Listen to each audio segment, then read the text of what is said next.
Morning, y'all. Good morning, good morning, good morning.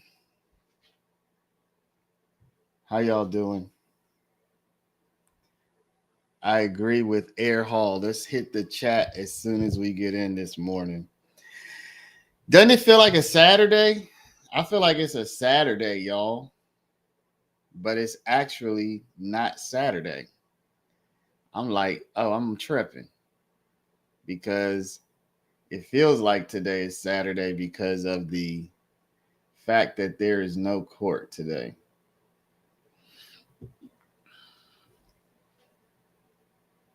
Right? So we'll just let some people get in here. We'll let some people get in here, y'all. So maybe y'all want to talk about. Oh, yeah. Okay. So if y'all are at work, see, I haven't had a regular job, like a real regular job, besides if I discount a couple of situations. I haven't had like a real regular job since 2011. Besides just one or two little situations that I was in. I guess I can call them situations. Besides that, I haven't had a regular job like a 9 to 5 since 2011, besides a couple of situations. No court today. What do y'all do? What do y'all do? Good morning. Good morning. What do y'all do for a living? While we're letting people get in here. LTO, what do you do for a living? Cornelius drives trucks. Okay. DR is tuned in from Dubai. Cornelius, does driving trucks pay? Does it pay well?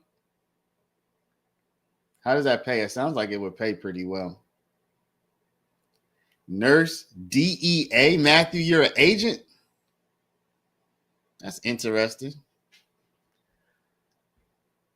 I'm about to go back to work. I have a 2-hour panel interview today. I'm a medical coder. You could do that from home, right? Medical assistant. If listen, y'all, so maybe I'm gonna make this into a little bit of a commercial, but y'all, why aren't y'all working in the legal field? Y'all know that we're a paralegal school, right? You could do paralegal from home. And if you aren't making at least 25, 30 bucks an hour working from home, you would, and if you like this stuff that we've been looking at all day, every day, then you know what I'm saying? I don't know what you're waiting for, because like you could definitely get a work from, if you want to work from home, that is, you could definitely get a work from home job in the legal field making 25, 30 bucks an hour.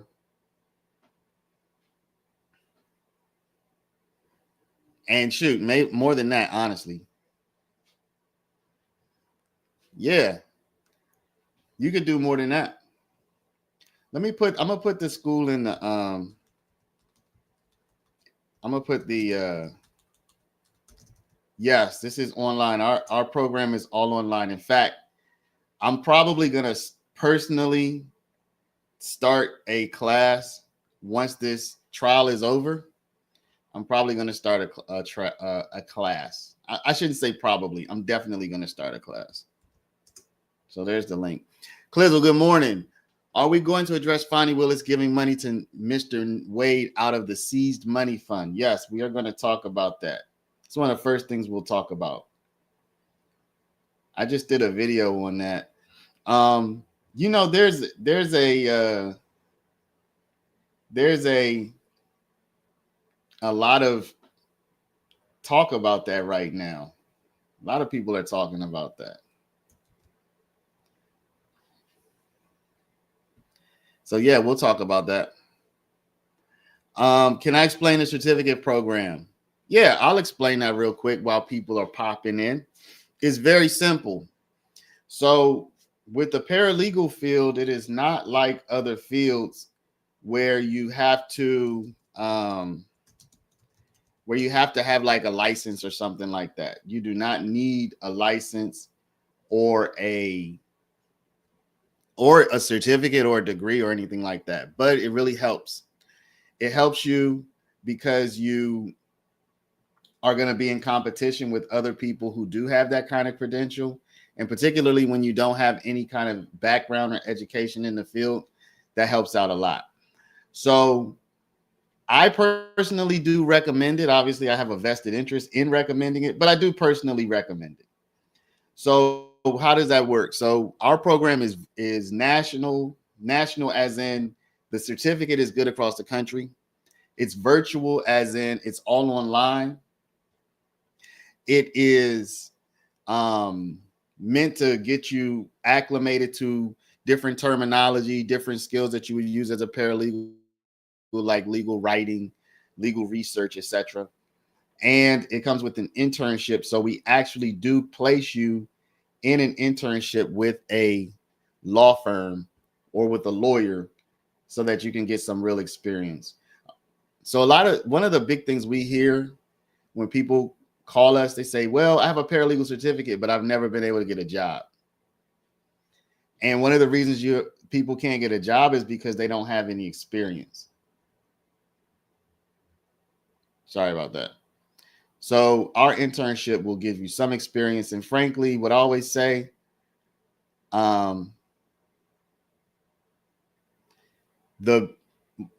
internship is one of the ways that people are able to get their first job oftentimes, because the internship hosts, they usually, I shouldn't say usually, but it's very common that they want to hire. It's very common that they want to hire. So we're going to talk about, y'all, let's just let a few more people get in. And we are going to talk about them using Thug's money. Can a paralegal be part-time? I would say right now, not only can a paralegal be part-time, but it's very common that part-time paralegals are sought. It's very common that part-time paralegals are sought. Y'all, give me one quick second. I got to make a 30-second call. Bear with me one sec. Good morning, Slim Life. Yes, do hit the like button. Give me one sec, y'all.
Sorry about that, y'all.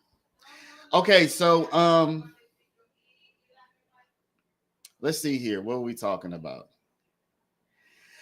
Okay, so let's talk about this, y'all. Let me go ahead and put on the TikTok video first. I did just make a video about this. I'm uploading it, but we'll talk about it as well. I just did a quick little, well, the video wasn't that quick, but let's bring this up. Okay. So I'm going to play this TikTok video first. It's about 5 minutes. Then we're going to talk about it. All right. So let me rewind this. Give me one sec. I have too many windows open. Okay. So y'all pay attention to this entire TikTok video. I'm just going to let it play in its entirety. Then we will talk about it. Can I make this full screen? It looks like I cannot. All right, let's just play it. So let's talk tea. And yes, I have receipts. I want to talk to you about the suspicious timing between the seizure of young Thug's property and some payments made to Fonnie Willis's boyfriend, Nathan Wade. So if you haven't seen my video about the other young Thug case from last week, it explains the civil forfeiture process. You don't have to go back and watch it, but it might, color in some of the corners for you there on how this process works. But basically, Fulton County, through Fonnie Willis's office, is trying to seize a bunch of Thug's property, millions of dollars worth of jewelry and property and cash, things like that. It has not been resolved yet. Okay, so we know that. We know the timeline is that Thug was arrested in May of 22. And if you'll look at this is the cover page of the complaint. It's a civil action to seize his property. It's filed by the district attorney's office, so filed by Fonnie Willis's office. And you can see up in the corner that it's stamped July 7th of 2022. Okay, so this is when they start the seizure process. Now, at the same time that this young Thug case is going on, both the criminal case and the seizure of his property, because they said it was ill-gotten gain, basically, from the criminal enterprise. We also know that Fonnie Willis had impaneled a grand jury to indict the former and future president, okay? That grand jury was impaneled also in May of 22. Now, she, as we all know, had hired her boyfriend to be the lead prosecutor, Nathan Wade, okay? All right, so for the uninitiated, I'm about to show you an image of Fonnie and Nathan Wade, okay? So I think everybody on this call probably knows what Fonnie and Nathan Wade look like. But for the people who don't know, let's just put some images to this. So this is Fonnie Willis. Again, some of y'all are from Dubai. We have people here from all over the place. So you might not have seen them before. So Fonnie is a 50-something-ish African-American Black woman. Nathan Wade is probably a similar aged Black man. She hired him to go after Trump, which is totally legal, y'all, in our country. In fact, it's quite common that a prosecutor's office will hire like some outside counsel for help. Okay, so that's normal, it's legal. There's nothing untoward about it. There's no corruption in and of itself that a prosecutor's office would hire outside counsel for help. Okay, so at this point, we're still not anywhere that is causing us for concern. So these are the two people, as you can see here. Let me see if we can get a bigger image. I'm not sure how big this image is, but this is Fonnie, this is Nathan. Now, the conflict of interest inherently comes in, I shouldn't say inherently, the appearance of impropriety, it don't look right, you sure, all of that starts to come in when you have an intimate relationship with the person that you are paying out of government funds. I'm not saying it's inappropriate just yet. But it is. You are really you're walking the fine line at that point. You're really in the danger zone when you are a government official. You have control of government funds, and you start to use those government funds to pay a legitimate expense to an intimate partner of yours. You are really getting close to some problems. Okay? Why? Because what will likely happen at some point is the money you paid out to your partner, they will then use that money back to benefit you. Think about it. If I pay my wife out of government money to do some work, and then she buys a house with that money, and that house is in my name and her name, or due to communal property, marital property, etc., due to marital property, like I have an interest in that house, I essentially just paid myself in a sense, right? If I pay my wife is a lawyer, she's not, but let's say she was a lawyer, and we need some law work done for the government, and I control some government money, and I pay my wife a nice, generous salary or whatever we call it, payment to do this lawyer work, this law work. And with that money, she then buys a property. And because in my state, that would be considered marital property. Now, essentially, I have an interest in the property. So I just kind of laundered government money through my wife, in a sense. You know what I'm saying? I'm using the word laundered, which might be a little controversial in this sense, but I think y'all see where I'm going.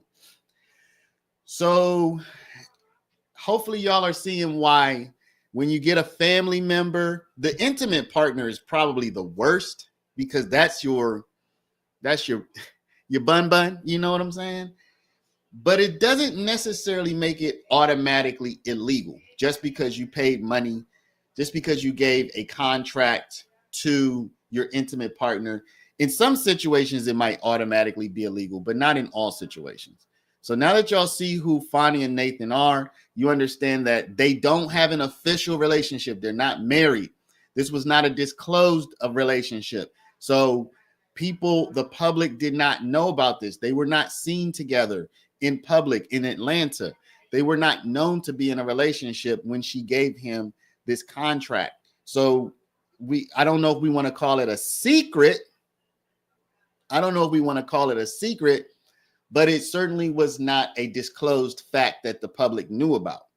So in that sense, it was undisclosed, okay? So let's continue watching the expose. One sec. All right, so now y'all know the players. Okay, so while she hired him at the end of 21, payments to him in earnest began in 22. So let me give you a little tip if you ever want to look into this stuff yourself, and feel free to look into it anyway if you want to back up what I'm saying. There's something called Fulton County Open Checkbook, which anybody can access. You don't have to be a lawyer. And it shows you all the payments that have been made to different vendors. Nathan Wade was a vendor because he didn't work for the DA's office. He was brought in independently. And that's how he got paid this $700 and something thousand. So go look at all this stuff yourself. Easy to do. So we know from looking at Open Checkbook, and here is a Excel spreadsheet of the download that I got of all the payments made to him. And I am putting all of these receipts up on my website under my blog so you can look at them yourself there too. So what this Excel spreadsheet shows that while he was normally paid out of the general fund, there were 3 payments starting in July of 22 where he was paid out of the seized property fund. Okay.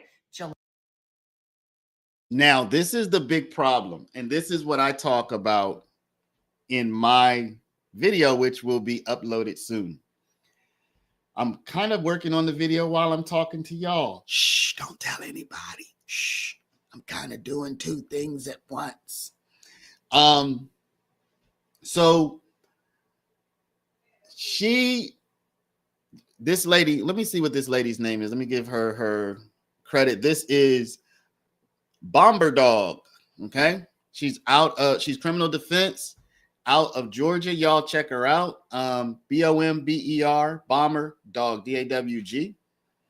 Okay. She's gotten 750 comments on this, almost 6,500 likes. So this has gone crazy. This is a very, very, very good response. So with that said, y'all, the big controversy comes in because on this website for Fulton County, you can look at the financial allocations and expenditures of the county. Okay, so you can look at how did the county spend their money. And what she's saying is when she went in, and this would have been open to everybody. So when you went in to double check how the money was paid out to Nathan Wade, it will give you a like a source of funds. So on the website, on the spreadsheet that they publish, it gives you a source of funds. So where did the money come from? Where did the money come from?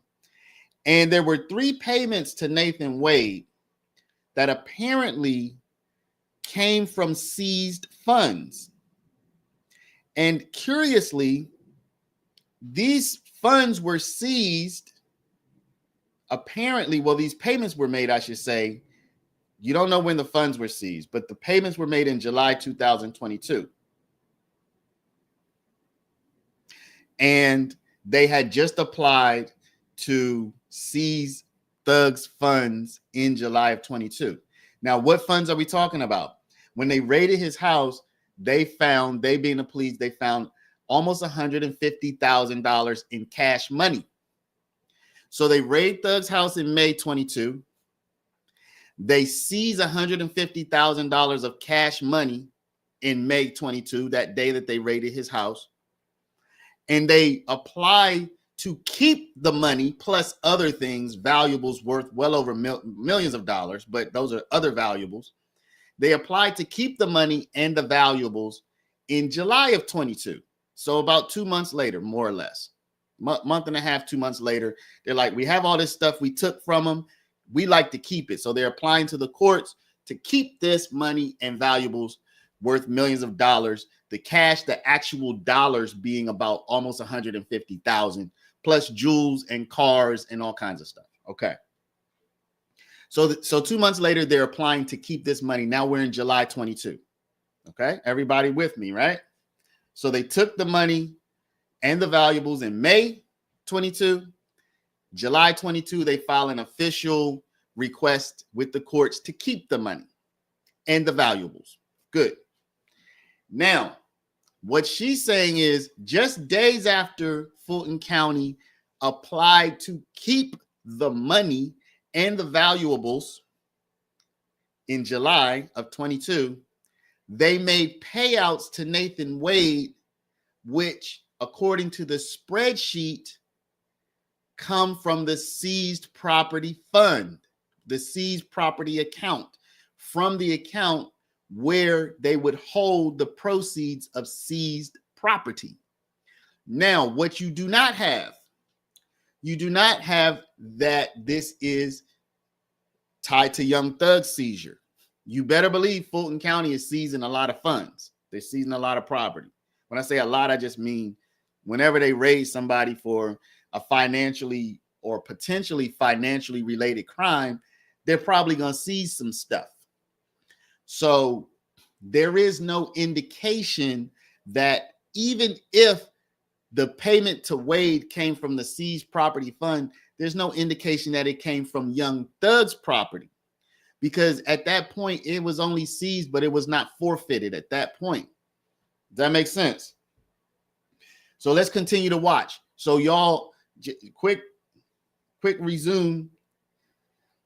The police went into Thug's house in May 22, took 150,000, took a bunch of other stuff.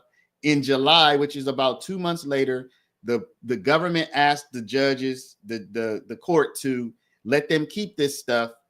That still has not been resolved. So that hasn't even gone to court yet. That has not even had a court date as of now.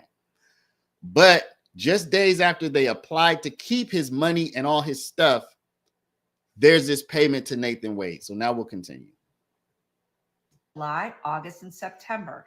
Let me back it up a little. That within 8, I am putting all these receipts. Let me back it up a little. Now that y'all have the full context, I'll back it up a little. Ernest began in 22. So let me give you a little tip if you ever want to look into this stuff yourself, and feel free to look into it anyway if you want to back up what I'm saying. There's something called Fulton County Open Checkbook, which anybody can access. You don't have to be a lawyer. And it shows you all the payments that have been made to different vendors. Nathan Wade was a vendor because he didn't work for the DA's office. He was brought in independently. And that's how he got paid the $700 and something thousand. So go look at all this stuff yourself. Easy to do.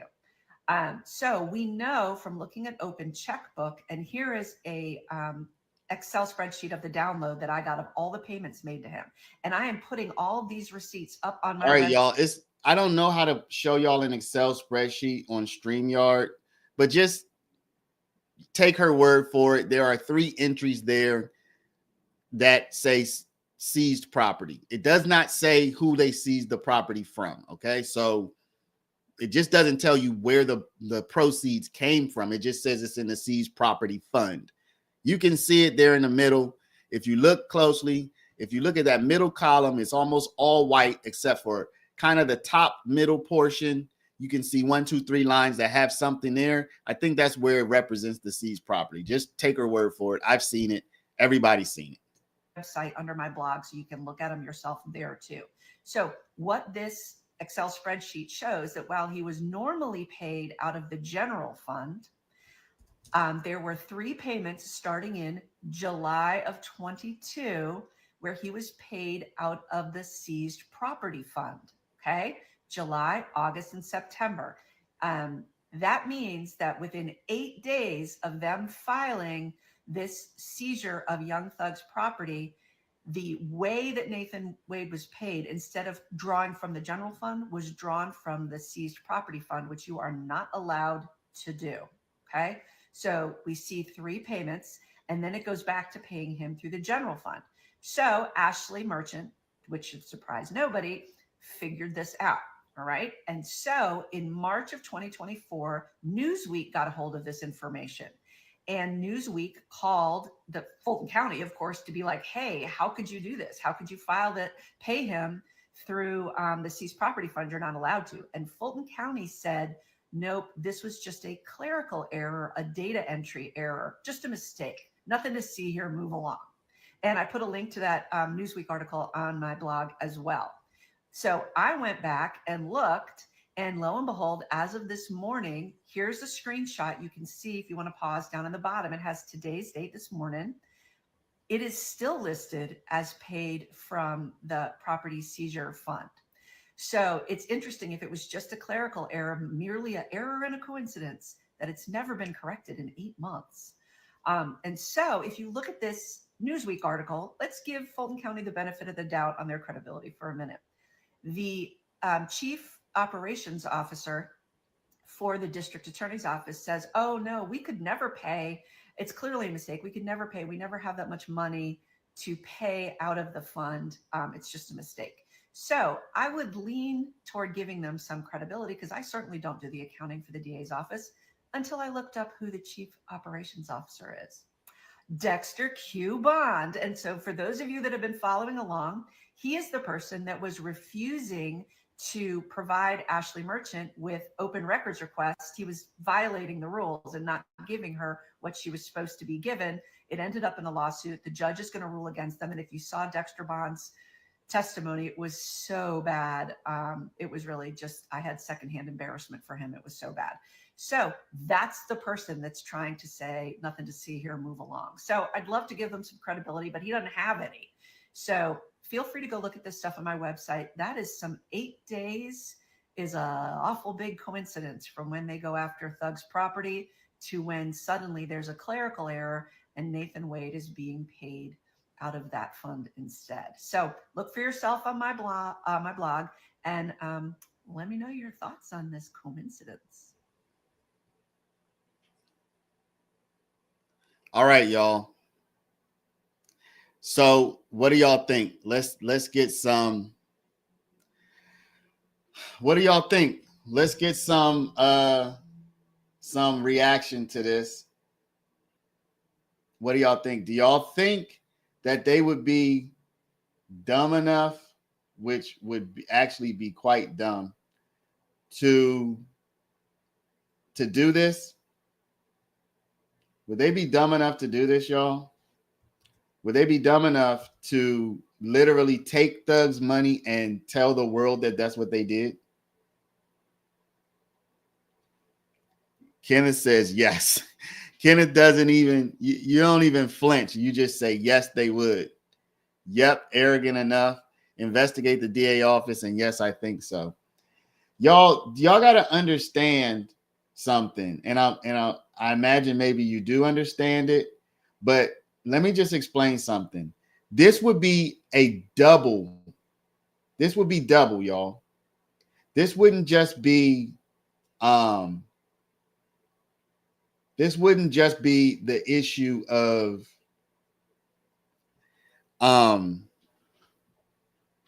having paid out of the, so you would have two issues. You would have paying out of the seized property fund, which may be, particularly if this is just seized but it's not forfeited.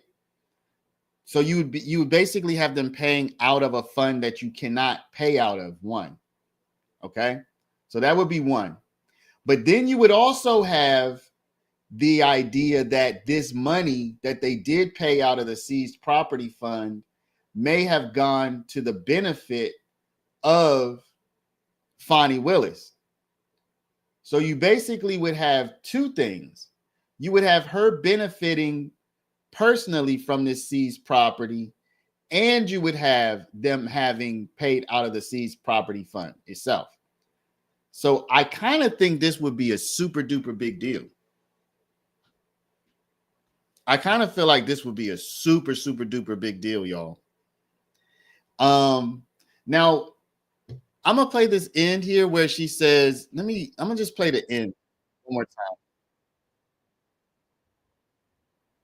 I'm gonna play this part one more time because she does say she wants to give them the benefit of the doubt. So it's funny, not funny, but it's interesting that people will still give them the benefit of the doubt even after everything that we've seen from this office thus far. People still want to give them the benefit of the doubt. Let's play that part one more time. Just this ending part. District Attorney's Office says, oh no, we could never pay. It's clearly a mistake. We could never pay. We never have that much money to pay out of the fund. It's just a mistake. So I would lean toward giving them some credibility because I certainly don't do the accounting for the DA's office until I looked up who the Chief Operations Officer is. Dexter Q. Bond. And so for those of you that have been following along, he is the person that was refusing to provide Ashley Merchant with open records requests. He was violating the rules and not giving her what she was supposed to be given. It ended up in a lawsuit. The judge is going to rule against them. And if you saw Dexter Bond's testimony, it was so bad. It was really just, I had secondhand embarrassment for him. It was so bad.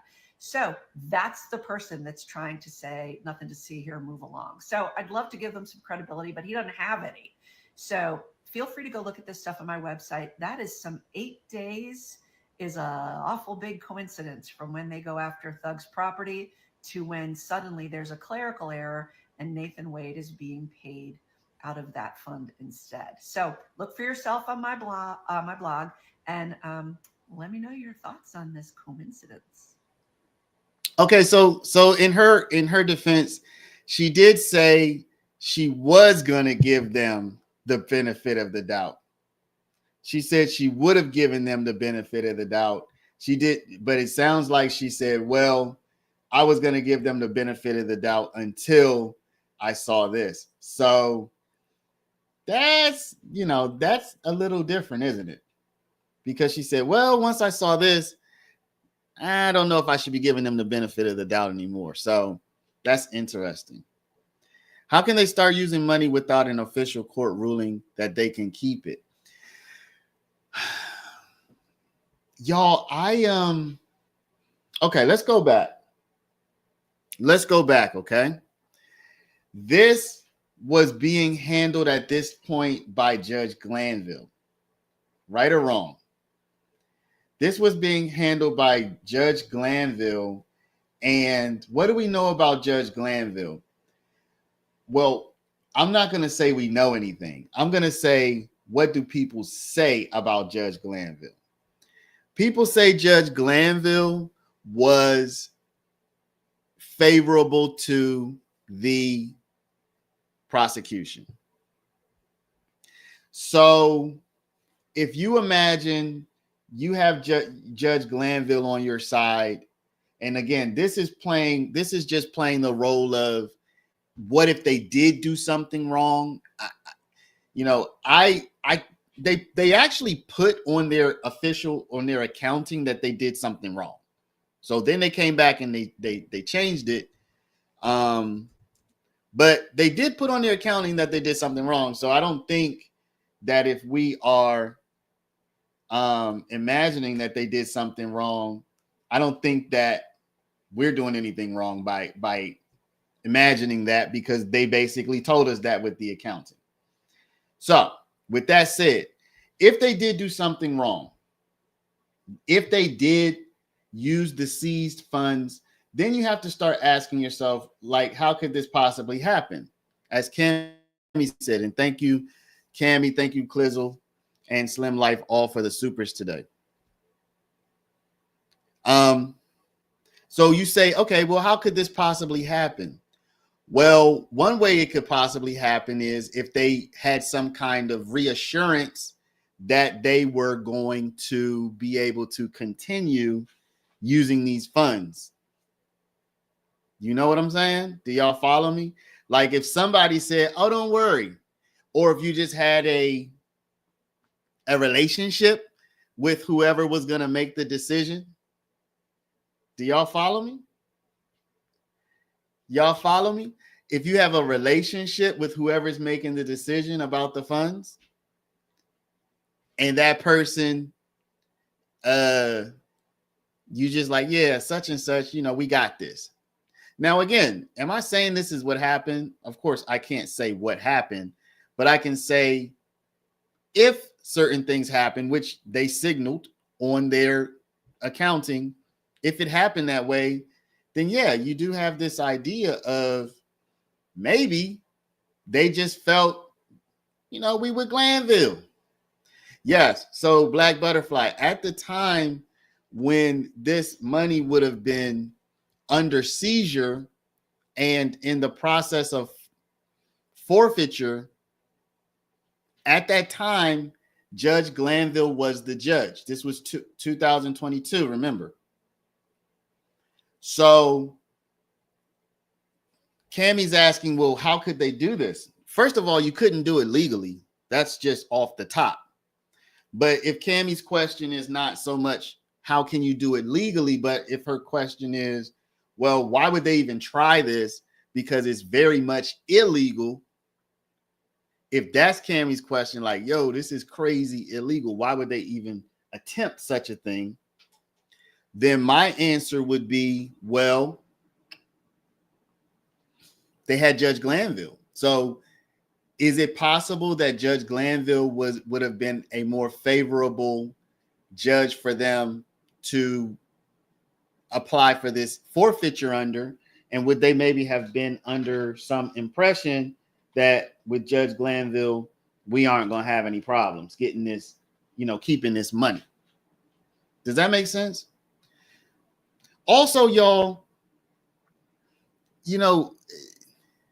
we've seen how Fonny's office acts, and we've seen the hubris, what I consider hubris, that they exhibit. We've seen the hubris that they exhibit when it comes to dealing with the public and accountability. So, I'm also curious as to how this could happen. Attorney Merchant is a wrecking ball. That is correct. Particularly as it relates to Fonny Willis. I mean, she's got Fonny in all kinds of trouble. Let's see here. Law says seized cash from drugs is the county's, but seized property has to be publicly sold at auction, such as, yes, but remember, Bruce, this was cash. So I don't know that they are arguing that this seized cash was from drugs, though. I don't know that they argued that it was from any specific place or source. Glanville allegedly in the pocket. That's what people said, y'all. I mean, I'm not making that allegation, but many of y'all have certainly expressed that Glanville has been working with the prosecution. Many people have expressed that many different times. So, I'm just expressing what y'all expressed, So y'all figure what do y'all, okay, so let's get some comments from y'all. What do y'all think? How many people actually think that they actually did that? I would say that it seems at least somewhat unlikely because are they crazy? Are they crazy? But then you do have the idea that they did market like that. They did market as such in their accounting. So, it's maybe one of those things where when they tell you, you should believe them. It might be one of those things.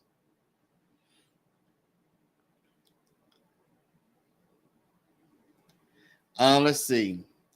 They claim the reason they couldn't actually pay him from that funds because it always has low funds. But after the seizure of $150,000, yeah. So I definitely don't think they would have sold any of his jewelry or anything. So jewelry is not really fungible, y'all.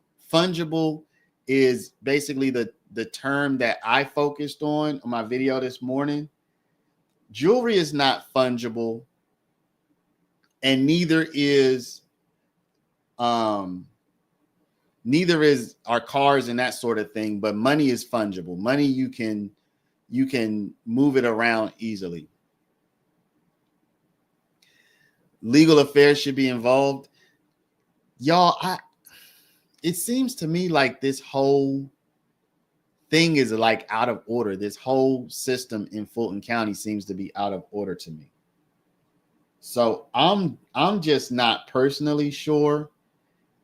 I'm not personally sure what to do with it, to be honest, y'all. I'm not sure personally what to do with this Fulton County.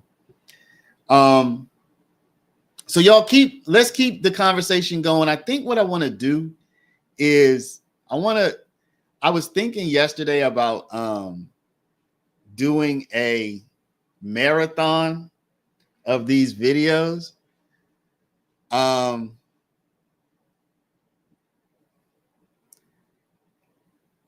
What did y'all think about that? About a marathon. What about a suspect videos? So I'm gonna play, y'all. We're stuck to reruns now. Y'all can keep talking about this. I'm gonna put on a rerun for the moment. I'm gonna wrap up this video that I just uploaded. YouTube, man, I'm telling you, YouTube, if you show a gap or something, like they are so sensitive. They will like literally demonetize your video just for showing a thing. So I'm gonna play this video, y'all. Give me a quick second. I'll be right back. I'm gonna try to fix this video that I just made. Give me a sec. Says, I have no involvement, but yes, I was there. I was there. What if you have him on tape at a BP, crystal clear, wearing distinctive clothes, and he's not denying he's there? And we are back, Thank you for watching today's video. Go ahead and hit that like button, y'all. Packer, did you? Why is everyone spiraling over gosh. YouTube banning ad blockers? Like, chill, guys. Just y'all give me a sec. It's a free Chrome extension that's actually made by one of the founders. Give me a sec. And it basically blocks ads for you. Like, I actually have two channels, and one of my channels has ads and one doesn't. Hold up 1 second. 1 second, people. Sorry about that. Let me switch this out. And then I have to go to my other channel that doesn't have any ads and go back. 1 sec. I basically need to, okay, here we go. All right, we're good to go now. Distinctive clothes, and he's not denying he's there. Now, all right, there we go. Detective Liam Packer, did you have the opportunity on March 7th Give me 1 sec, of peeps. 2022 to participate in a search warrant at 2830 Waters Road? Yes. Can you describe for the jury how you got involved in that search warrant? Well, I mentioned just a moment ago that I know Investigator Viverito. I've worked with her a lot over the years. She's been in a few different roles, and I've worked with her in each of those capacities with the different agencies that she's worked worked with, including when the search warrant was obtained and to be executed. So she asked for my assistance to execute the search warrant, and that's why I participated. Now, when you got there, was it daylight or nighttime? It was daylight. And was there other units within APD that were there for the search? Yes. What were some of those units? The SWAT team, our intelligence unit, I think some gang unit investigators, and myself, and I believe my sergeant and our homicide unit, Ray Layton, were there, and our crime scene technician. Now, you personally, when you go to scenes or work cases, do you take any photographic or video evidence yourself? Sometimes. And what do you use for that? Usually a city-issued cell phone to photograph or video a walkthrough of the area. And did you do that in this case? Yes. Now, Your Honor, I am approaching with what's been marked as 336 Victor. Detective Lean Packer, before testifying here today, have you had a chance to review that medium I gave you? Yes. Can you tell the jury what that is? 336 VV, State's Exhibit, contains all the photographs and videos that I took while I was out there on Waters Road. And I'm also going to approach you, Detective Lean Packer, with what's been marked as State's Exhibits 316 Victor through. Are those photographs that you took the scene that day? Yes, and at least one photograph is, I believe I took when I was back at Atlanta Police Headquarters after packaging some of the evidence, and I photographed the packaging of it. Your Honor, at this time, the state moves to tender into evidence 316 Victor through 335, as well as 336 Victor, the USB. All right, those are admitted. And also you tendered, but then we broke, and I don't think I admitted on the record 227 Victor 1 and 2. Those are also admitted. Thank you, Your Honor. I'm going to publish 336 Victor. Now, is this the location that you were at, Detective Lean Packer, on March 17, 2022? Yes. And when you do document search warrants or scenes that you walk through, do you kind of take an overview of the location? Yes. And is this you walking to the mailbox to document the address for this search? Yes. Now, had SWAT already cleared the residence by the time that you started searching? Yes. And I'm going to publish another portion of State's Exhibit 336 Victor.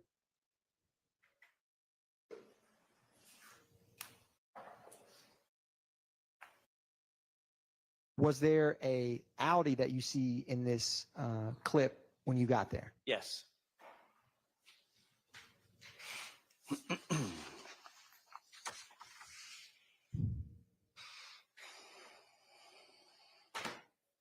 Now, do you typically try to capture the VIN number of vehicles that are on scenes? Usually. Can you tell the jury how were law enforcement officers able to get in this Audi vehicle? You can see on the left there at the door, there's a coat hanger. The window was ajar, and investigators used a coat hanger to tug on the door handle to open the vehicle and access the interior of it. Now, was there a firearm in that car? Yes, on the passenger floorboard, protruding up into there's me. The passenger floorboard, the firearm was laying down on the floorboard and leaning against the passenger seat. Now, after documenting the firearm inside of the vehicle, did you ever pull it out of the vehicle to examine it closer? Yes. I am going to publish 318 Victor. Is that a picture of the firearm in the passenger seat where you found it? Yes. And what type of firearm was it? This was a Ruger AR 5.56. It takes 5.56 caliber ammunition. And I'm going to publish another portion of 336 Victor Victor. Do you see on the screen before I start this magazine and a firearm on the roof of the car? Yes, that is the magazine that was inserted into the weapon when it was recovered. Now, I'm going to play this first and ask you, is that cartridge you saw on the purple glove something that you had to get out of? Was that in the chamber or in the firearm when you examined it? Best I recall, I could review my notes for it to refresh my recollection, but best I recall, yes, it was loaded with one round chambered and it had to be cleared to extract that round from the chamber. If I approach you with a copy of your incident report, would that help refresh your memory? Yes.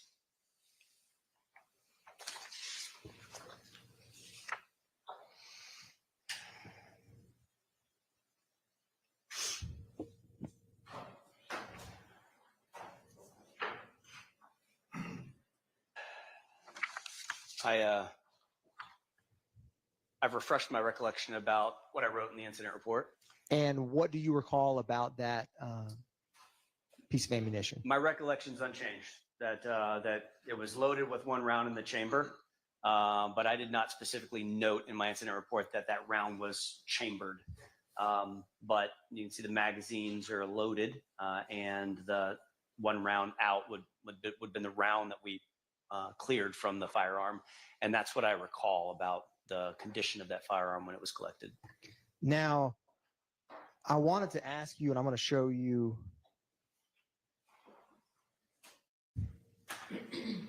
from this clip.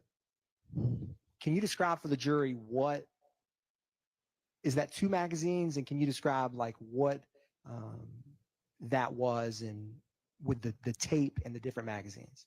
Well, there's 2 magazines that are designed to fit that weapon, that AR, and they're taped together facing opposite directions.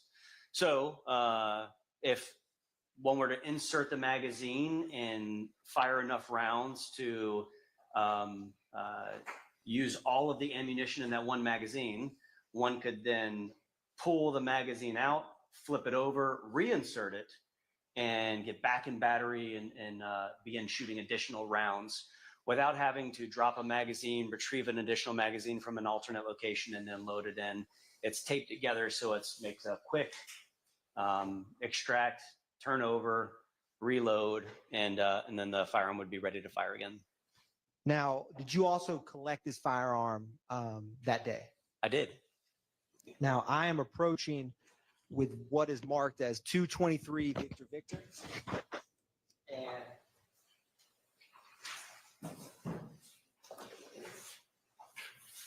oh, actually, one brief second.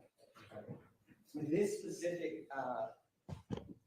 this specific firearm, did you do any research with this and contact any other law enforcement entities? I did. Can you describe for the jury what you did in relation to this firearm? Is it permissible to talk about the results of inquiries I made on the firearm? Yes. Okay. So I checked the serial number of the firearm in the same way we would run a license plate to see if a car was stolen. We can run serial numbers of articles and firearms to see if they have been reported stolen. And what I found was this firearm was reported stolen while in transit from a Ruger manufacturer in North Carolina while it was en route, I believe via UPS, to Baton Rouge, Louisiana, somewhere between origin and destination. It was stolen in this essentially cargo theft from UPS. And so it was recovered when I wrote the report for it. The ATF investigates firearms stolen while in transit, and I communicated with an agent of the ATF who then recovered the firearm at a later time. Now, ultimately, did the ATF ever come or get in possession of that firearm? Yes. Yeah, I made arrangements to ensure that the firearm, after being test fired for examination purposes and testing purposes, was then released into the custody of that ATF agent so he could continue his investigation. Now, Detective Lean Packer, I'm going to publish 319 Victor Victor. Is this another photograph of that same firearm? Yes. I'm going to publish 320 Victor Victor. Is this a close-up where the trigger mechanism would be? Yes. And 323 Victor Victor. Is this another photograph of those taped magazines in the gun? Yes. Now, did you find any other items in that vehicle that you documented that day? Yes. What did you find? There was a pink colored wool cap, I believe, in the back seat. Did you collect that item? Yes. I'm approaching you with what's marked as 340 Victor Victor. And the Detective Lean Packer, when you collect items at a scene, are you familiar with how APD property evidence labels and case numbers are for pieces of evidence? Yes. And is there any identifying features on that? And if you need to open it, you by all means can. That helps you know what is inside of it. Well, I packaged this item and sealed it. My initials were on the original evidence seal. And I also wrote on there that it was a pink wool cap recovered from the Audi. And in the evidence label that I created, I labeled it as the brand Time and True pink wool cap. So at the time that I packaged it in this evidence envelope, it was a pink wool cap. Your Honor, the state moves to tender into evidence 340 Victor Victor. Oh. And this, I have an objection. Is 340 the firearm or the envelope there? it is the envelope with the pink wool cap. Objection, relevance 403. Overruled. And Admitted. to be clear, this first, the vehicle where officers put the coat hanger inside of it, is this the Audi we're talking about where you found this pink wool cap? Yes. That first vehicle, if you were to enter the property on kind of the right-hand side of the yard. I'll go back to 318 Victor Victor. Is this the vehicle that you found that pink wool cap? Yes. Did you also find any temporary tags or license plates in that vehicle? Yes. Multiple. I am going to publish 324 Victor Victor. Are these some of the temporary plates that you found? Yes. And did you ever find a driver's license or identification in that car? I did. I'm going to publish 325 Victor Victor. Who was the individual's name that you found? Eric Jerome Moore. I'm going to publish 326 Victor Victor. Did you find some other registration paperwork for that vehicle Yes. with the same individual's name? Yes.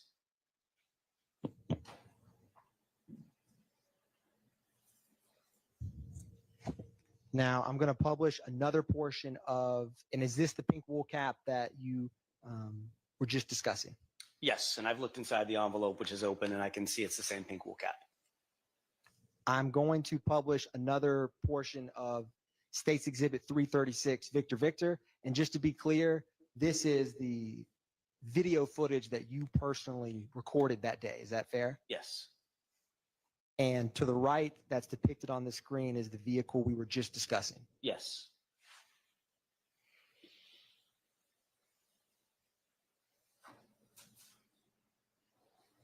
Did you find any other firearms in the yard that day? Yes. Approaching this Jeep vehicle on the ground, there was this firearm with a drum magazine. Is the circular item the drum magazine? Yes. Is that increase the capacity of rounds that it can hold? Yes. The drum magazine is a high capacity ammunition magazine that loads rounds or cartridges in a circular motion. And as rounds feed into the firearm, they continue loading a round in that circular motion to feed into the firearm. So it's just a high capacity magazine. Now, Detective Leanpacker, I am approaching you now with what's marked as 223 Victor Victor.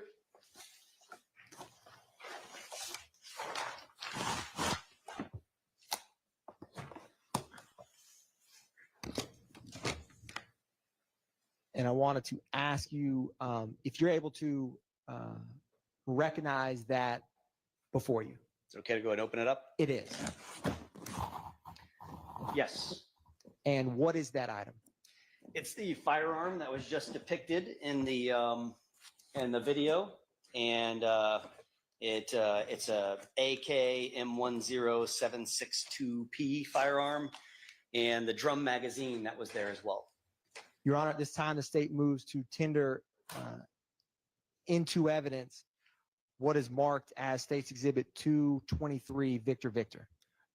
Objection, Your Honor. Relevance in 403 has nothing to We may need do with to this case. Your Honor, check that up. I object to the speaking objections, and I can explain relevance outside All the right. presence of the jury. Come on up.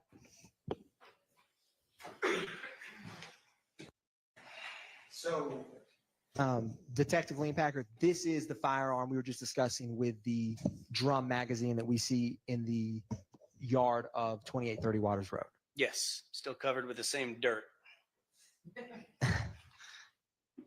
Do you know if it rained the night prior? I don't recall. Now, I am going to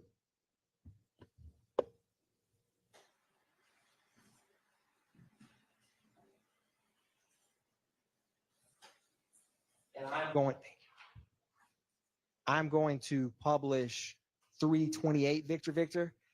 Is this the firearm that we were just discussing? Yes.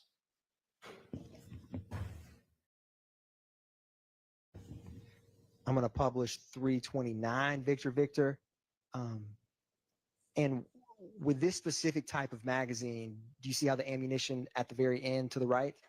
Does it keep feeding into it until all rounds are discharged or something else? Until all rounds are discharged, or whoever's operating it stops shooting, as long as there's still rounds left. But yes, that's how it feeds, and that it's loaded in that circular motion, and it feeds up through the magazine into the firearm. Now, you had mentioned that Jeep Liberty that we saw in that video. Yes. Was there any defects in that car or anything of note in that blue Jeep Liberty? Yes. What did you see? On the driver's door, there appeared to be what we often say in homicide cases. We don't know what caused it, but it's a defect consistent with gunfire. It looked like a bullet hole in the door. Now, I am about to publish, before I do, another portion of 336 Victor Victor. What part of the house is this frame right here? This is the rear of the house. And is that a stairwell in the rear that you see in this photograph? There's a set of stairs that leads up, and then there's an open door in the back. And did you ever go and explore or examine the basement level of this residence? Yes. I'm going to publish this next portion of 336 Victor Victor now.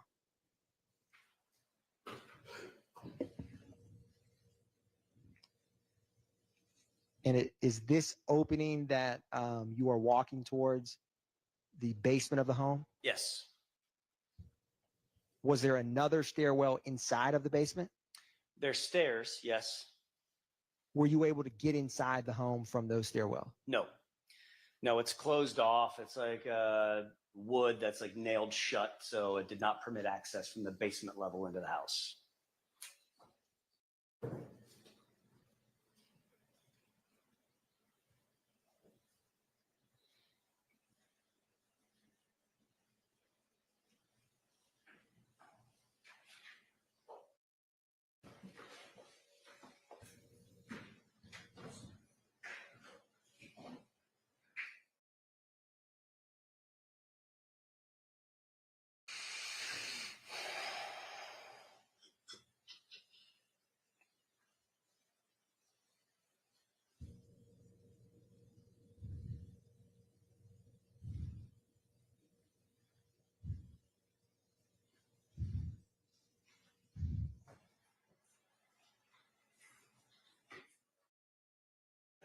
Now, when you looked in the ceiling in this basement, was there any openings that were in the basement?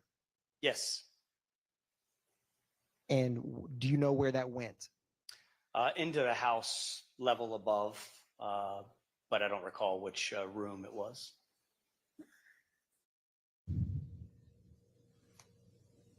Now, ultimately, did you go and conduct a search of the house inside the home? Yes. I am publishing 336 Victor Victor, another portion. But before I do, what is that? Let me ask you this. If you were to walk in the front door, do you know where we are in the house with this photograph right now? Yes, if you walk in the front door, just to the left, there was a television, a large television, a flat panel TV. And yeah, there's some wires hanging down there. I am publishing this next portion of 336 Victor Victor.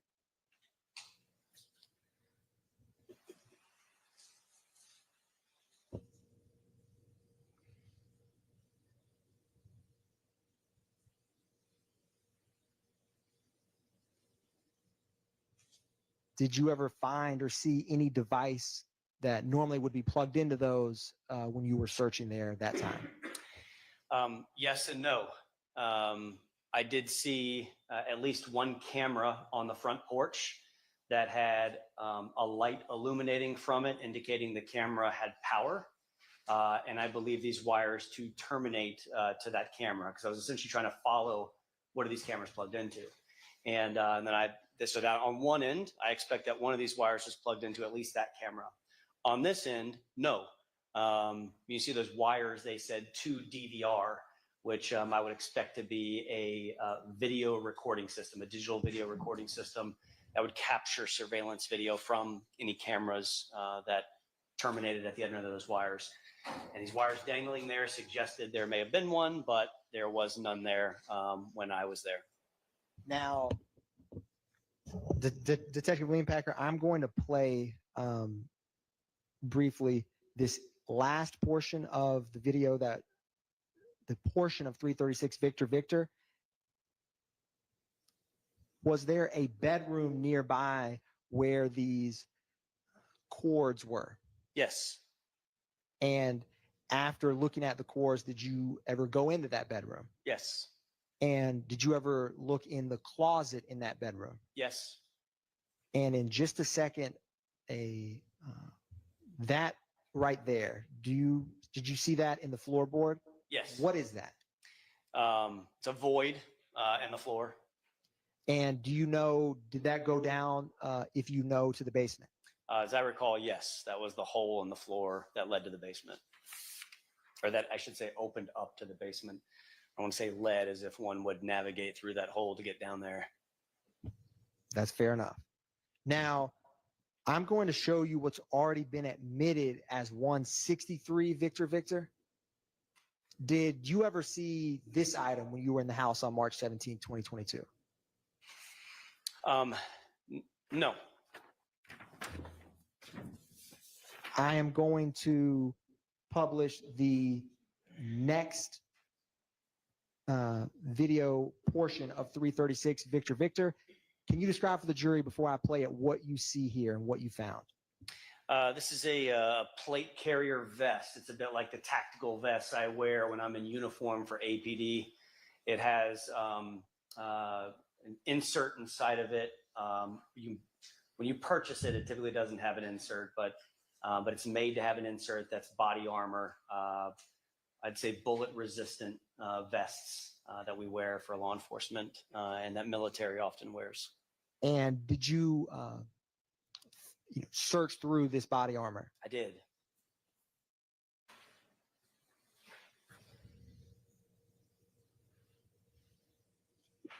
Did it have, if you recall, what type of, in general, plate? Was it hard, soft, or some? It was hard. Body armor that I have for my Atlanta police uniform is soft and flexible. This one was extremely heavy and hard, which would indicate to me it's a different level of body armor than the one that I wear for APD. And was there any other cases found nearby the body armor? Yes. As a gun case or a rifle case.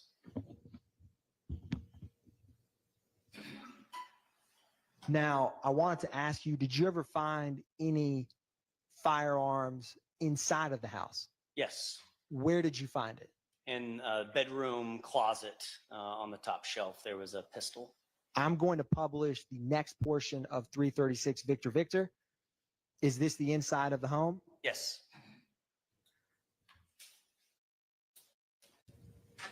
And you had mentioned a top shelf where you found a firearm. Is this what you were discussing? Yes. Did you collect that firearm? Yes. Ultimately, a crime scene technician took it away from the scene, but I participated in the collection of the item. Now, I'm going to approach you with what has been marked as 222 Victor Victor.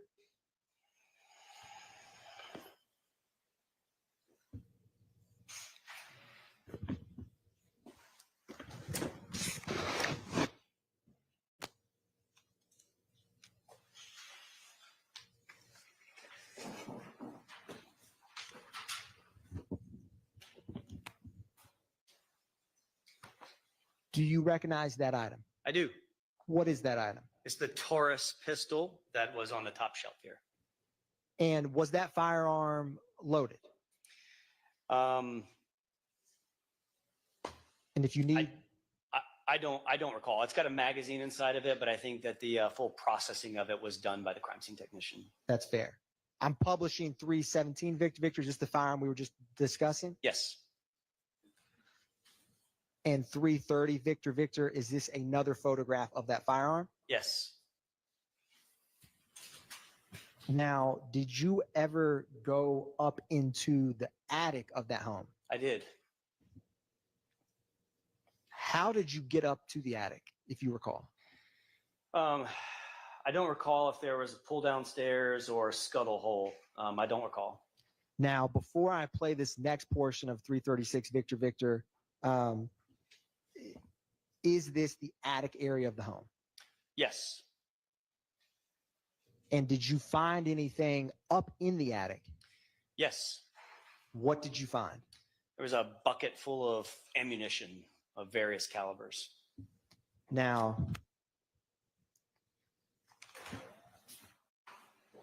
I'm first going to approach you with this bag, and then I'm going to bring over 225 Victor Victor.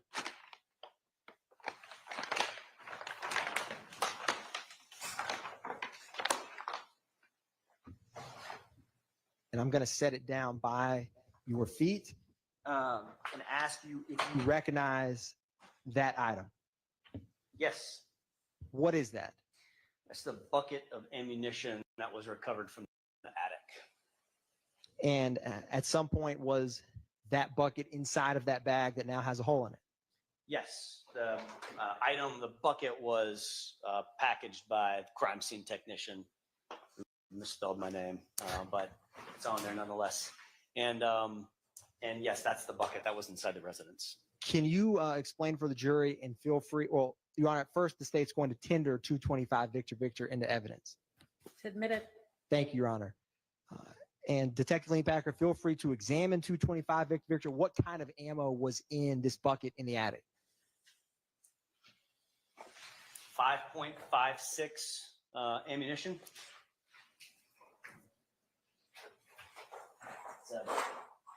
There's a full box. 223 ammunition.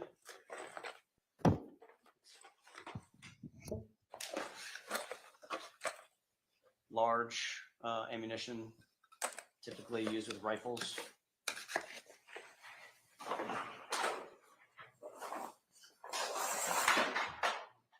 And the 5.56, the green tip ammunition, much like the ones that were loaded into that stolen rifle, had green tips as well.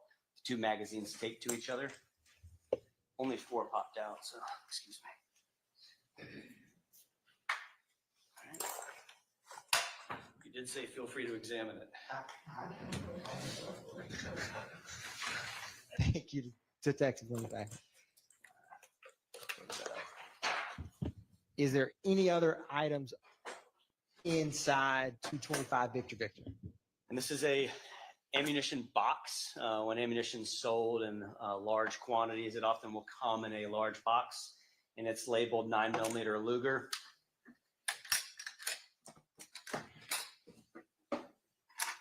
Which contains a Glock magazine for a semi-automatic pistol, a magazine for some type of rifle, semi-automatic pistol, which appears to, that's a 5.7 by 28 caliber, and an ammunition loader, which is used to quickly reload magazines with ammunition. And it's got one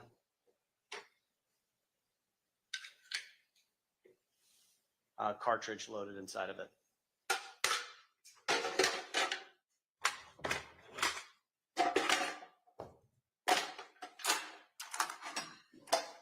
Thank you, Detective Lane Packer. I'm going to help you when you get that back. Move that bucket to the side. There's more. There's more. Keep going, Detective Lane Packer. What else is inside? Another box of 223 ammunition. That's pretty full. It's okay. I will open that one. Plastic sandwich bags.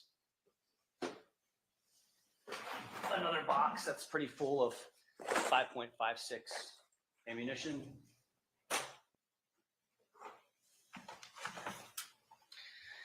A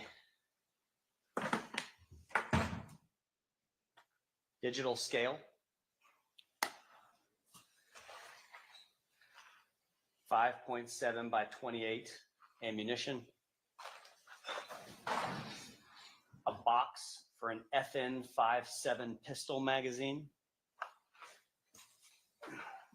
Another box of 5.7 by 28mm ammunition.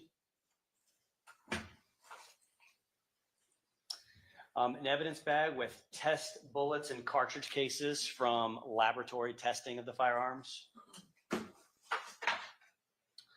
Another box of 5.7 by 28 ammunition.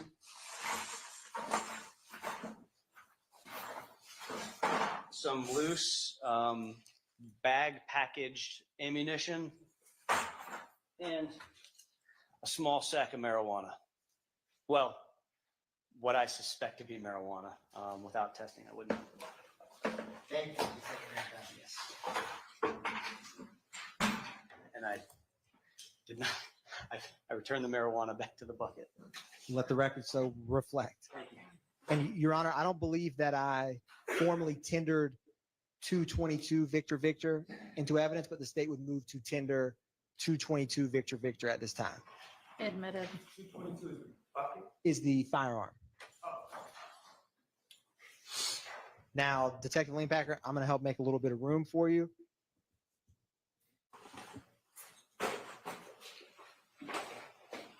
Is that a different firearm than 223 was? Yes, Your Honor. Okay.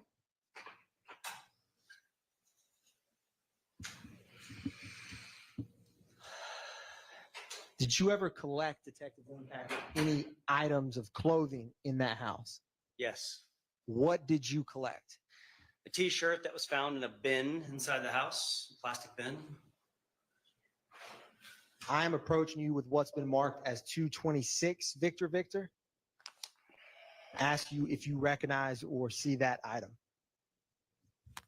Yes. Is that the piece of clothing that you were describing? Yes.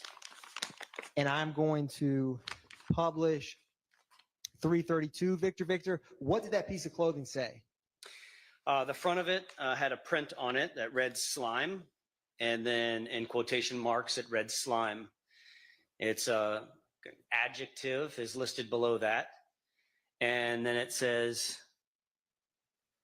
1, can't be trusted, a repulsive or despicable person.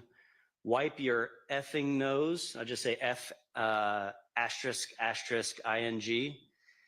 So wipe your effing nose, and then is you slime enough? Did you ever examine the front yard for any possible shell casings or cartridges? I did. I'm going to publish another portion of State's Exhibit 336, Victor Victor, at this time. Can you tell the jury what we're looking at as this plays in terms of right here? This is a portion of the front yard near those Herbie Kirby cans where I recovered 2 cartridge cases of different caliber. And is that the first cartridge that you recovered? Yes.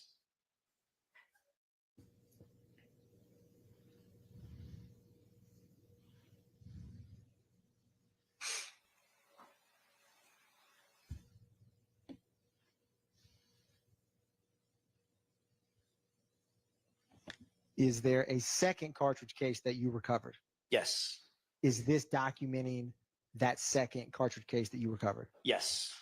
The first one was a 5.7 by 28 millimeter, much like the ammunition that was in that bucket. And the other one was a 223 Remington ammunition. And did you package those items or help them get transported back to APD? I did. I packaged them and then photographed the packaging, which I referenced earlier. Is publishing 334 Victor Victor, are these cartridges that we just were discussing? Yes. Another picture of them at 335, and Yes. then 316 Victor Victor, is that the packaging that you just discussed? Yes. I'm approaching you with what's been marked as 224 Victor Victor. Do you recognize that, Detective Leanpacker? Yes. Is that, or what is that? I should ask you. These are those 2 cartridge cases packed as I packaged them. And initially I sealed it, and my initials were on the evidence seal before it was submitted to the crime lab for additional testing, which is that additional seal on there.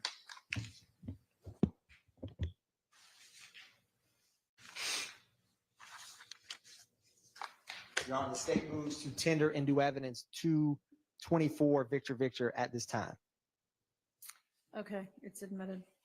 And Detective Leanpacker, was there a vehicle parked very close to the front door of that house? Yes. Can you describe for the jury what you saw in relation to that vehicle?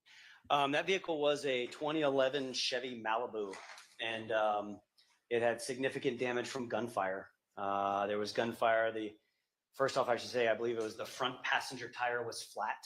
And then there was gunfire, I think, through the window, through the fender, through the pillar, like on the back, we'd call it the C pillar, it's the rear driver's side pillar. So there was just damage from gunfire in the car. And then there was damage behind it as well on portions of the residence, the facade of the residence. It seemed to line up with the where the defects were to the car, as rounds may have traveled through the vehicle and into the house.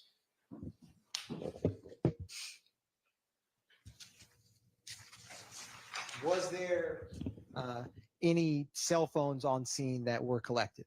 Yes. Do you know how many? As I recall, I think 5, and I can refresh my recollection. But if looking at a copy of your report would refresh recollection, Yes. Please do. Yes.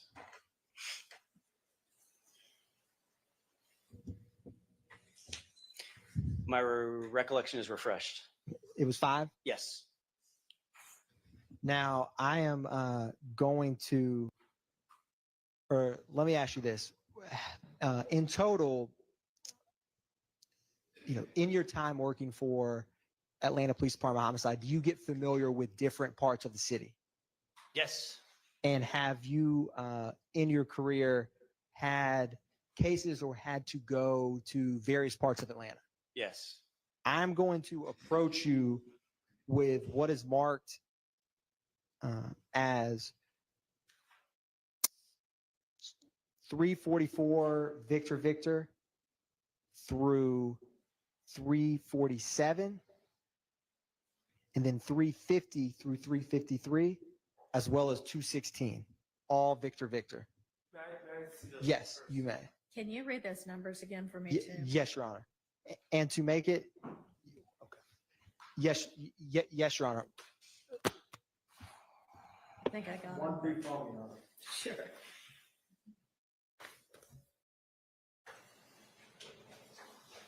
So, Your Honor, it is 344 through 353. minus 348 and 349, if that makes it Okay. easier for the court. So, and I'm not admitting 347, 216. 350 through 353, and you're not tendering 316. 216, Your Honor, not tendering 216. So it's 344 through 347, Your Honor, and 350 through 353. All right, those are admitted. And did you tender for admission 226, the shirt? Your Honor, I believe that I did, but to be clear, the state would move the tender into the record 226 Victor Victor Okay. at this time. All of those are admitted. No objection, and no objection to 344 to 353 minus the 2. Thank you. Thank you, Mr. Sharp.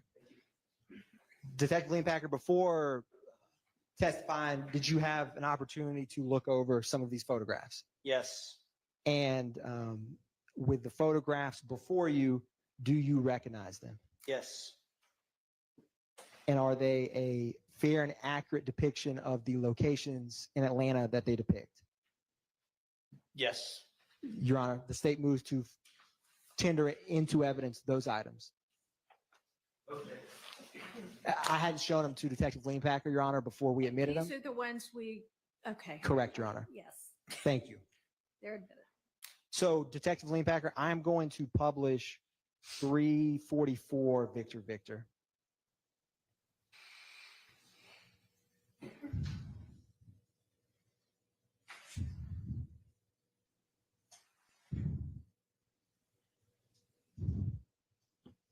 One brief moment, Your Honor.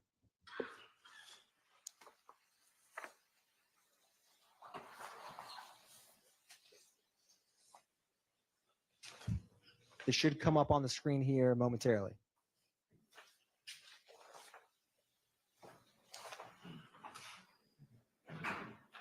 Where is this area, Detective Lean Packer? That's I believe it's 464 Windsor Street. It's at the corner of Windsor and Fulton, the northeast corner. Is it near I-20? Yes. I'm going to publish 345 Victor Victor. Is this another photograph of that same location? Yes. I'm going to publish 346 Victor Victor. Is this the inside of that BP gas station? Yes. I'm going to publish 347 Victor Victor. What is this? It's the liquor store that's next door to it. It's kind of attached. I'm going to publish 350 Victor Victor. Do you recognize where this area is? Yes, that's appears to be Windsor Street, orientated looking northbound. So if you were to come out of that BP gas station, again, which is at Fulton and Windsor, go north on Windsor, you're looking north towards I-20. And I'm going to publish State's Exhibit 351 Victor Victor.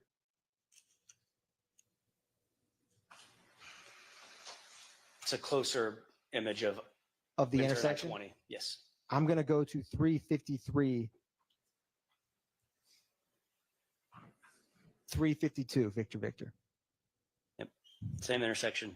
Now, Detective Lean Packer, if you were to leave that BP, go to that intersection and get on I-20 West, would you ever hit the perimeter?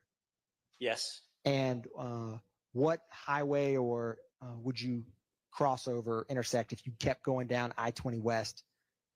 If you go I-20 West, you would eventually hit Interstate 285, the perimeter. That's in the Adamsville neighborhood of Atlanta.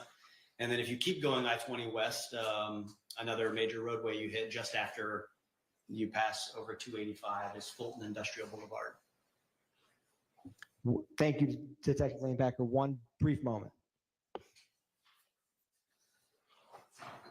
Detective Lean Packer, I'm going to publish 353 Victor Victor.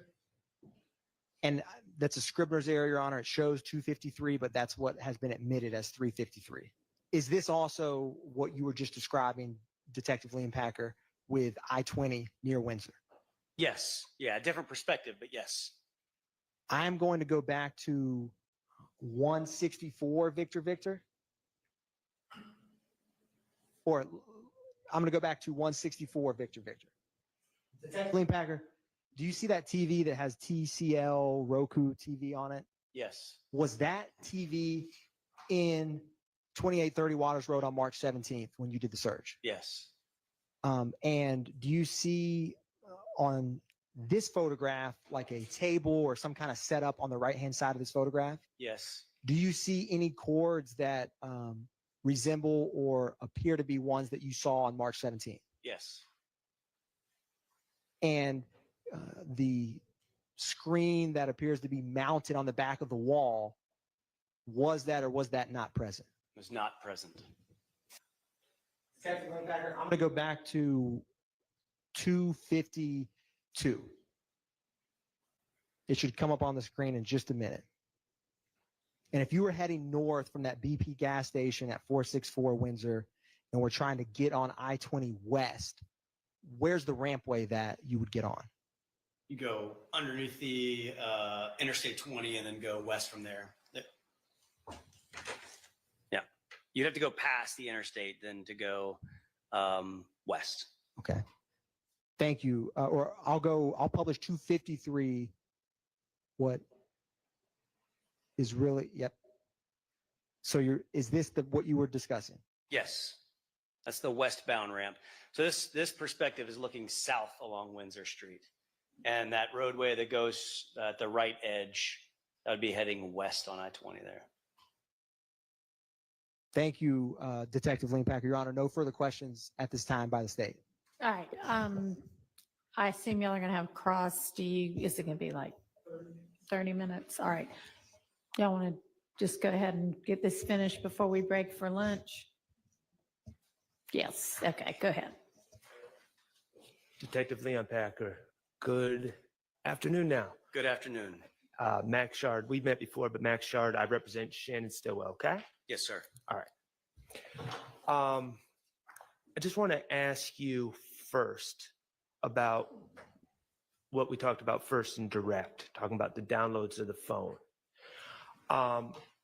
We talked about you were able to find searches on a phone that you download or extract the data from, correct? Yes. Okay. I should say I didn't find searches because I didn't sift through the data, but I'm aware of there being some links associated with searches. So let me get this clear. You extracted information from several phones, including my client's phones, but you did not review any of the downloaded information. That's correct. Okay. Do you know who reviewed the downloaded information? I provided all of the extractions to investigator Marissa Viverito, who I believe conducted thorough reviews of the data. Okay. Now, it seems to me that your role now in law enforcement focuses a lot on cell phones, correct? Yes and no. I actually, in my role now with the FBI, I expect that I'll be spending a lot more time working with cell phone records from providers and less time working in mobile device forensics. So I'm transitioning now. But yes, over the past several years, I've been working a lot with mobile device forensics. You were once a homicide investigator, though, correct? Up until about 3 weeks ago. Yes, sir. Okay. Now, as a homicide investigator, if you see a search in a phone, is there some information you'd want to know? Let me back that up. You would want to know when that search was made, correct? Yes. And now let me be clear, because on direct, you did say a few things. It could be when a search shows up with keywords, it could be someone clicking on a link sent by someone else, right? Yes. It could be someone searching in their phone themselves, correct? Yes. And it could be someone else utilizing a device, right? Just because it's someone's device doesn't mean they were the ones utilizing it at that time, correct? Yes, I wouldn't count that as a third option because as a forensic examiner, I'd only be concerned about what the phone did. So no matter who's holding the phone when it did what it did, It's only one of the two, right? The phone navigated to a URL that resulted in search results from, say, Google, regardless of who's holding it. Okay, now with all those qualifiers aside, as an investigator, if you saw search results in a phone of a person of interest, you would want to know what date that search was allegedly done, correct? Yes. Okay.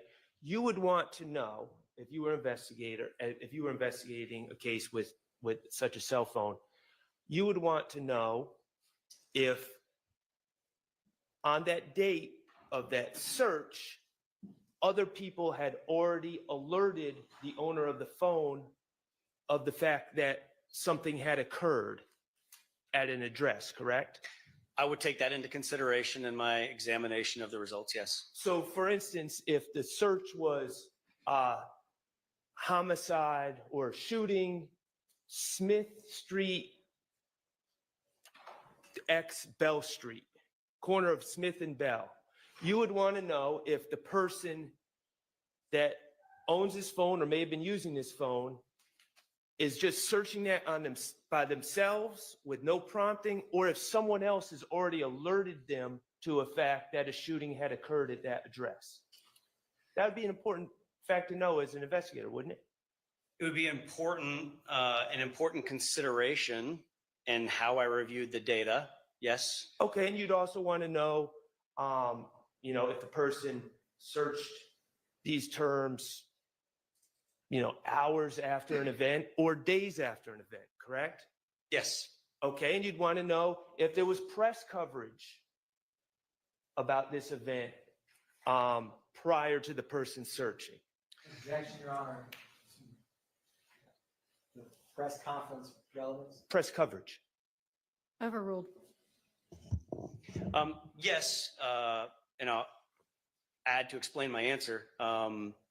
It's not uncommon in cases of, I've worked homicides and I've been on our complex case squad in homicides. So I've worked a lot of violent crime cases, even those that haven't been homicides. I'm going to object as non-responsive if we're going to get into what usually happens.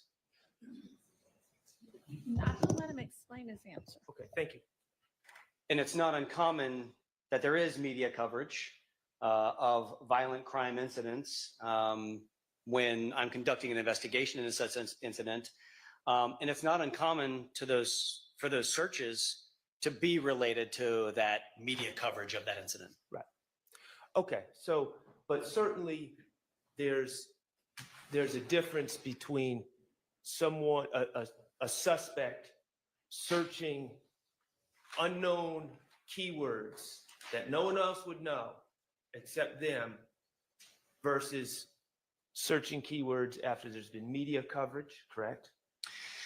That's difficult for me to answer in the hypothetical because oftentimes as an investigator, conducting this type of search of a forensic analysis of a phone, I don't know what someone knows about the incident or how many people know it, especially if it's an incident that I suspect multiple people were involved in. Well, what if in that phone there was actual messages from other people alerting that person to the event? Would that give you insight as to whether they knew about the event? The person conducting the search? Yes. If other people had told them, Yep. texted them, sent them news articles in their phone. Yes and no. Yes, and that it would give me insight that there's evidence in the phone of the person operating the phone likely receiving information in that text message that, hey, this incident occurred.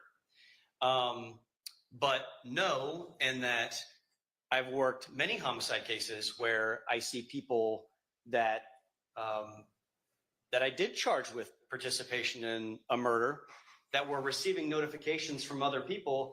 Hey, did you hear about this incident? So one may have nothing to do with the other, but one could have something to do with the other. It could be important.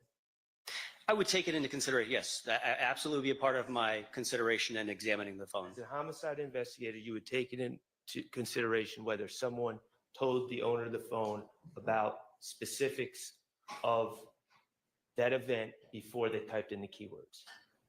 Yes. And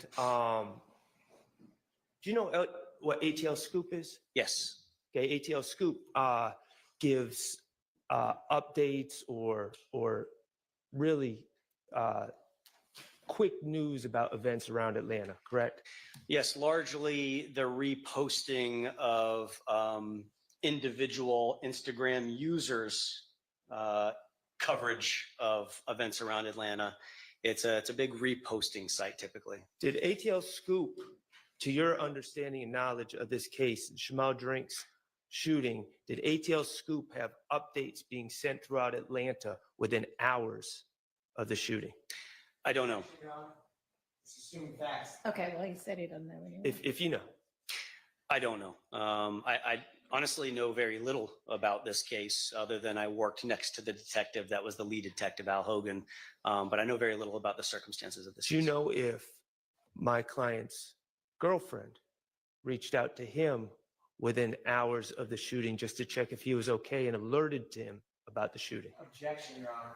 Lack of foundation, assumed facts. Sustained.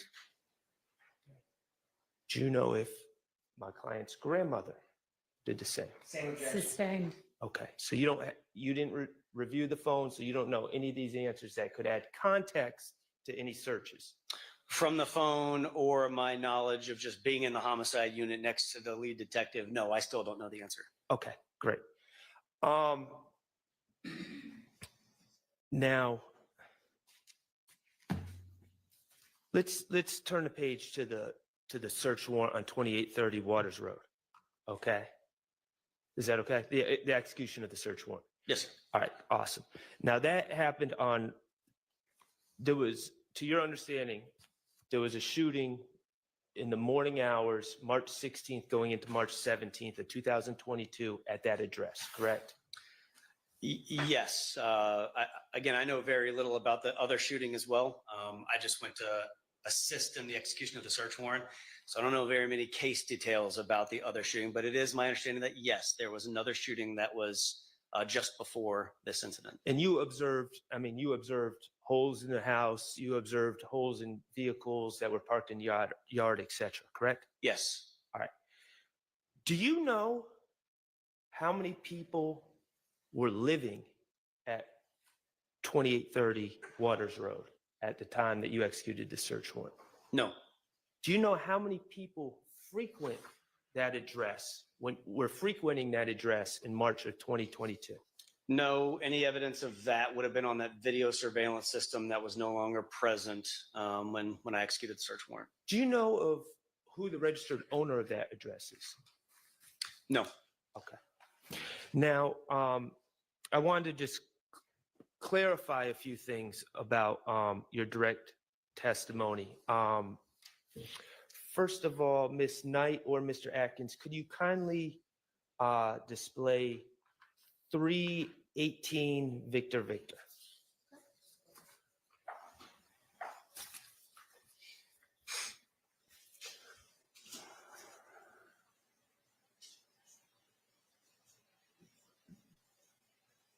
Now, what time did you execute this search warrant? Like when we saw that video that you made at 2830, what time of the day was that? I don't recall, but I'll add that I often do, and I believe I may have in this case, when I start recording a video, I verbally say aloud the date and time that I begin the recording of the video. And I know that the audio is not included in this published version of this video, but I'd have to refer to that to tell you the exact That's fine. Do you have an approximate time? I'm not going to hold. Okay, it's fine. Sorry, I don't. Yeah. Light hours. Daylight, yes. Okay. All right. You are aware that on March 17th, around the same time that you were conducting the search warrant at 2830 Waters Road, my client was being arrested at Meadowlark Drive in a white a white Audi with Maryland plates with tinted windows. You're aware of that? No. Okay. If I was back then, I don't have any recollection of it now because I wasn't involved in that investigation. All right. Well, I want to be very clear about a few things. 318, okay, we see a blue car, correct? You talking about the vehicle that's here? Yes. Yes. Okay, blue car. It is an Audi. Yes. Okay. And you found various things in the car, and we're going to get to that in a second. You are not suggesting that this is the white Audi with tinted windows that was rented to Shannon Stillwell, are you? I have no idea. I don't know anything about that. Okay. All right. This pink hat, 323 Victor, if you would, Miss Knight. Thank you.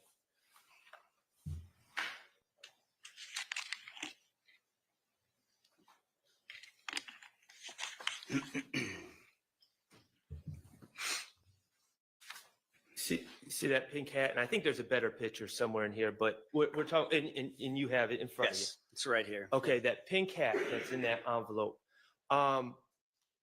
You aware that Mr. Stillwell was arrested on the same day in the white Audi wearing a pink hat? No. Okay. This pink hat would not have been something that you took from the scene and then somehow met up with Shannon Stillwell and gave it to him to wear for when he would be arrested, is it? No. Okay, so this is a completely separate pink hat. Isn't that correct? I don't know when Mr. Stillwell was arrested or what the circumstances were, what time that was, if it was before or after the execution of this warrant. If I accept what you're telling me as fact, then sure, he was arrested before with a pink hat, but I don't know. I just know that this hat was recovered in this car on March 17th. I put it in this envelope, sealed it, and put my initials on it, and that's the last time I saw it before today. Okay. All right. Well, I think that answers the question. Now, in this car, you also found a gun, a very large gun.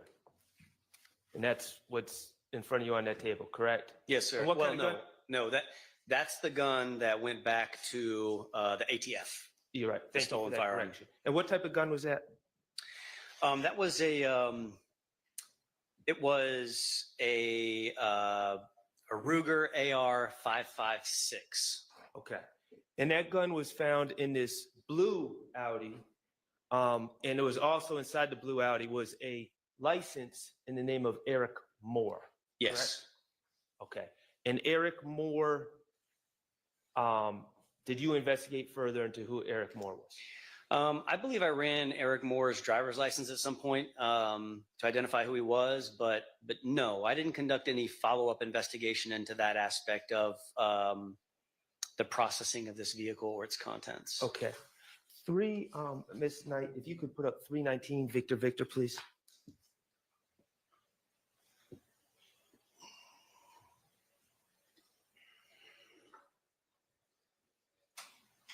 Okay. So that's the gun that was found in the blue Audi, correct? Yes. All right. Do you have any evidence that Mr. Stillwell's fingerprints are on that gun? I don't physically have any evidence of that. I believe the gun was taken by the crime scene technicians for additional processing. The results of that, I'm unfamiliar with. Do you have any evidence that Mr. Stillwell's DNA is on that gun? Not me. No, I believe the guns were processed for additional evidence, but to what extent and what those results are, I don't know. I don't have that evidence. I don't want to speak on behalf of the police department to say that the police department or the Georgia Bureau of Investigation does or does not. Kevin Leon Packard doesn't have DNA results.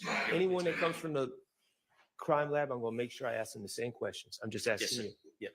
So you don't have any evidence that Mr. Stillwell has ever touched this gun? No, I don't. Okay. No. All right. And let me ask you this. This gun, are you aware that Mr. Drinks, deceased Mr. Drinks, from the 3/14/2022 shooting was shot with .40 caliber ammunition? I'm unfamiliar with that. Okay. Well, let me ask you this. Does this gun shoot .40 caliber ammunition? No. All right. Excellent.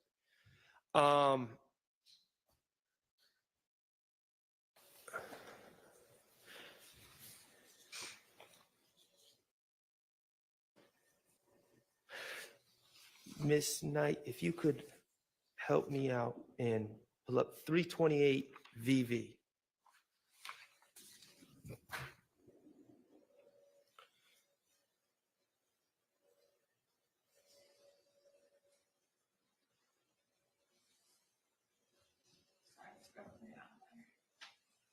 Definitely further down. It's the second gun. No, up.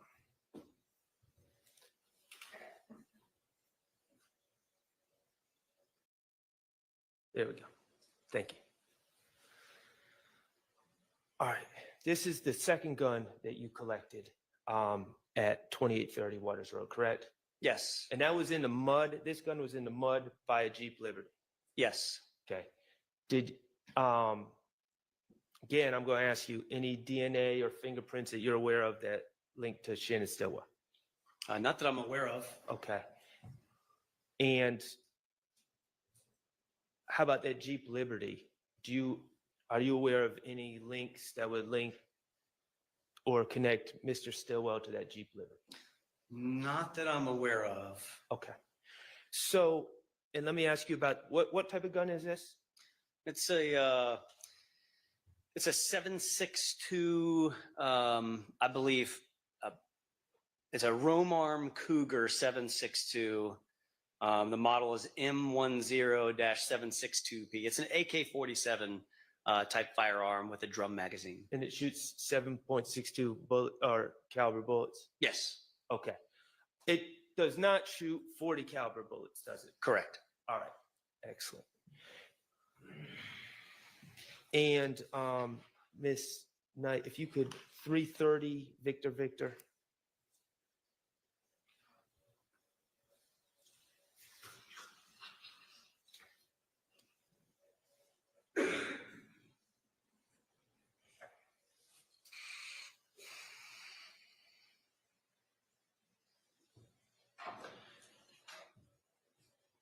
Now, this gun was actually found in the house at 2830 Waters Road? Yes. Okay. And any DNA or fingerprints that you're aware of that link this gun to Shannon Stillwell? I have no knowledge of that. Okay. And what type of gun is this? This is a Taurus G3 9mm pistol. 9mm. Yes. Does this gun shoot 40 caliber bullets? No.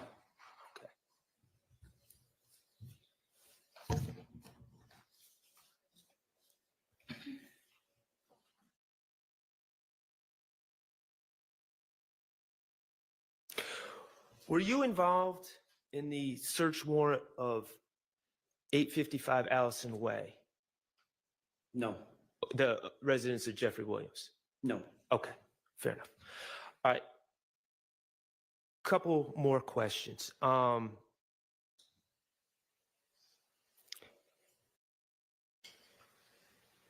5.7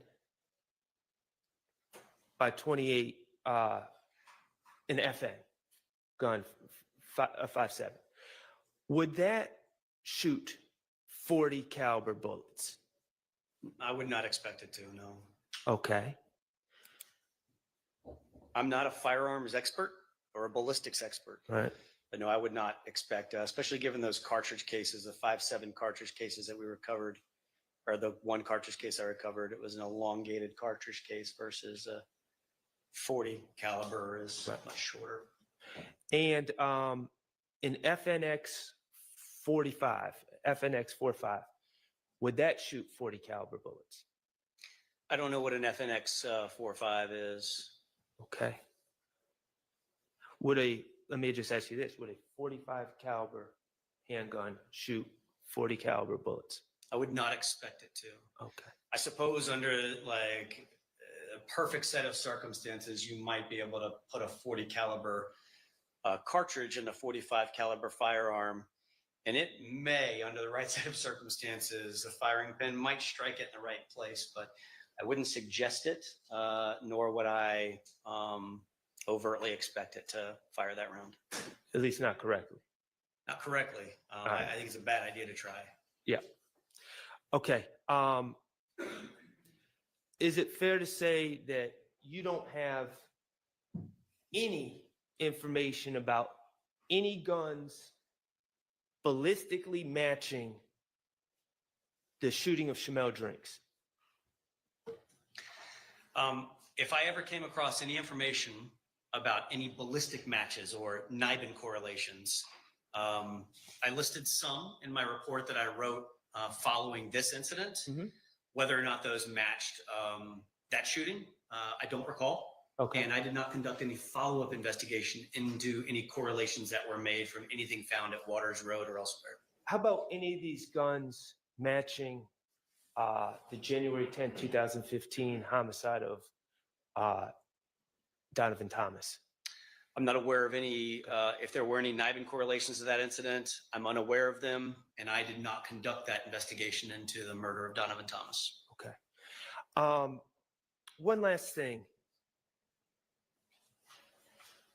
As part of your involvement in this case, did you ever get a chance to review? I know that we looked at photos from Windsor Street. Did you ever get a chance to review the surveillance video from the FedEx on Windsor Street? I don't want to misspeak and say that I never saw it because I know, again, Al Hogan sat 2 seats in front of me. Uh-huh. It's possible at one point I saw it on his screen, but I have no recollection of ever seeing that video. Okay. Did you ever speak to any FedEx employees and ask them to just describe what they saw on the video? Okay. All right. Thank you. I have no further questions. Okay, thank you. Any questions? All right, any redirect? Brief redirect, John. All right. Detective Lane Packer, how many murders have you worked in your experience with Atlanta Police Department Homicide Unit? I've worked on hundreds of homicides in my tenure with APD Homicide. How often would you find the homicide suspects, the murder weapon used in the murder? Overruled. It was more common to not find the firearm used in the offense. I have recovered weapons used in homicides, but I'd say it's far less common. And do you know why that is? Sustained. Detective Lane Packer, on cross, you asked a lot of questions about searching of a location in a phone. Do you recall that? Searching a location of a phone? A suspect searching a specific location in their cell phone. Yes. And you were also asked questions about if they were notified or hypothetically what someone knew. Do you remember that? Yes. If you had information that a possible homicide suspect was either at or within minutes at the scene and searched that location, how would you take that piece of information? Sustained. On cross-examination, do you remember Mr. Shard asking you about 8 to 10 questions about searching a location of a incident? Yes. And how that would impact your investigation? Yes. With those line of questionings that you remember, how would it impact your calculus if the person that searched the location was on the scene when the murder happened? I would perceive that as being intelligence gathering to determine what the police knew about the incident through media reporting.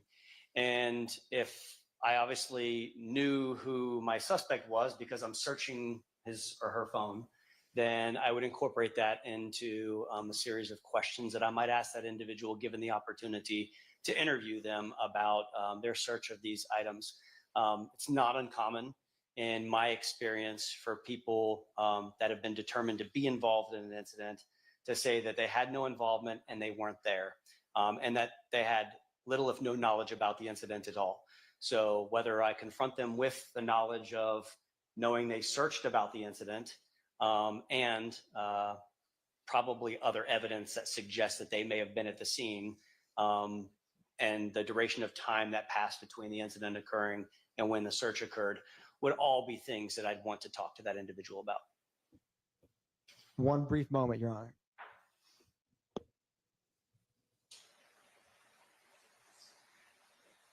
Thank you, Detective Lane Packer. No further redirect by the state, Your Honor. All right.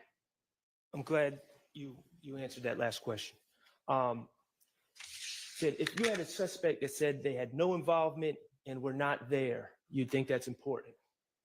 Yes. What about a suspect that says, I have no involvement, but yes, I was there. I was there.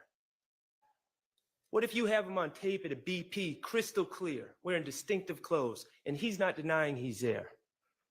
Would you make sure that you watch the surveillance video of the killing pretty darn carefully? Yes, among other things, given that assertion made by that person, there's additional things that I would do as well. You wouldn't just ask someone that works for a business with no law enforcement training, hey, tell me what seems to be going on your videotape that you have, would you?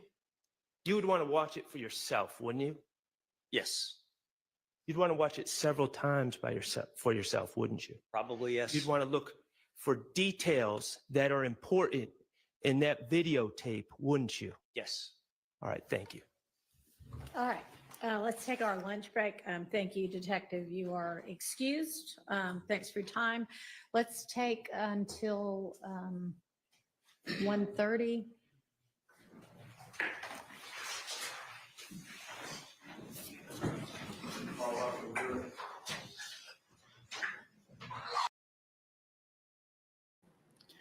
All right, y'all. I'm gonna just keep it moving with another one, y'all. We just gonna, as long as y'all want to hang out and chat and whatnot.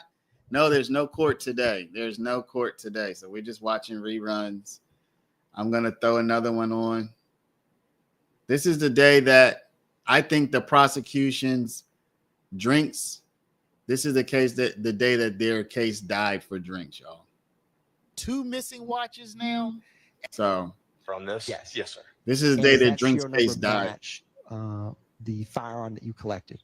I can confirm. I believe there is a Y'all, slight there's no variation court. between what There's was in no the more report and court. what is on the actual weapon. Court is as over. Later investigation revealed. Can you describe that later investigation regarding the serial number? I can. So after this weapon was recovered, taken to Atlanta Police Department. I think a property, lot of people are watching thinking that later like on, we're actually in court today. There is no more court. So there's no more testimony is what I'm saying. There's no more testimony. There's going to be court coming back, but there's no more testimony. All we have left are tidying up the jury instructions. I think closing arguments are going to be Monday, I believe. They're going to take all Monday with closing arguments. And then Tuesday, they're going to give the jury the instructions and give them an opportunity to start deliberation. And then Wednesday, they are going to let the jury deliberate. So I don't know what the camera's going to do once the jury's deliberating. I don't know if it's just going to be in the courtroom. I don't know. They're going to turn the camera off and only come back once the reading of the verdict is ready. Of course, we have no idea if the jury's going to be ready to just get it all done on Wednesday. Maybe we can talk a little bit about that, y'all. What do y'all think? Do y'all think that, let's get a poll. Let's do a quick poll, y'all. Yo, where are the mods at? Amy, you here? I've been working on some stuff over here. Amy, I haven't seen Andre today. I haven't seen Miss Lily today. How long will the jury take to reach a verdict? Y'all hit the like button, please. Go ahead and hit the like button. Let's say 1 day. We'll put 2 to 3 days. And we'll put 4+ days. All right. We'll do the poll. So again, hit the like button. We're running reruns today, giving y'all an opportunity to just be in the chat. So here we go. I followed up on the E-trace, the further investigation of the firearm, and was advised that the weapon had not been traced back to an original purchaser.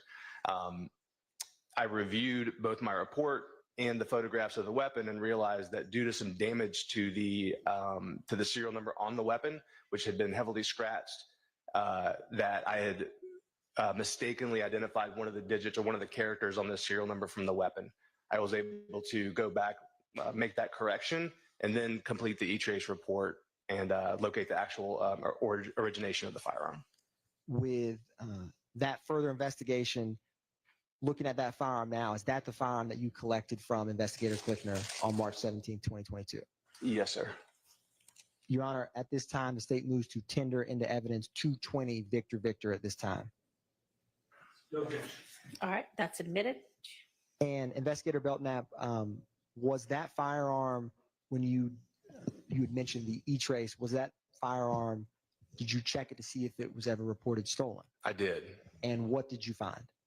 I contacted the original purchaser of the weapon, who advised that he had sold the weapon in a third-party sale to another party, but did have contact information for the purchaser. I then contacted that person, who advised that the weapon had been stolen from him, and an Atlanta Police Department report had been made at the time of the theft.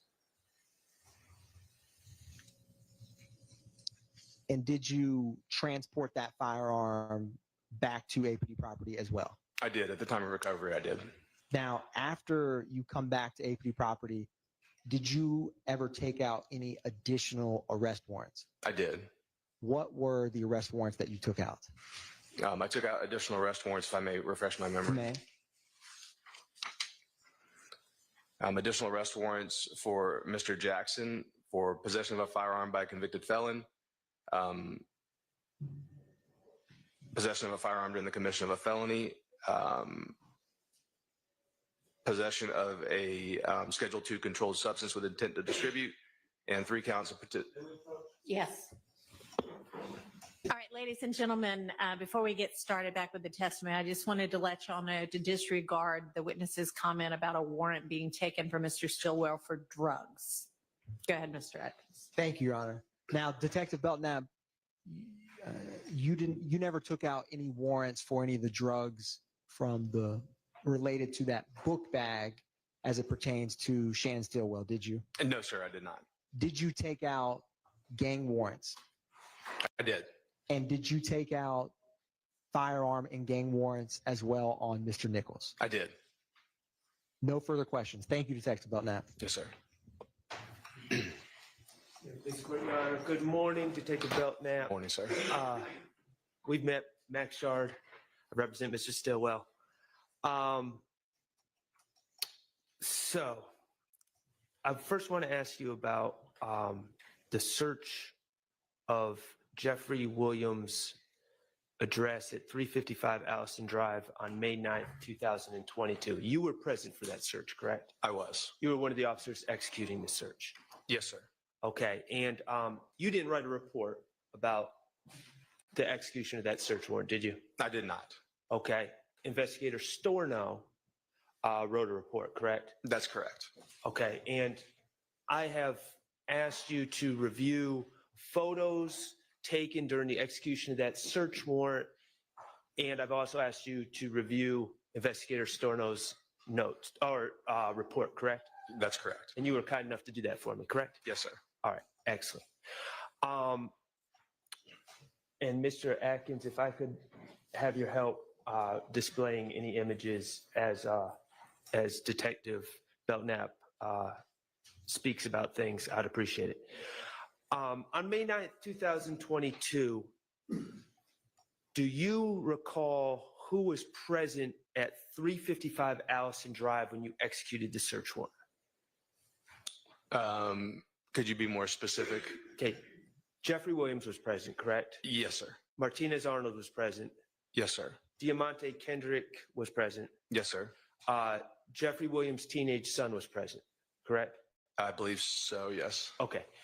My client, Shannon Stillwell, was not present at 355 Allison Drive on May 9th, 2022, was he? He was not. Okay. And you don't have any evidence at all that Mr. Stilwell has ever even been to that residence, do you? No, I don't. Okay. All right. And during that search warrant was sought out by Investigator Viverito. Is that correct? Yeah, I believe so. Okay.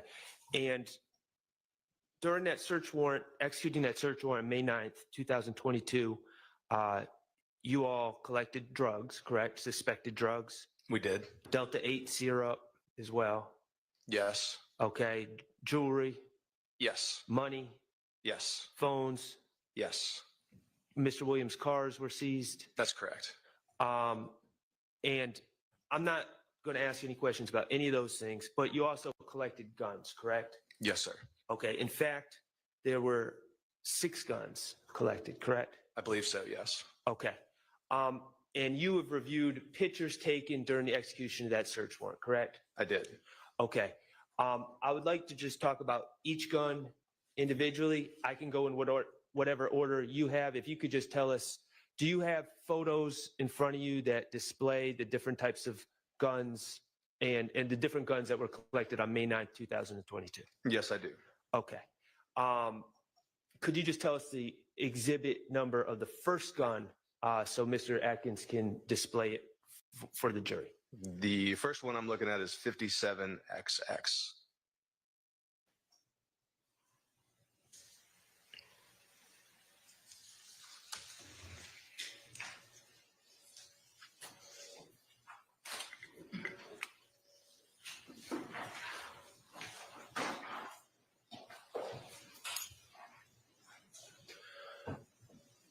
Okay. And that gun, from the pictures, can you tell us what type of gun, the manufacturer, anything that you can tell about that gun? It appears to be a Glock semi-automatic handgun.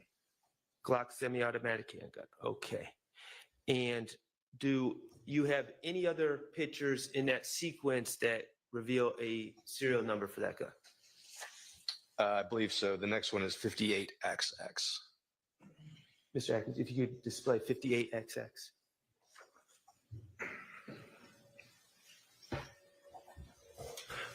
Okay, and is the serial number BKMN 536? Yes, sir, it is. Okay. What is the second gun that was collected? The next one is 30XX.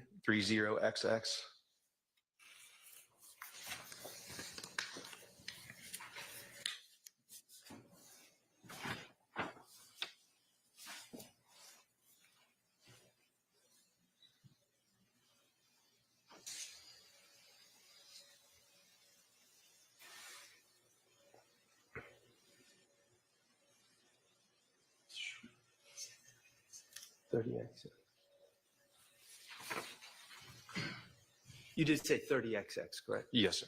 Thank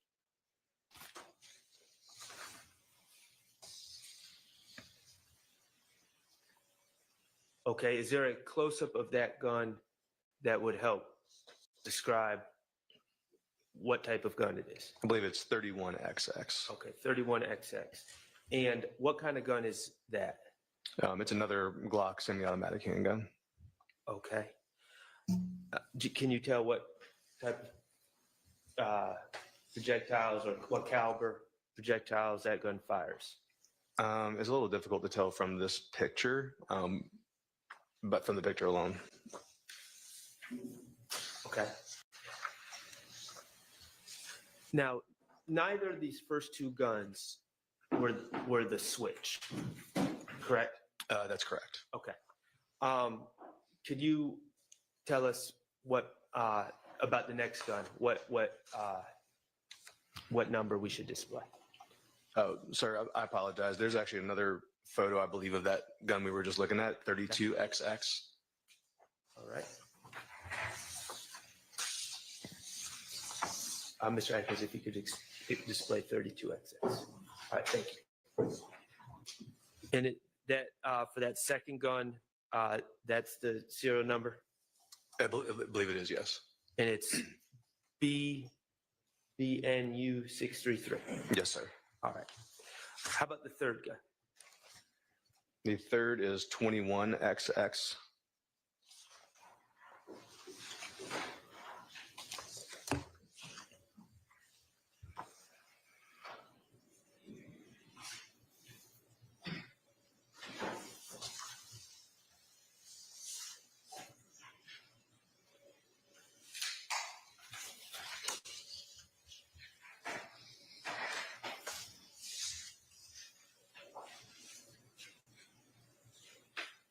And what can you tell us about this gun as far as the caliber, the manufacturer, or anything?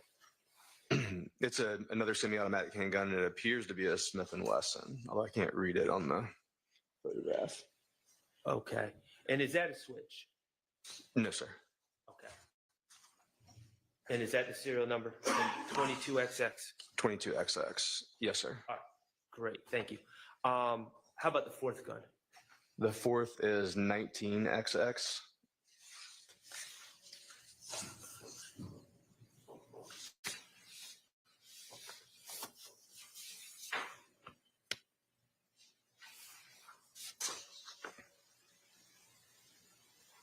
Okay. And what can you tell us about this gun?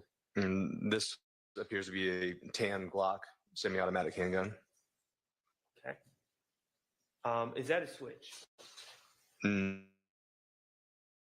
Does not appear to be. The fifth gun? That would be 15XX.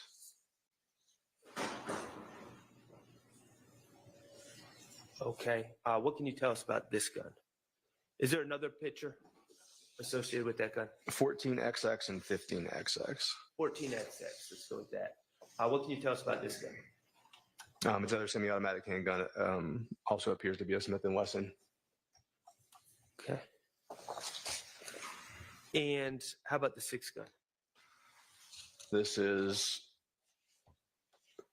51, 52, and 53XX.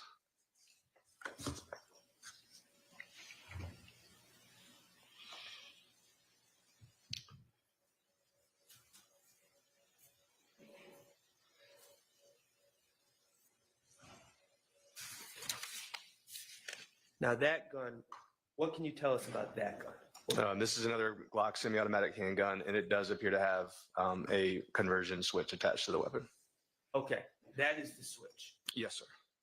All right, excellent. And those are the 6 guns that were collected from Jeffrey Williams' residence on May 9, 2022. Yes, sir. All right, great. Thank you. Thank you, Mr. Atkins. Okay, I just want to clear something up.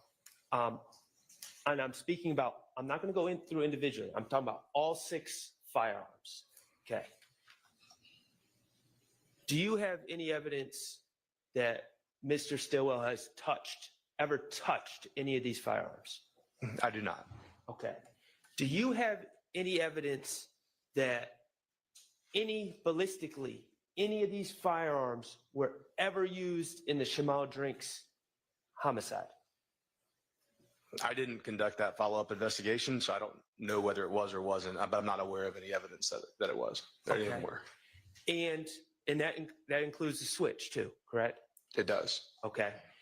And do you have any evidence, ballistically or otherwise, that any of these guns were used in the January 10, 2015 shooting of Donovan Thomas?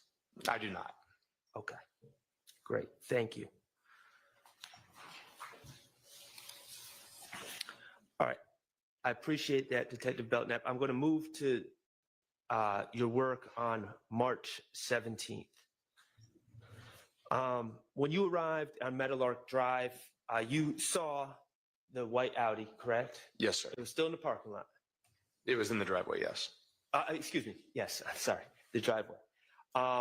Still had the Maryland tags affixed to it. It did. Still had the tint. I don't recall noting the tint. Okay. But I don't believe the car had been altered. Okay. You don't believe the car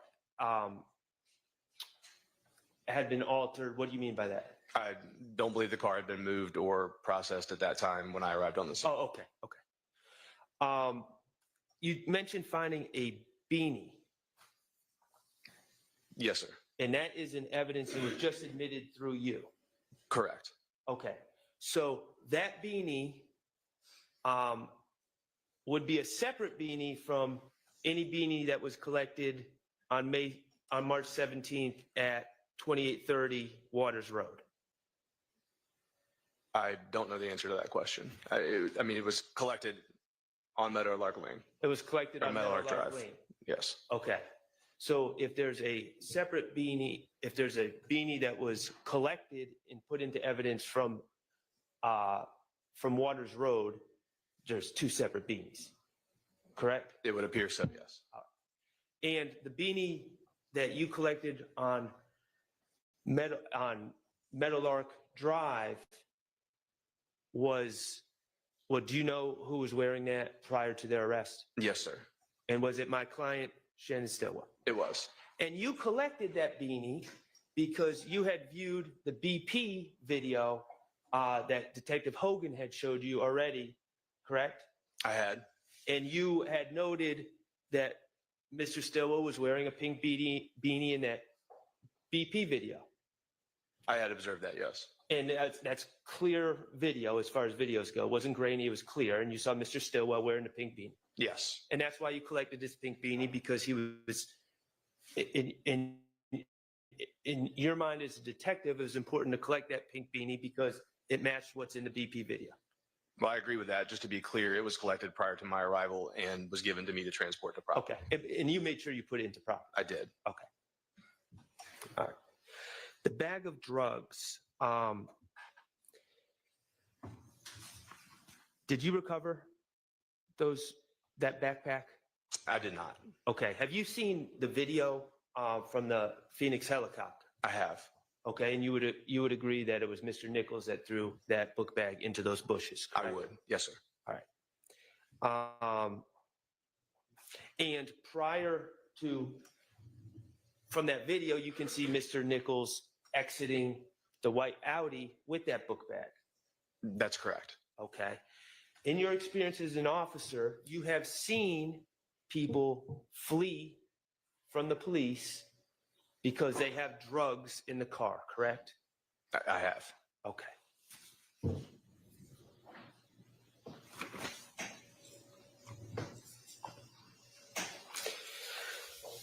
The FN Hurstel 5.7, serial number 386409184, that I believe is in evidence 221 VV. That was collected by Trooper Campbell and given to you for evidence, correct? That's correct. All right. And you would agree that that gun is not a switch. It's not modified, not a switch. No, it is not. Okay. And then later, you were called by an officer Klickner to collect an FNX 45, correct? That's correct. Okay. And just to be clear, the going back, the FN 57 shoots 5.7 rounds, correct?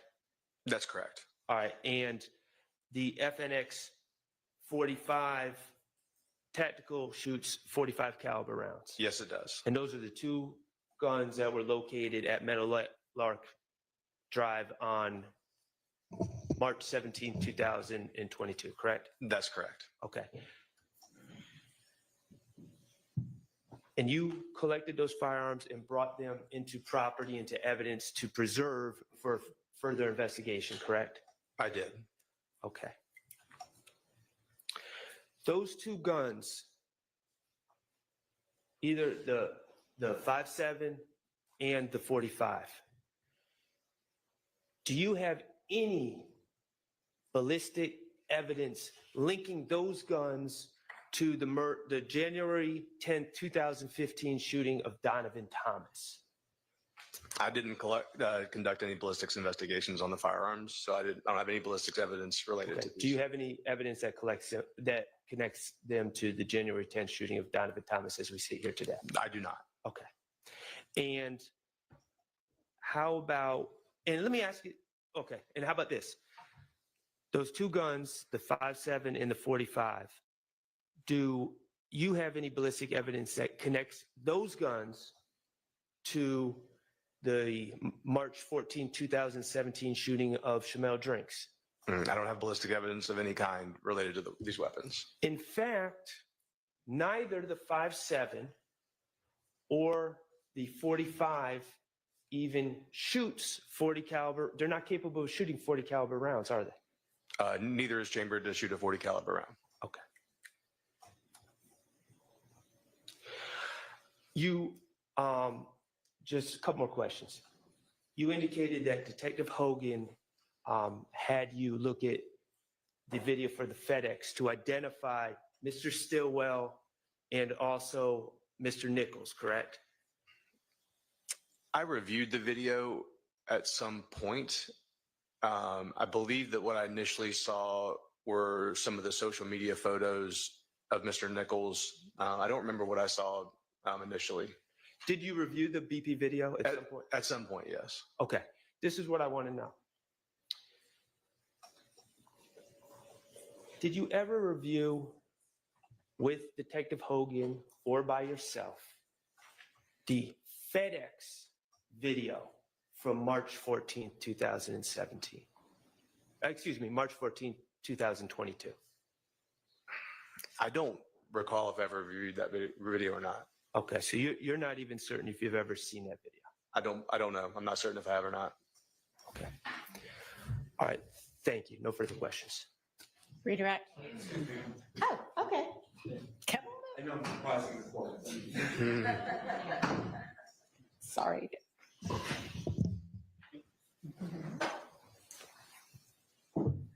Good morning. Good morning. We have met. It's good to see you again. Yes, sir. You too. So I have some questions about what you said today. You mentioned that to Mr. Shart that Mr. Kendrick was present in the house at Allison Drive on May 9th, 2022, correct? I don't recall exactly what his question was, but yes. Okay. Did you actually see Mr. Kendrick in the house? I did not. Okay. The 6 guns that were found in that house, in Mr. Williams' house, do you have any evidence that Mr. Kendrick was ever in possession of those 6 guns? I do not. Do you have any evidence that he was anywhere near those 6 guns? I do not. Did you take part in the inventory, possession, or transport of the jewelry that was found in Mr. Williams' home? My role during the search was to take photographs of evidence as it was recovered. Do you recall there being 2 Richard Mille watches in Mr. Williams' home? I don't know if I would know those if I saw them. So I don't know if there were 2 or not. Okay. Do you recall seeing it's a Richard Mille brand. I understand you don't know what that brand would look like, but do you recall seeing a white ceramic watch with a pink band in the jewelry that you collected, or that was collected in that home? I believe one was. Do I remember seeing it? I certainly don't. This, a couple years later. Okay. If a Richard Mille RM055 Bubba Watson white ceramic watch is not present in property today, do you know what happened to that watch? I wouldn't have any idea. Okay. Thank you very much. Yes, sir. All right, redirect. Yes, Your Honor. Detective Belknap, on cross, you were asked by defense counsel about the May 9th search of Jeffrey Williams' home. Do you recall that? Yes, sir. Now, you actually were the photographer of those crime scene photographs we walked through, weren't you? Yes, sir. Now, you remember being asked questions about, I believe it was the 6 firearms that you found in that house. Yes, sir. And if they have any ballistic evidence to the March 14th, 2022 murder of Shamel Drinks. Do you Correct. recall that? Yes. Now, how many months later was this search from March 14th, 2022? That'd be 2 months later. Was Demekion Garlington arrested on May 9th, 2022 at Jeffrey Williams' home? He was not. Was Shannon Stillwell arrested on May 9th, 2022 in Jeffrey Williams' home? No, he was not. What about Miles Farley? He was not. What about Quarmavius Nichols? He was not. Now, I want to also ask you as the photographer, I'm going to publish what's marked as 64 X-ray X-ray. It's going to come up on the big screen and on your computer. Is this one of the photographs that you took? It appears to be. I'm going to go to 65 X-ray X-ray. Is this one of the photographs that you took? It is. Why did you take this photograph? In documenting this scene, we saw this pamphlet for Mr. McMiller's funeral. Mr. McMiller was associated with YSL, with Mr. Williams, and had been shot and killed. What was the date that he was murdered? It was March 11th of 2022. And do you recall if that murder was at a house or on a highway? It was on the highway.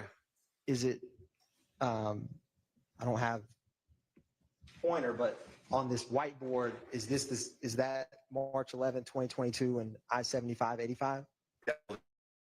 And was Shamel Drinks murdered how many days after March 11th? I believe it was 3 days later. Now, I also want to ask you about, thank you, Mr. Vadi. You were asked on cross by defense counsel about a watch. Do you remember that? I do. Now, I'm just going to come out and ask you because we've been dancing around it. Did you steal any watch or know of any APD personnel who stole any item from that house? Absolutely not. Can you tell the jury the protocols that are in place when you document? Was everyone wearing body cam? They were. And can you describe for the jury the process y'all have when you go through that large amount of evidence on a scene like that? In terms of, do you video when you're putting it into property? Yes, usually our body cameras will be running during the search of the home, during the transport, and at property when submitting property. And were you all on scene or working that case for a short time or a long time? We were out there for several hours.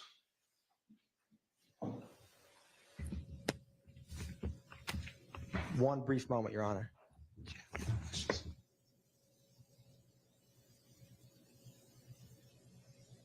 No further questions. Thank you, Detective Belknap. All right, any recross?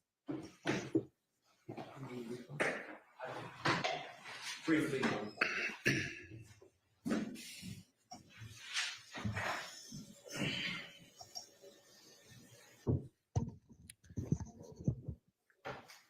You were asked on redirect if you're aware of any member of the APD that would have stolen this particular watch I asked you about, correct? Yes, sir.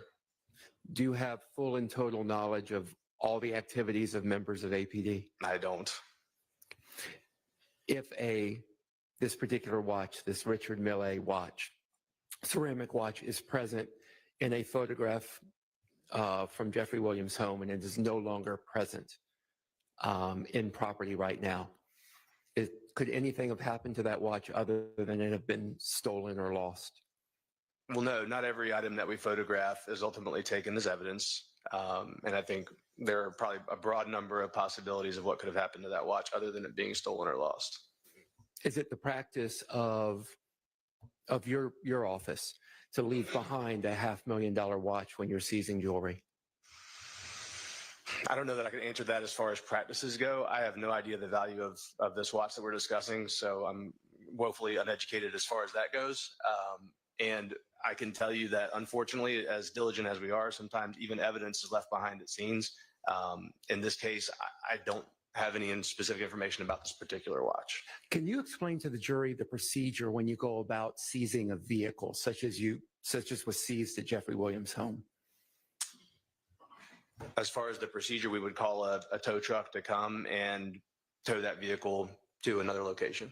Is there any searching of the vehicle and inventorying of property within that vehicle at the time of the seizure?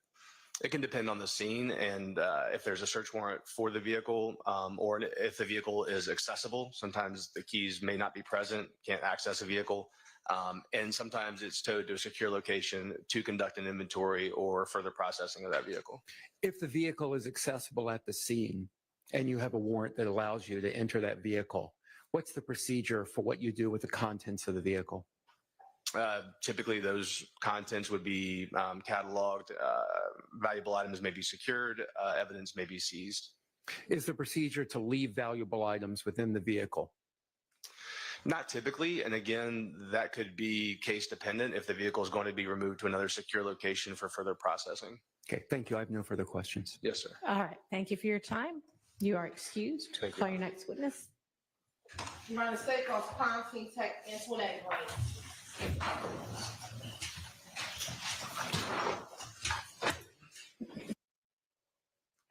Yeah, if you could just, no, if you could just put him up there. I'm sorry. I'm sorry. Thank you. Thank you so much. Just going to put these here in case I need to ask more questions. Okay. Mr. Atkins, could you display if I need anything from, thank you. Good morning. Good morning. Crime scene tech, you're still crime scene tech, correct? Well, I'm currently a supervisor, but yeah, it's Good morning, Supervisor Green. Yes. My name is Max Shard. I represent Shannon Stillwell, okay? okay. Now, the work that you just testified to, you performed that work on March 22nd, 2022. Yes. Okay. At the annex on Bankhead Highway on Donnelly Hollowell that APD owns and stores vehicles that are evidence, correct? Yes. Okay. And you were not at the scene on March 14th of 2022, but you became involved when you processed these vehicles. That's correct. All right. And you processed these vehicles, was that pursuant to a search warrant? Yes. Okay. And the search warrant was obtained by Detective Hogan, is that correct? Yes. Who you knew to be the lead investigator in this case? Well, investigate. Yes. Okay, thank you. Now,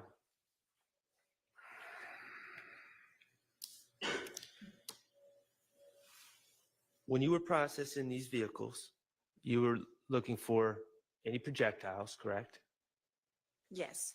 Any shell casings? Yes. Okay, well, we're going to get to the projectiles in a second. Shell casings, spent shell casings. You did not find any shell casings in the white Audi. Isn't that correct? That's correct. No shell casings. Okay. You were looking obviously for weapons. Yes. You didn't find any weapons in the white Audi, did you? Yes, that's correct. Correct. You did not. I did not find anything. Okay. Yes. All right. And you were also, as part of the execution of the search warrant, you were looking for materials or objects that could later be tested for gunshot residue, correct? Correct. Yes. Okay. So the white Audi, you collected a cell phone from the center console, correct? Mhm. And then you also removed the headliner, correct? Yes. Okay. All right. So let's just talk about the removal of the headliner. Brief indulgence, Your Honor. Mm-hmm.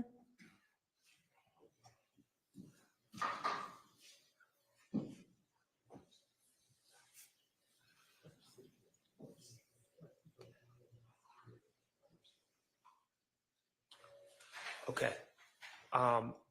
As part of as a crime scene technician with the city of Atlanta, certainly now as a supervisor, you are trained in evidence collection, correct? Yes. And forensics, correct? Yes. Okay. And you are trained in gunshot residue, what it is, correct? Yes. Okay. And you know it to be microscopic particles that are expelled from a handgun when the gun is fired, correct? That's correct. Yes. And it spreads in the immediate area of wherever that gun is fired. Yes. Okay. And you were trained in the collection of potential objects for testing for gunshot residue, correct? Yes. Okay. In this case, you collected the headliner from this white Audi. Yes. Okay. Now I'm showing you 183 VV. This is already in evidence. Is this a fair representation of what the white Audi looked like after you collected the headliner? Yes. Yes. Okay. And the part that you collected, is it the square on top where the sunroof is, or is it also the surrounding area that forms the border on the top of the car? Yeah. It's been so long. Yeah. So I'm assuming that, well, I did that where I put number 1, I collected that. And if the other parts came off, I collected that as well. Okay, so you collected it all. Yes. Okay. Would you like to look at the headliner to just Okay. confirm? Yeah.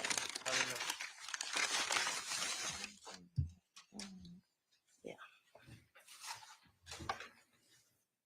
So yes.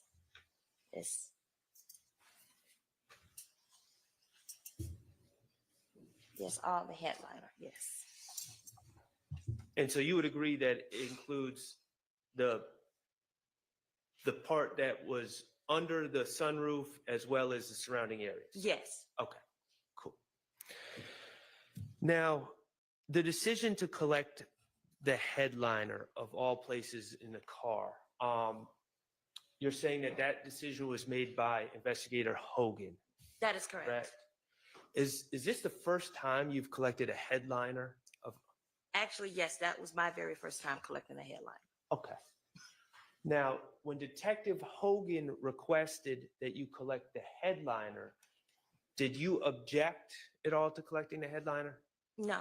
Okay, as someone trained in gunshot residue and collection and all that you know about gunshot residue, the headliner seemed like a reasonable part of the car to collect. Well, that's what he requested to collect. He's the lead, so I'm under his direction. And that seemed reasonable to you, though, correct? Yes. Okay. You didn't think it was crazy for Detective Hogan to ask you to collect the headliner? No. Okay. And the headliner would be, the reason you didn't think it was crazy, because the headliner would be in the area where gunshot residue would be dispersed if a gun was shot inside that Audi, correct? Correct. Okay, and the headliner and that cloth is different than hands, correct? That is correct. Okay, the cloth material, based on your training experience, would be more likely to collect and maintain gunshot residue particles than someone's hands, correct? That is correct. Okay, so that seemed like a good idea to you to collect the headliner, Yes. if we wanted to get to the truth. Yes. Okay.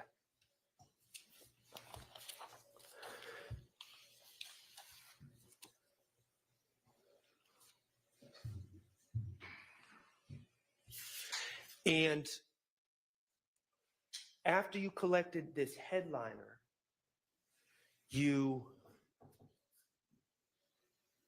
packaged it carefully, correct? Yes. In accordance with all the training and experience and guidelines that you follow in the collection of evidence, Yes. and you submitted it to GBI, correct? That is correct. And GBI being the Georgia Bureau of Investigations. Yes.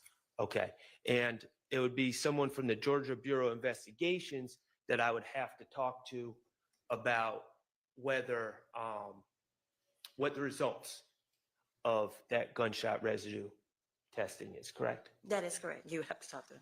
All right.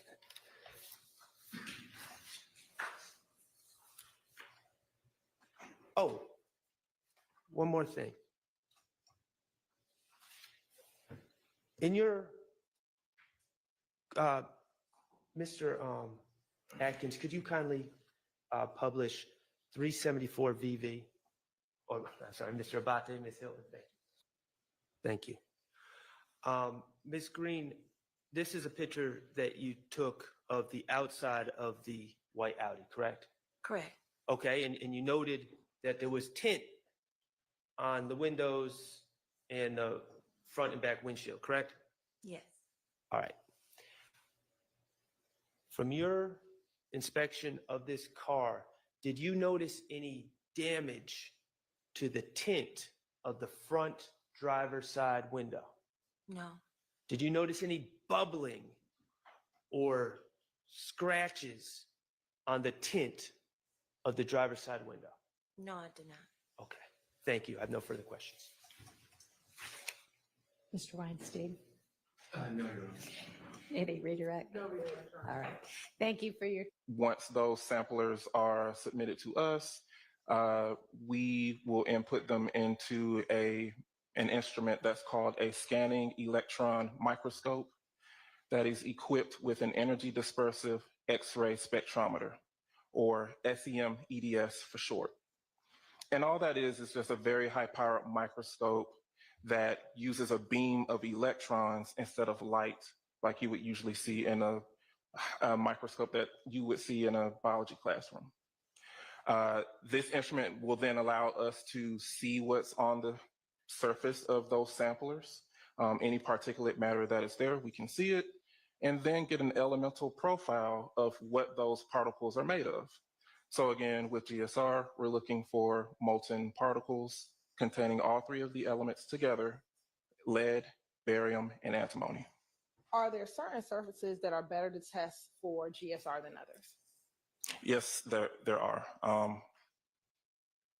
As far as like, so typically the best evidence as far as GSR is concerned is a person's hands. You can also sample surfaces such as clothing items or anything that's made of cloth or textile material. Any other surfaces can be sampled for GSR, but some surfaces don't do as well as retaining those GSR particles, and as well as making it difficult to actually sample. But any surface can technically be sampled for GSR.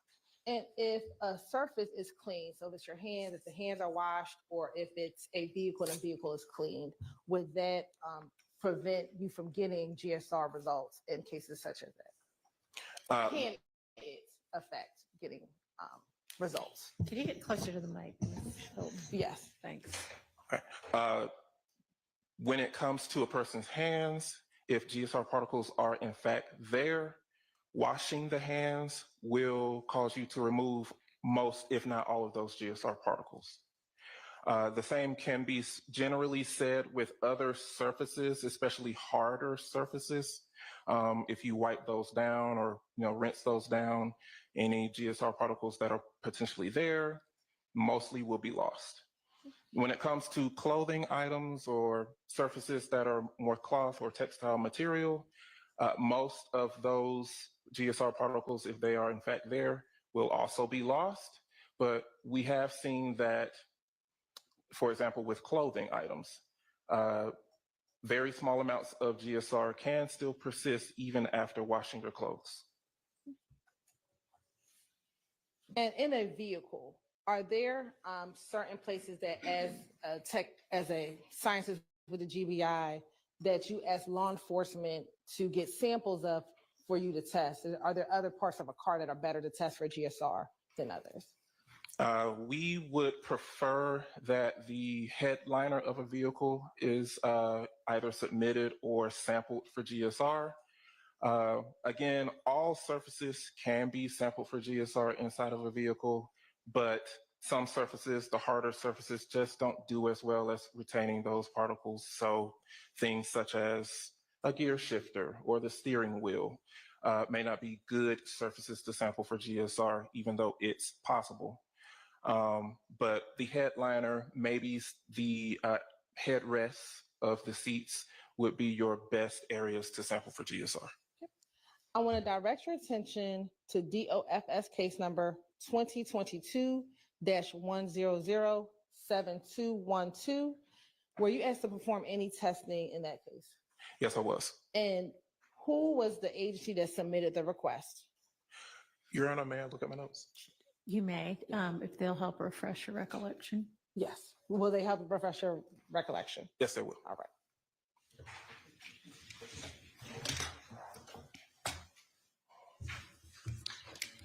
And I'm sorry, it was which officer? Which agency? Agency, the Atlanta Police Department.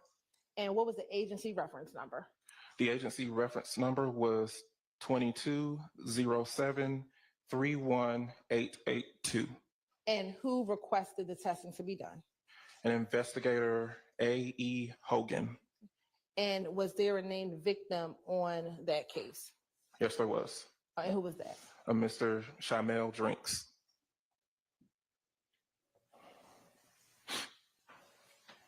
And what was submitted to the GBI for testing? So as far as GSR analysis is concerned, a headliner that is identified as being collected from an Audi A5 was submitted. Okay. And in front of you, it states Exhibit 388BV. And there's some fresh gloves. Tell me if you recognize Exhibit 388BV.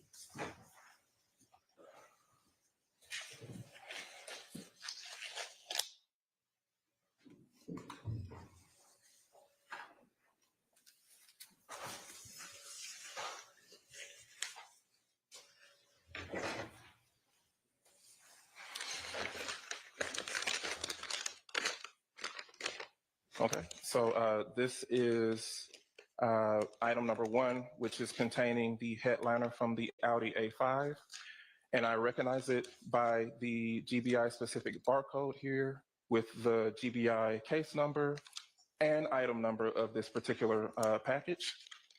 I also recognize this package by the seals, where I initialed the seals here when I completed the analysis, and my initials and date when I started the analysis. And can you walk the jury through what you did with that particular piece of evidence in order to test for GSR? Okay, so once I am assigned this particular case, I will then go and retrieve this item of evidence out of the trace evidence evidence storage location, and then begin my analysis for GSR. So for this particular case, I was tasked with actually sampling the headliner before beginning my examination. And so I took this item of evidence into a clean processing room and began sampling this headliner using those stubs or adhesive samplers that I mentioned earlier. And when you look inside 388BV, do you see the adhesive stubs that you use in this case? The adhesive stubs are not here unless they've been put inside. Oh, they're inside actually. So the adhesive stubs are a separate item that I created once I was finished sampling the headliner. And when you say you sampled the headliner, what do you mean? I will take the adhesive samplers and we call it dab randomly across the surface of that headliner.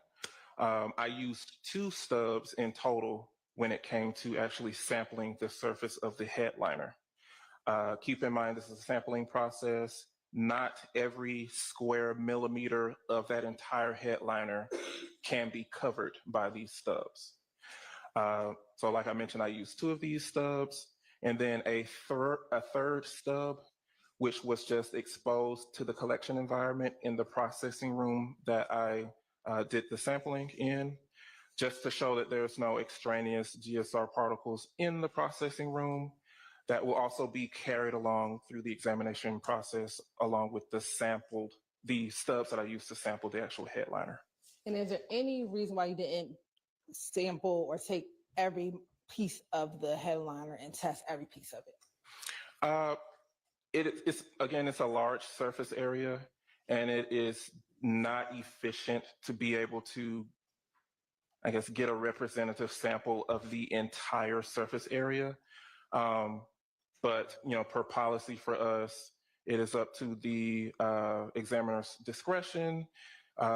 Whenever the tack or the adhesive, the stickiness is lost on those samplers, you can either stop there with your sampling or use another adhesive sampler to continue sampling. And for me, I used 2 stubs for this particular headliner. And what was the results of your testing? The samples from the headliner, from the Audi A5, failed to reveal any particles that are characteristic of GSR. Now, since you only tested a sample of the headliner, is it possible that there could have been GSR on the portion that you did not sample or that you did not stub? It is possible that there is a small amount of GSR somewhere on that headliner that I happen to miss with the sampling process. Now, I want to ask you a few hypotheticals. If a person is driving a car and they pull up to a red light, and at that red light, the same driver, I'm going to ask first, sticks their hands outside of the window and they fire a .40 caliber handgun, would you expect gunshot residue to enter into the car that the driver was in? And it is the driver that stuck the... Yes, the driver is the person who stuck their hands outside of the window and fired the firearm.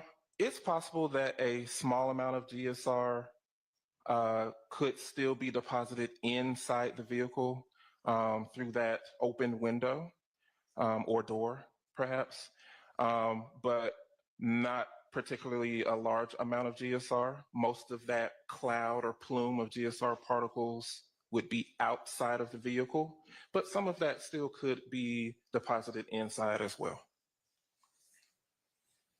Now, hypothetically, if a person... Ms. Hilton, if you're going to get that far away from the mic, will you use the lapel mic or pick one up and carry it with you, please? Sure, I'll stay by the mic, Your Honor. Hypothetically, is this good? Can you hear me? Okay. Hypothetically, if a person is driving a vehicle and they have passengers in that vehicle, and for some reason they're in the same car, the passenger shoots a gun inside of the car, inside of the same car, would you expect to find GSR inside of that vehicle? Yes, if the gun is discharged within the cabin of that vehicle, I would expect to find GSR inside of that vehicle. Would you expect to find more GSR in that vehicle where the gun was shot in the cabin more than the gun that was shot outside of the window of the driver's side? Yes, it is reasonable to expect that more GSR particles will be found in the vehicle where the firearm was discharged inside of the vehicle versus the vehicle where the firearm was discharged outside of the window of the vehicle.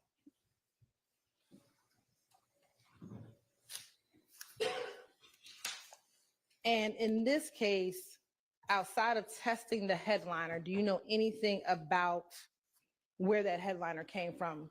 Outside of knowing that it came from an Audi A5, do you know anything else about that vehicle? No, I do not.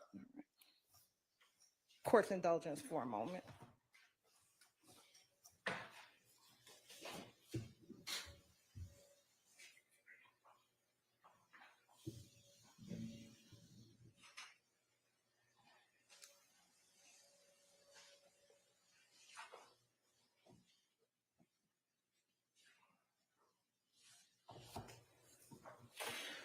My last question for now.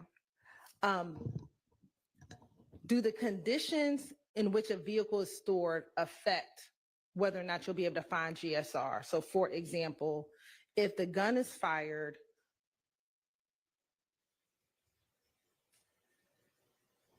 outside of a vehicle and the windows remain down, or the sunroof is opened, or the sunroof is opened and closed multiple times, does that at all affect whether or not you will find GSR inside of the car?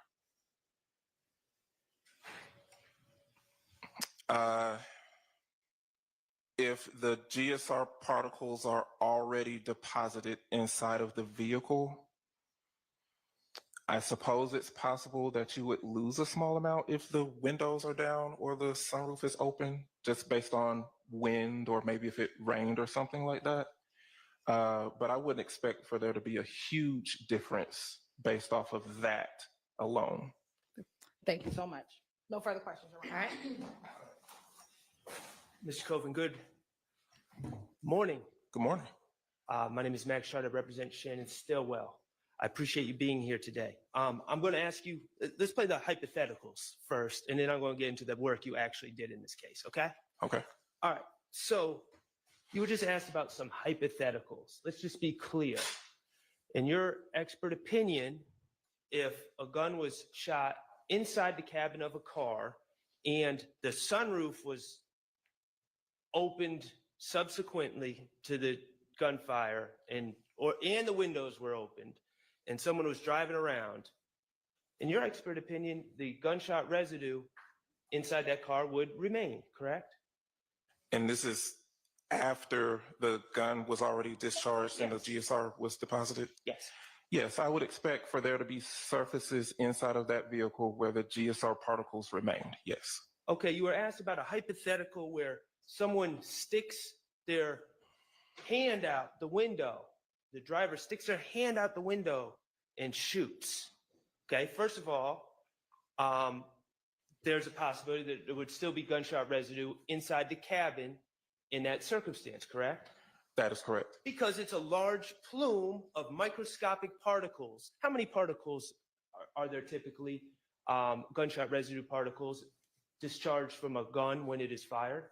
We don't have a very accurate count on that for sure, because that's very difficult to count. But I would expect on the order of hundreds, at the very least, to be created when a firearm is discharged. Now, where those particles are deposited, that's a different story. Could it be thousands? It could be thousands. I can't say for sure. It's all dependent on how many shots we're talking about and how large the caliber of the firearm was. And let me ask you this. So 3 to 4 shots fired outside the car, inside the car, either way, that would increase the amount of particles that are expelled from the firearm 3 to 4 times, correct? Yes, it would, yes. That would make it more likely, even if a gun is shot outside a window, that there would be gunshot residue within the cabin that could be detected by you later on, correct? Yes, that is reasonable to expect that there will be more available to deposit on some surface somewhere, yes. Okay, and while we're playing the hypothetical game, if someone stuck their arm out the window, the driver's side window of a car, and fired a gun, and it was on video, you would expect to see muzzle flashes, wouldn't you? On video? Yes. That's reasonable to expect. That's, yes, with a gunfire, with a discharging firearm, yes. You familiar with tint application? A little bit, You're not yes. supposed to down the window within 24 to 48 hours after the tint is applied, correct? That is what I've been told before, yes. Leads to bubbling, leads to damage to the tint. That's correct. Okay, if a car is collected that had recently had tint applied and there was no within hours of this alleged shooting, and then there was no damage to that tint when it was later when the car was later processed, would that be evidence that the window was never opened to shoot out at someone? That is outside of my expertise. I'm not a window tint expert. I know I've been told that as well before with my own vehicle, but I cannot say for sure that that is the case here. Well, while we were doing hypotheticals, I just wanted to ask that as well. Okay. But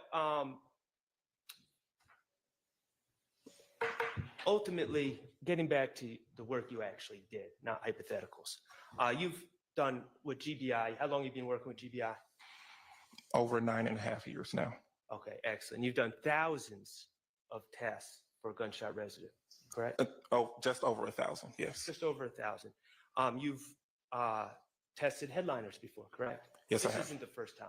No, it's not. Okay, headliners are a relatively common part of a car to be collected to test for gunshot residue, correct? To either be collected or someone has sampled a headliner and submitted it to us, yes. And the reason is because the headliner, where it's situated in the car, would be a place where the gunshot residue, if the gun is fired in the car or even potentially outside the car, would be a place where gunshot residue would be deposited, correct? That is correct. A good area for them to be retained if they were indeed deposited. And you said retained. Retained, also the headliners, they're a cloth fabric, correct? That's correct. Textiles. Typically, Textiles, yes. correct? Correct.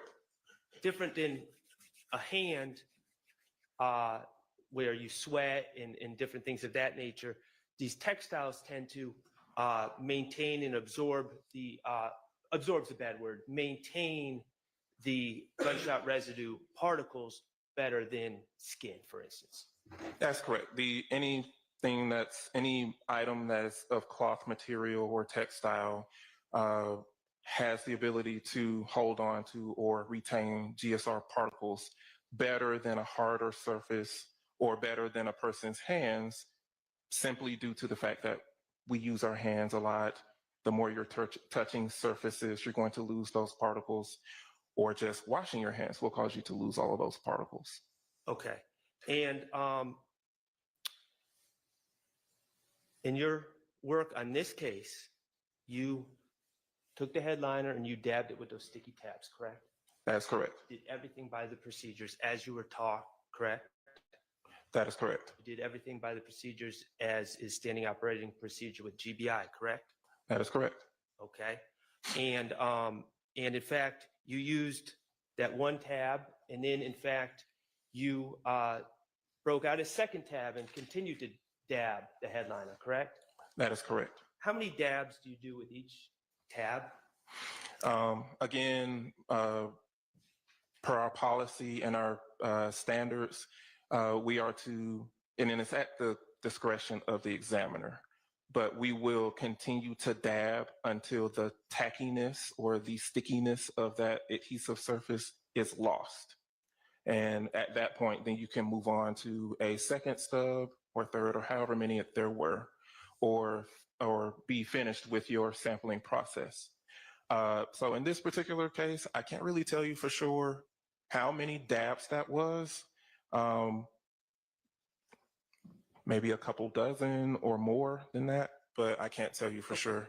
We don't notate how many dabs there were. All right. And you said that just dabbing, you probably didn't cover the entire surface of the headliner, correct? That is correct. Okay, but the reality is you don't need to effectively test for gunshot residue, correct? That is correct. Again, unfortunately, just due to the nature of the sampling process, we can't get to every square millimeter of that entire surface. So it's possible that some things could have been missed, but this is a sampling process that is recognized throughout the forensic community and is standard for us when it comes to sampling any items for GSR. Well, in reality is when we're talking about GSR, a gun doesn't disperse GSR to one little spot, all the GSR to one little spot on a headliner. It sends a plume, correct? That's correct. A plume or a cloud, yes. And so when you're saying we didn't cover every little spot in your training experience using, in fact, not only one tab, but two tabs and dozens of dabs, in your 9.5 years experience, you dabbed enough to get an accurate representation of whether that headliner was exposed to a plume of gunshot residue, correct? Yes, that's correct. You felt great about the work you did. You followed all the procedures. Yes, I did feel good about the sampling process that I did. Okay.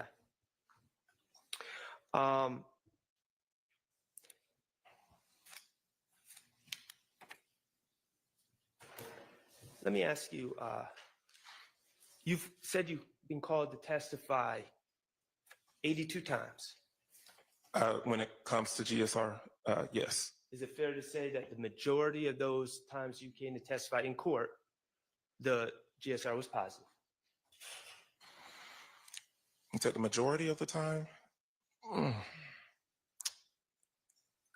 Potentially. Potentially. Okay. Has the state called you personally as an expert in gunshot residue at times when the result was positive? Yes, they have.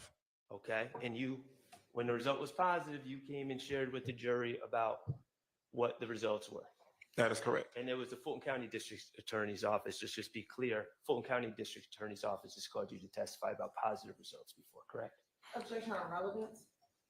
Overruled. You can answer. I cannot say for sure, remembering my results from testifying in Fulton County, but it is reasonable to expect that there were some that were positive, and I was asked to testify to my results for them here. Yes. Okay. So when the results were positive, the work was done well according to the prosecutors. I can't really speak to. Sustained. Okay. All right. Now, I want to ask you, going back to another hypothetical that I left out. The hypothetical of washing. Hypothetically, you can wash your hands, correct? That's correct. And that can remove gunshot residue. Correct. And you've talked about clothing and textiles and the potential to wash textiles or clothing, correct? That's correct. And you also said that there's studies that show even textiles or clothing, even if they go through the wash, still have gunshot residue, correct? That is correct. All right, but here's the thing. I want to talk about this case. Do you have any evidence? Is there any evidence that you noted in your report, any evidence that this headliner had been washed? There's no evidence that was noted or given to me that would indicate that it had been washed, but I would never really know for sure. Based off of what I am given to examine for the GSR analysis. Well, I want to talk about the premise of the hypothetical. You do not have any evidence that this headliner was washed. No, I do not. All right, and ultimately, the results, well, we talked about hundreds or thousands, or you said maybe thousands of particles. What is the threshold? I know that you said it's negative. The headliner was on each and every one of those tabs.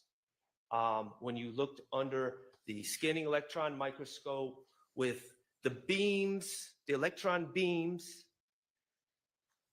the result was negative.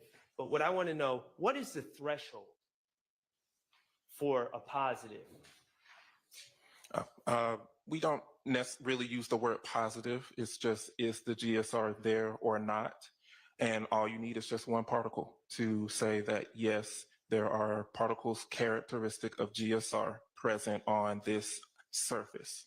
So all you need is one particle under that scanning electron microscope with the electron beams to be a positive result. That is correct. And in this case, the result of that headliner was negative, meaning you did not even see one particle of gunshot residue on that headliner. That is correct. Thank you. I have no further questions. Redirect.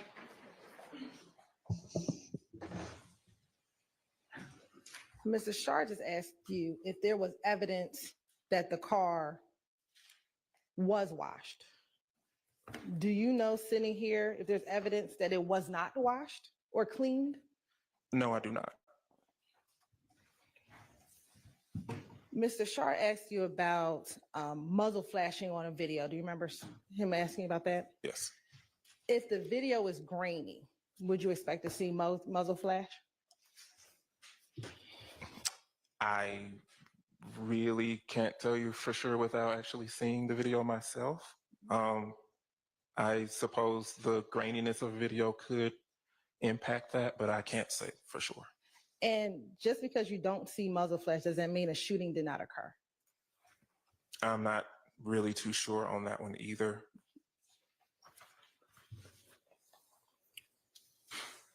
You talked about a plume, the smoke or the cloud that comes out. The direction of the cloud, is that in the direction of the projectile of the bullet? Is that the direction of the plume that we are talking of? So the plume or cloud is formed around the discharging firearm. Yes, the plume could have a more dense population of GSR particles in certain areas, depending on the environmental factors or what type of firearm it was. But it is a cloud or a plume of GSR particles that is created. And then you will also have some GSR particles traveling in the direction of the bullet with the bullet itself.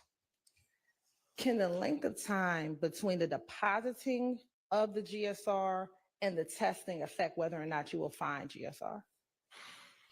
Yes, it can, just due to any factors or any events that could have occurred in the interim. So those GSR particles are deposited. Were they washed or wiped away or lost for whatever environmental reasons? That could affect the amount of GSR particles that are picked up when when it's finally sampled for GSR. Of course, I can't say for sure what happened, but those are things that can affect any GSR examination, yes. And do you have in your notes when you tested the headliner? I sampled the headliner on June 1st, 2022.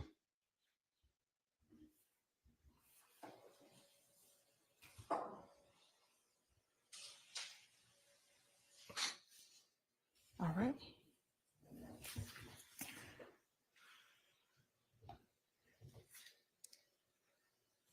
And again, cleaning, vacuuming inside of a car, inside of a vehicle, that can affect whether or not we find GSR. Is that fair? Yes, Sorry. I'm sorry. Yes, that will affect the amount of GSR particles that are there.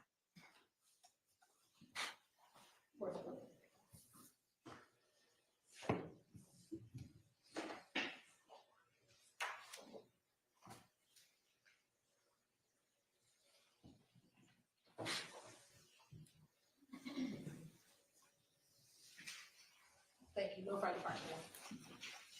So now we're dealing with a hypothetical about vacuuming. Do you have any evidence that this headliner was vacuumed? No, I do not. Okay. And when I understand that you collected the samples on June 1st, 2022? That's correct. When did you receive the headliner from APD? APD submitted the headliner on March 23rd, 2022. Okay, between March 23rd, may I approach? Mm-hmm. And this is the headline? Yes.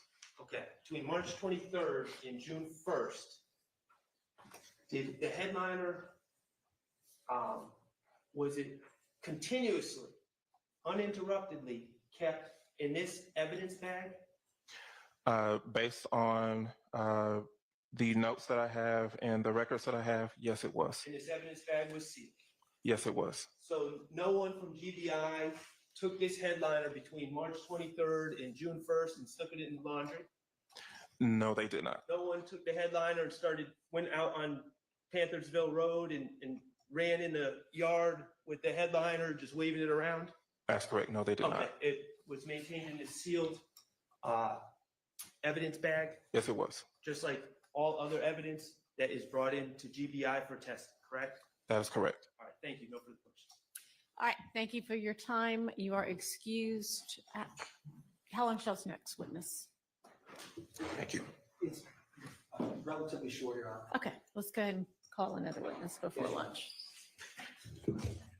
There's only a few, like the nested hearsay that mostly argued primarily by Mr. Harvey, and what we were just discussing with Mr. Sharp that have redactions. Most of them were either in or out. Right. And so this specific call with, let me get a working microphone. This specific call, I listened to, after Mr. Sharp sent this email, I listened to the portion of that call, and the state agrees Mr. Sharp can Okay. redact the lawyer part. There is one portion of that call where after he tells, and by he, I mean Shannon Stilwell Right. tells Demikian, I requested a lawyer. They're talking about Miles Farley. He needs to do the same. That part I agree to redact. At the end of that brief diatribe, he says, you know, he doesn't need to say anything. I mean, he basically says, don't tell them SHIT. And so the state is not trying to argue, you know, someone asserting their Fifth Amendment rights, but the way that they're talking, you know, it's not Farley speaking. It's two people talking about, hey, he doesn't need to tell them anything. The state's position is that specific line removed from lawyers is relevant because what is there for him to say if the murder didn't happen? That's the state, that brief portion. And so I can play it. I think the court's ruling, well, I don't think the court would need argument in terms of the court. It's a simple legal principle of just needs to listen to the, so I can email the court, CC defense counsel with the portion that the state is not agreeing to remove. Okay, So do you that want to just, is it easy enough to just play it here now? It is, Your Honor. Okay, you want to do that? Yes, Your Honor. Okay, and will that take care of it, the rest of it, y'all got sorted? I believe so, Sounds Your like- Honor. Okay. And Your Honor, we're pulling up the call now, and we're going to start, as Mr. Short highlighted, at 3:35. In the beginning portion, the state is agreeing to redact, but just so you can hear that preliminary conversation. So I ain't know that. I'm like, so I need to tell him how that. But I say something to like, hey, bro.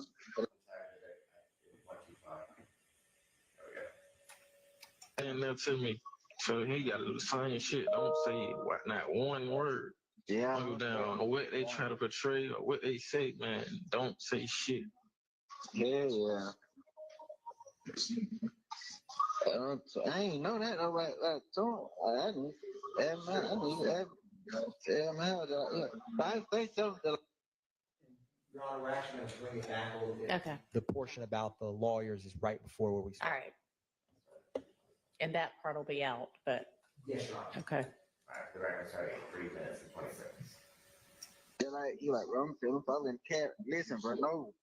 Just tell him before you want to talk, bro. Like, Man, listen, bro. I told Big, I told Baba, I'm like, hey, tell buddy, do the same thing I did. When I went in there, I told him, for, hey, I want to see my lawyer. I want my lawyer. I'm going to say nothing else to me.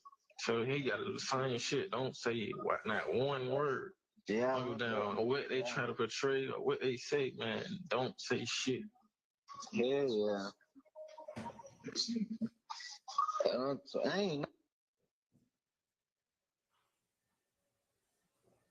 So there's two aspects of this, and the one that I feel strongly about is when he says he needs to do just like me and demand a lawyer. And I Yeah, think the that state's part, they agree. Oh, so, okay. Yeah. So, I mean, as long as there's no reference to Shannon, exercising his Right. Fifth Amendment rights, then I'm fine with it. As long as we just keep the whole thing in, and when I say the whole thing in, minus the part about Shannon demanding an attorney, but Mr. Atkins summarized it by saying that Mr. Stillwell get the word to Miles not to say, I think SHIT or something like that, but it's a little bit more, there's a little bit more context in that, and I would just ask the context. Yeah, and so, he says, do just like I did. Are y'all proposing to play that part? Because, okay, so it would just start with the man, don't say, okay. Yes. I mean, I think that part can be in, but the rest of it out. Okay. The Garlington talking to the girl, I had already made a ruling on that, right? Y'all are straight on what's in and out on that one, or we need to address that? So, Your Honor, I believe we handled a lot that day. And so when I was telling Mr. Sharp that the court's ruling was statement against penal interest of Garlington have to redact reference for Mhm. Shannon. I believe that alleviates Yeah, Mr. that's Sharp's right. That's concern. right. Yeah, that was. Right, if I could just get a version of it, just so I can listen to it before we publish. Understood. Okay. All right, so I think now turn into the how to handle the convictions that are either in or going to come in for everybody. All right, so Mr. Weinstein just sent a proposed limiting instruction about things that came, convictions of Mr. Nichols that I agree, the convictions, I mean, they were only going to come in against him anyway, so they really shouldn't be in anymore now that he's not a part of the case. So do y'all want that whole, so that's that whole first paragraph. If everybody's fine with that language, fine. If anybody wants to propose edit, let me know.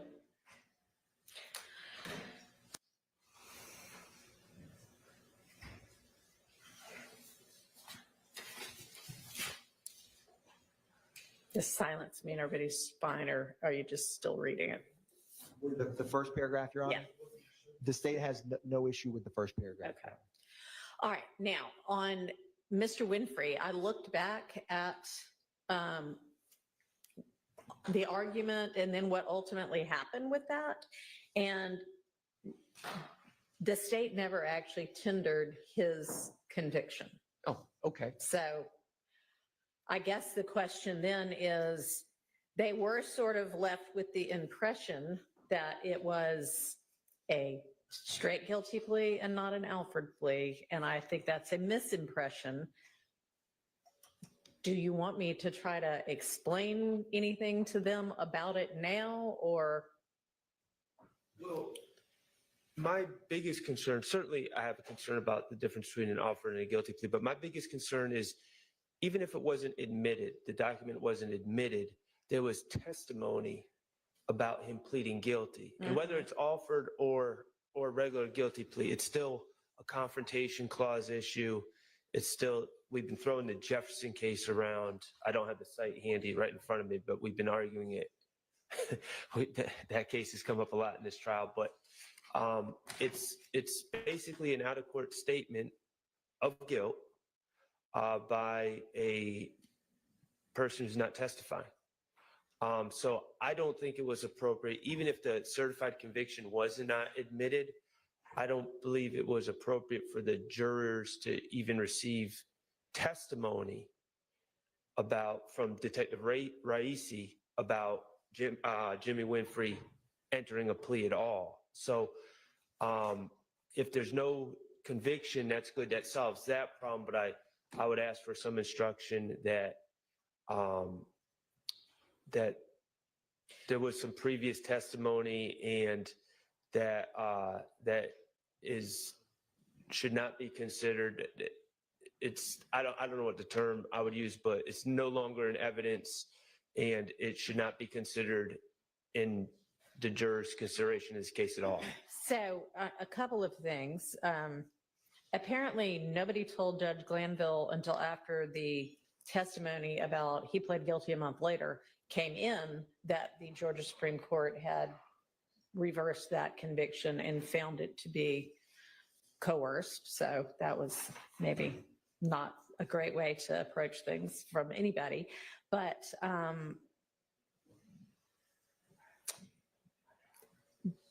the fact that it was, I think it appeared from the context that the reason it was coming in that way was there was a suggestion that somebody had offered him like a car and a chunk of money. And so the suggestion was, and so then he immediately pled guilty, and it, was some kind of like trying to influence somebody or take the heat off somebody else or something like that. Was that kind of the... Well, let me, in Your Honor, obviously reviewed transcripts. So I'm going to defer, but I will say this. My recollection is that when there was talk about entering a plea at all, Mr. Steele was jumping up and down from the beginning about how wrong it was. Well, he was, but he didn't actually let the court know that the reason he was so upset about it is because it had been found to be coerced. Maybe that's in the past that happened, whatever, but. Okay, but even if it wasn't coerced, it's still, I mean, this is an overt act. And right now the jury has been informed through testimony that someone who is not testifying has gone into court and said, I did that. I did that. When that's not really what happened. Well, it's not really what happened, but even if it was just a guilty plea and it was the most bland guilty plea and nothing was done in the appellate courts, it would still be improper for Detective Raisi or anyone else to say Jimmy Winfrey pled to that, because that's a statement by Jimmy Winfrey, who is not testifying, and it was clearly as part of prosecution, and it's clearly testimonial. It's a statement he made in court. So I don't, there's two issues, but I don't think the issue is just the coercion versus non-coercion and the resentencing, but the fact that there was testimony about him entering a guilty plea is a major problem. So I just think all that testimony, if there's no documents, no certified conviction, that's good. But I think that the jury needs to be instructed that any consideration, there's to be no consideration of any testimony that Jimmy Winfrey entered a guilty plea at all. Well, or an offered plea. They weren't even told it was an offered plea. And I think that is relevant, that he didn't even say, I'm guilty of this. He said, I think it's in my best interest to take this plea. I agree. Excuse me, let me just interject just to say the case that Mr. Shard is referencing, State v. Jefferson, that's 302 Georgia 435 to 2017.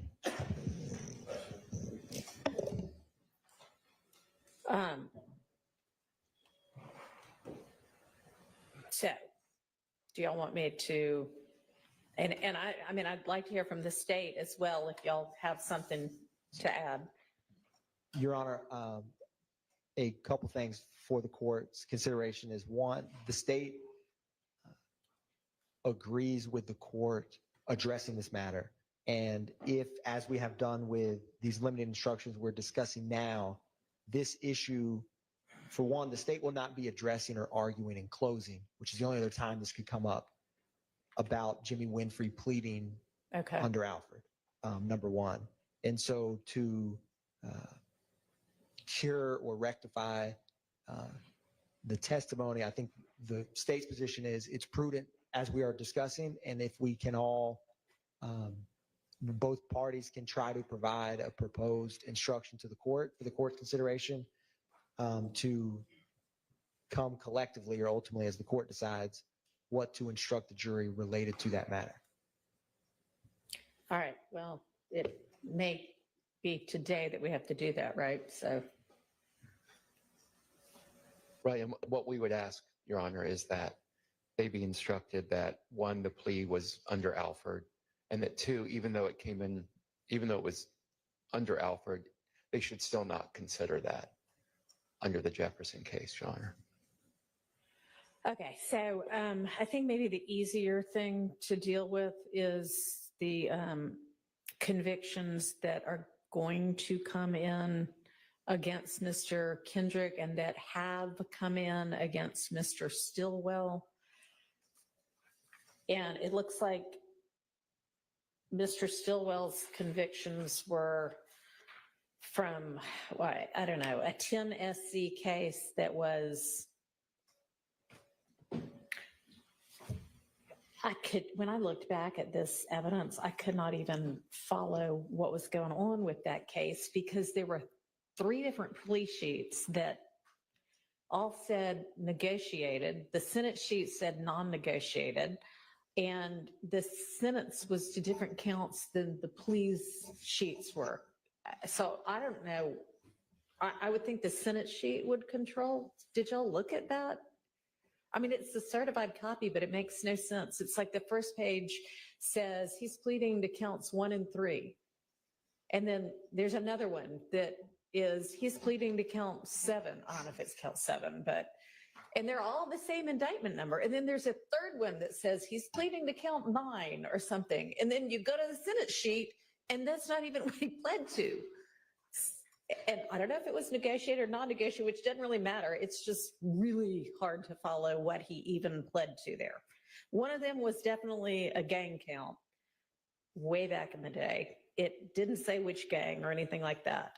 Then there was a 11 SC non-negotiated to burglary, a 13 SC non-negotiated to possession of marijuana with intent, and then a 19 SC that was mainly a guilty plea, but Alfred on one of the many charges that was also non-negotiated. And that was like possession of a firearm by a convicted felon, which I guess maybe he was saying, I didn't know it was around. I don't know. And that's why it was Alfred. But I don't know if we need an Alfred explanation, given that maybe I'll just, I don't know if you want me to highlight what it was or just say he had some guilty pleas. It sounds like we have the explanation for Alfred for coming in. Anyway. You're right. So I don't think we need to overly confuse the issues with that. So then I think it would read, certain guilty plea convictions are about to be admitted in this case, and we'll do it right before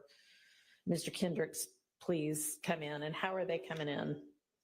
Are you just going to, is it going to be through a witness or are you just going to tender them? Your Honor, I believe the state's going to just tender those into evidence. Okay. Is it one or more than one? I believe for it's Mr. Kendrick? I believe it's just one for Mr. Kendrick. Okay.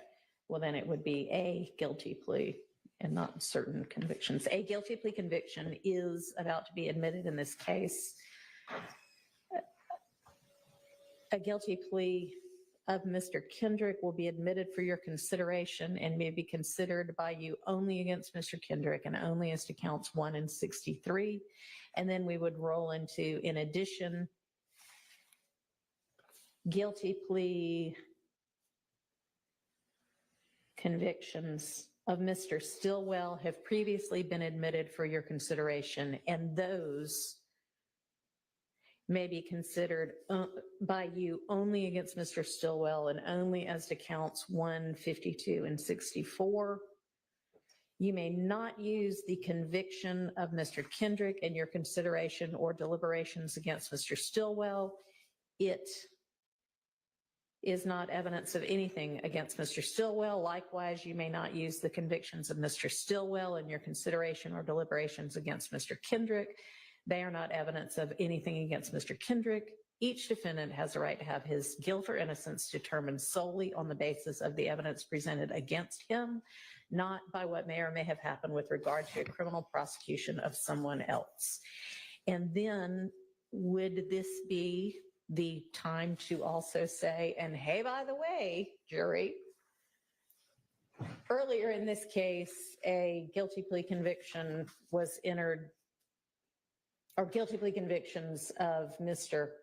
Nichols were entered. They were Alfred anyway, not guilty pleas, but, and then basically say those would only have been, you could only consider those against Mr. Nichols. And so given that Mr. Nichols is no longer a part of this prosecution, they're really no longer in evidence before you? Yes. Okay. And then you also heard testimony about a guilty plea of Mr. Winfrey. You should not consider that against these defendants either, and just not say much more than that, or what do you think? Your Honor, the state does believe to not highlight or revisit in the jury's minds that testimony. We're trying to tell them to disregard that. Keeping that instruction brief has merit for the purpose. And the state wanted to add, and I was trying to find, there was an older version that I believe Ms. Persfield or the court had sent where what the state wanted to include was a brief line, not that evidence has been admitted, but if there's something for the jury to know that if they find other evidence outside of the conviction for in any of those matters, they can consider that. The language you put in for various rights. Yeah. Okay. Thoughts? My concern about that additional language, it just risks confusion of something that's already complicated enough, I think, for the jury. I mean, I guess they can always ask about it when they're deliberating if they are wondering. Take it up then. And I just need to add something important to the record. And Your Honor, I appreciate the attempts to craft a curative instruction. Yeah. I just want to be clear, very clear on behalf of Mr. Stillwell on the record that while we do appreciate those attempts, we are not waiving any appellate issues regarding the admission of these convictions. Understood. And it may very well be that we get through this whole trial, and if there is a conviction, that it gets reversed because of things that occurred before I was ever involved in. If that's what happens, that's what happens. I'm just at this point trying to where there may have been something that could have been handled. Y'all, I'm gonna talk about this watch real quick. So I was just watching a Miss Sylvia live, and she is reading off the inventory. Now, I think in order to get the inventory, there was this document when I did this whole live about it. I think to get the inventory, it was like $50. I didn't pay it. I should have because I would have seen it there. So apparently Miss Sylvia on a live today was reading the inventory, and apparently the watch is on the inventory that was signed off by Detective Viverito. So I'm going to independently verify this. And if there's something there, then I will probably do a follow-up video about this. So Clizzle, thank you for the super chats. It does look like there's a there with the watch, y'all. It looks like there is something to be said about this watch. So it's really like, it seems like there's something there. But one thing I will say is this. Weinstein brought up the watch, right? And he directly questioned Viverito about the watch. And she said, if you watch the body cam footage, we put the watch down. We put it back on a shelf, I think in a closet is what she said. And sometimes in this trial, the thing that's not said by the defense in particular is what leaves me a little bit confused. Because Weinstein, I imagine, even though Jeffrey's not his client, since he's the one spearheading this whole watch thing, I have to imagine Weinstein would have reviewed the inventory and would have seen that this watch was on the inventory. And if he hadn't done that, someone else connected with the defense would have done it for sure. And since he's getting this information from somewhere, it just seems like they would have put this together such that when Viverito says, oh, well, take a look, we put the watch back. If it really is on the inventory of the stuff that they seized, then you would imagine Doug would say, well, I would like to direct your attention to, line whatever here in the inventory, the seizure inventory says you seized it. So Slim Life, your question, who's to say they didn't pick it back up? That question, I'm going to tell you why it's off to the side. Because the contention, and I have to verify this, so I'm not stamping this with approval. I'm going to just have to bite the bullet and pay the $50, I guess, or try to get this document another way. The contention is that, Slim Life, is that the watch is on the inventory list. Now, the only question is the inventory list a list of stuff that they found? Because if they found it, they still may have left it. Or is the inventory list a list of stuff that they seized?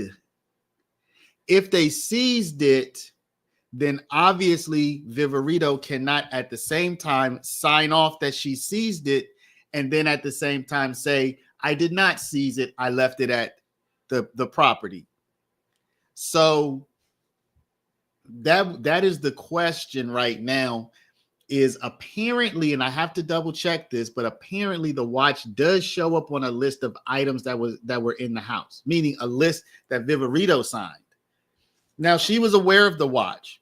The main question is, was the list of items just the list? Hey, this is what I found.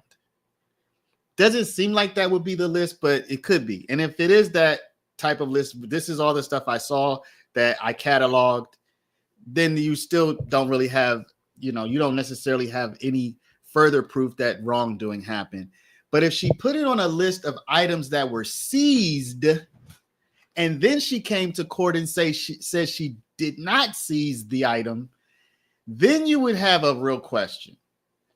You would say, well, here you signed off that you took the item, and in court under oath, you testified that you didn't take the item. Yes, there were 2 Richard Mille watches, but I think that, so let me double check this, y'all. I'm gonna keep playing what we have going right now. I'll look into it a little further. If there's something there, if there's a there, it's okay if Sylvia watermarks hers. I mean, it's not a problem. It's not a problem. Sylvia doesn't want people passing off her research as their own. I always give Sylvia credit. I always shout out people when I get something from somebody, I always shout them out. I never come on here and try to claim even an idea, even a thought. If I know for sure that, oh, such and such said this, I'll just say, hey, I got this from such and such. I don't see why not. You know what I mean? So, and if I forget and somebody says, hey, such and such said that, I got it. So I don't have a problem with it being watermarked because I'm not trying to pass this off as something that I investigated. I did investigate this, but I didn't go to the extent of getting the inventory. So I pulled up the document and we went over, I think, the first page, but I didn't pay the $50. I think it's like a 60-page document or something. I forget how many pages. I just didn't buy the whole document. I said that. So if she has found the document, if she's paid for it, or if somebody's given it to her, or if it's a different document that she's using, she should get the credit for that. But we're going to talk about it. You know what I'm saying? Just because she broke the news, we still going to talk about it. We're going to give her credit, but we're going to talk about it too. So, y'all, I'm going to keep playing this video. Let me look a little bit further into this watch and give me, a few minutes. I'm going to hop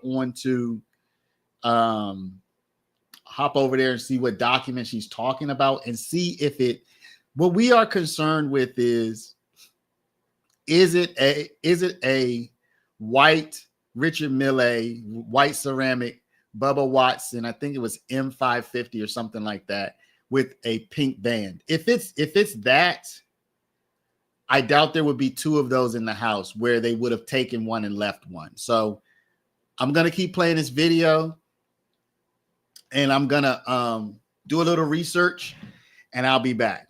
Okay. I don't think Slim Life. Yeah, that's what I was talking about. Could there be? Yeah. So if it's just an inventory doc, I'm not worried about it much because she did acknowledge in court that it was part of the inventory of what they found in the house. Right. So she found it in the house. It would make sense. She would put it on an inventory list.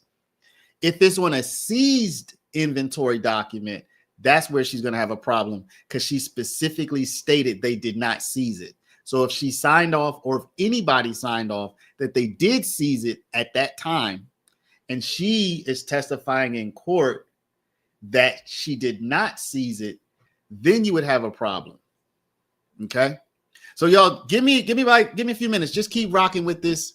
Well, this video is almost over. Let's line up another one. Let me line up another one. We kind of on we a little bit on like a mini marathon as it is, aren't we? Let me line up another video and I'm going to look at, matter of fact, I'll play the video where I was talking about the watch right now. How about that? Since the watch is the main topic of discussion, because you also have the police officer who was rocking a watch. You also have that cop who couldn't stop doing this in court, who had his watch on. And you have, but y'all know what? Y'all know what's weird?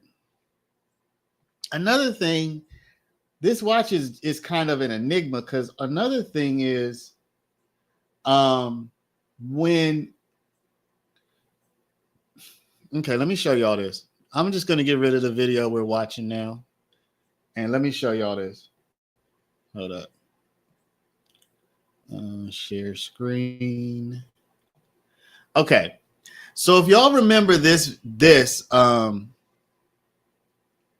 when I was asking whether Abate was looking at inventory or not, the interesting thing is Abate that day, he was looking at a watch. He was definitely looking at a watch that was not right here. This watch does not have a pink band on it. And the thing is, I can't remove this chat because this was live when we were doing this. But as you can see, this watch clearly does not. Why didn't I remove that chat? What the heck was wrong with me? This watch that Abate is looking at clearly does not have a pink band. So we speculated that he was looking at inventory, but this would be a different watch, or it would have a different band on it, because the band that they were talking about had a distinctively pink band, and this watch that Abate is looking at does not. So anyway, y'all, I'm going to play this. I'm going to look into this whole watch scenario. Let me see. Let me skip this. This does have it in inventory, and maybe they might be up to something nefarious. You saw that. All right, I'm gonna just play it from here, y'all. See more of that in this, and I'm gonna do some research. What we're gonna do, y'all, this is a clip from a live that we did where we're going through all of the different property that we can find that the Fulton County government seized from Thug and that they're trying to get him to forfeit. This is a nice long video. This is recorded on a day where there's no court, so you can sit back and relax and just vibe with us. This is taken from the live, y'all, so it's going to have that live feel. Now, before we get into it real quick, don't forget, we are paralegal school, y'all. We've been in civil asset forfeiture. That is to say that though I do have this inventory, I'm not 100% sure that everything here is Thugs or exactly how that works. So we're going to take a look at this stuff. But, I don't want to say take it with a grain of salt, because we are sure, or I'm pretty sure that much of this is Thug stuff. I did see this. I saw this list on X. I don't remember where. I would love to give that person credit. I saw it on X. Somebody had posted. They didn't post the list, I don't think, but they posted the case number. And then I was able to find the list. Y'all, it's a lot of stuff. It's a lot. And we'll talk about whatever y'all want to talk about this morning. Talk about how Love slid in the fact she wanted to seize his property during the plea deal. Yeah, we'll definitely get into that. Maybe we should just start with watching that. Let me see here, because I did make a video about that here. Y'all can see all of the videos here. Let me see here. Where did we have that? Okay, I think so they can make sure they hear you talking. I think I put it here. Let me see. And we are back. Thank you for watching. Go ahead and hit that like button, y'all. This is where we're talking about a light-hearted missing watch, and maybe even watches. There's some people first. Detective, that's all the jewelry that was seized right there. Is that correct? Yes. Can you look through that and tell me if there is a Richard Mill or Mille, M-I-L-L-E, RM055 Bubba Watson white ceramic watch? It's pretty distinctive as it's white ceramic, so that might help your search. Okay. I mean, I see a Richie Miller, but only it's a pink one. I don't see a white one. I want you to confirm that there is no white one in there, just so you're certain. You might need more space than that.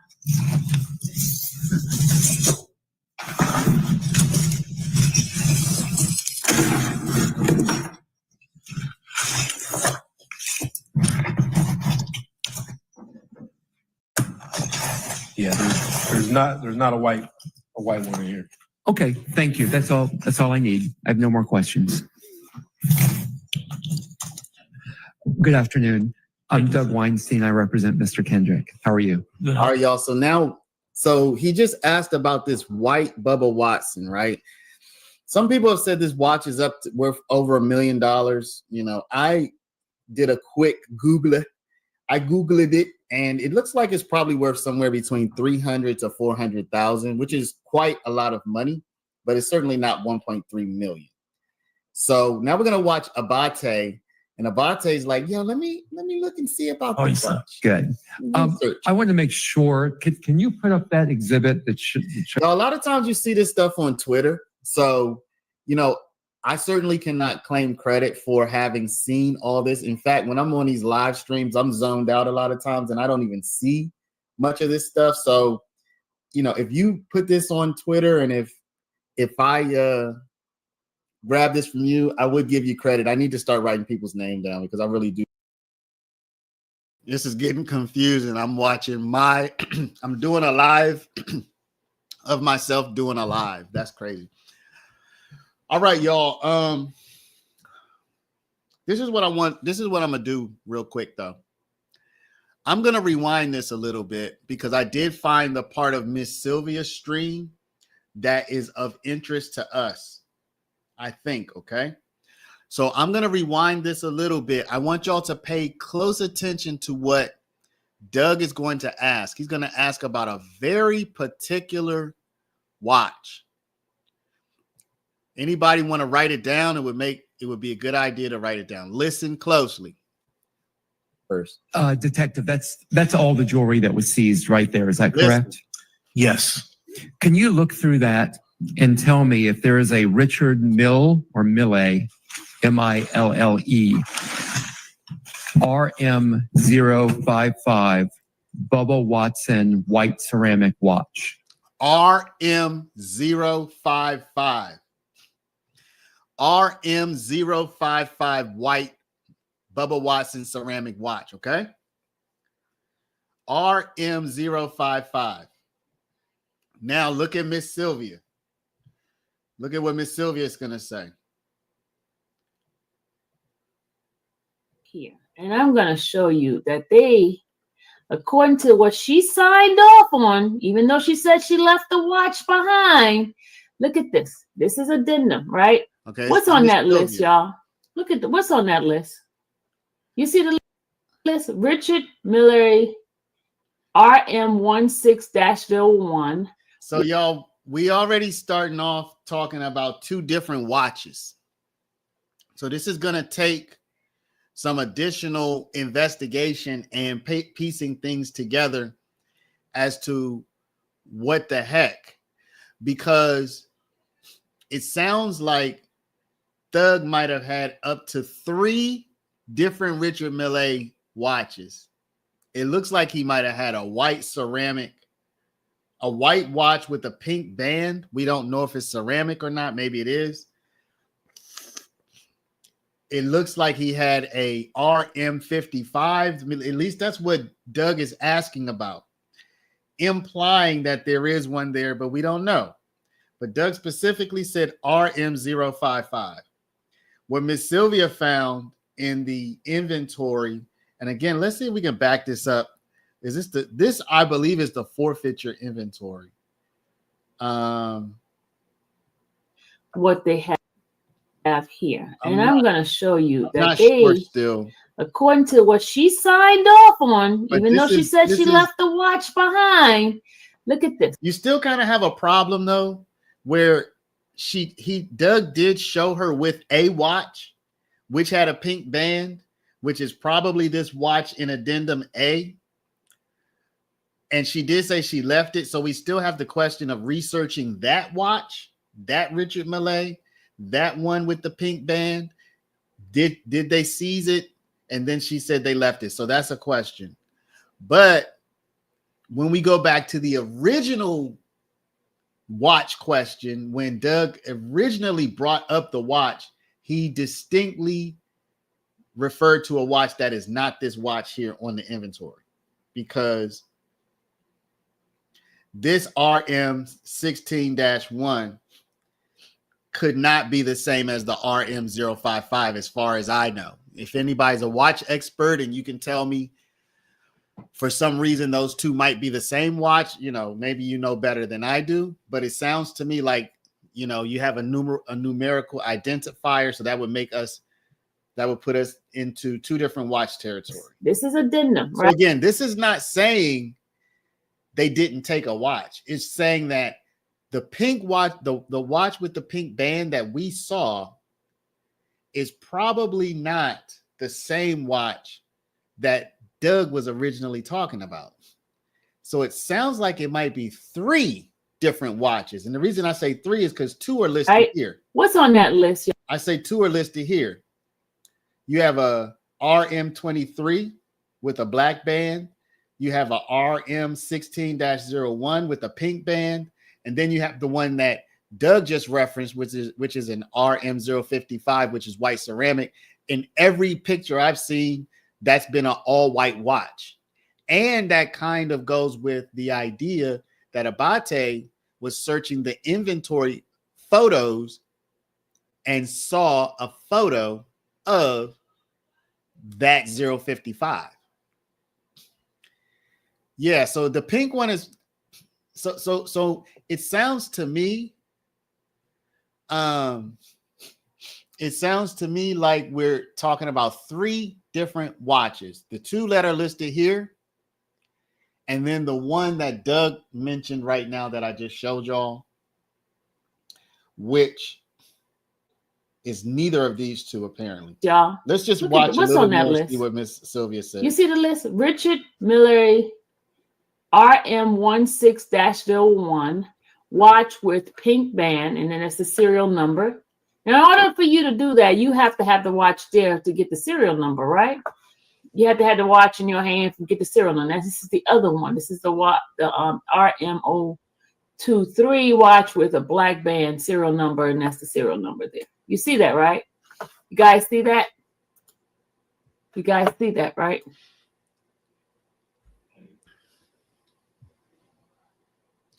So, y'all, we're talking about. I see that. So we're talking about three different watches. Okay.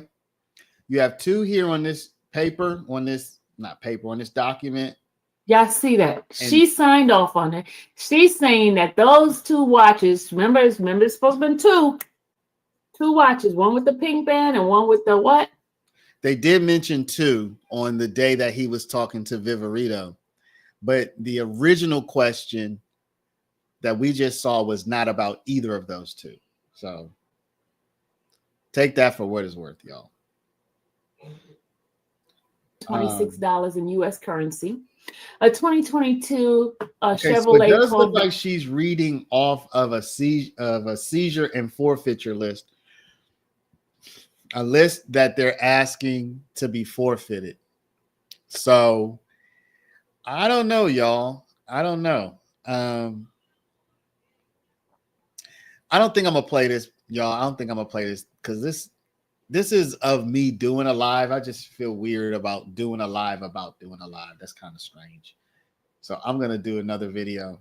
Oh yeah, as a matter of fact, we had a request for Woody. So let's just play some. So y'all, we'll continue to do some more.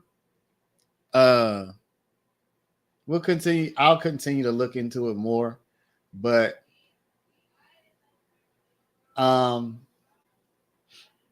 let's go with Shark absolutely flames Woody.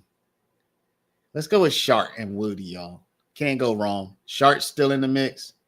Woody is still in the mix. We had a request for some Woody content.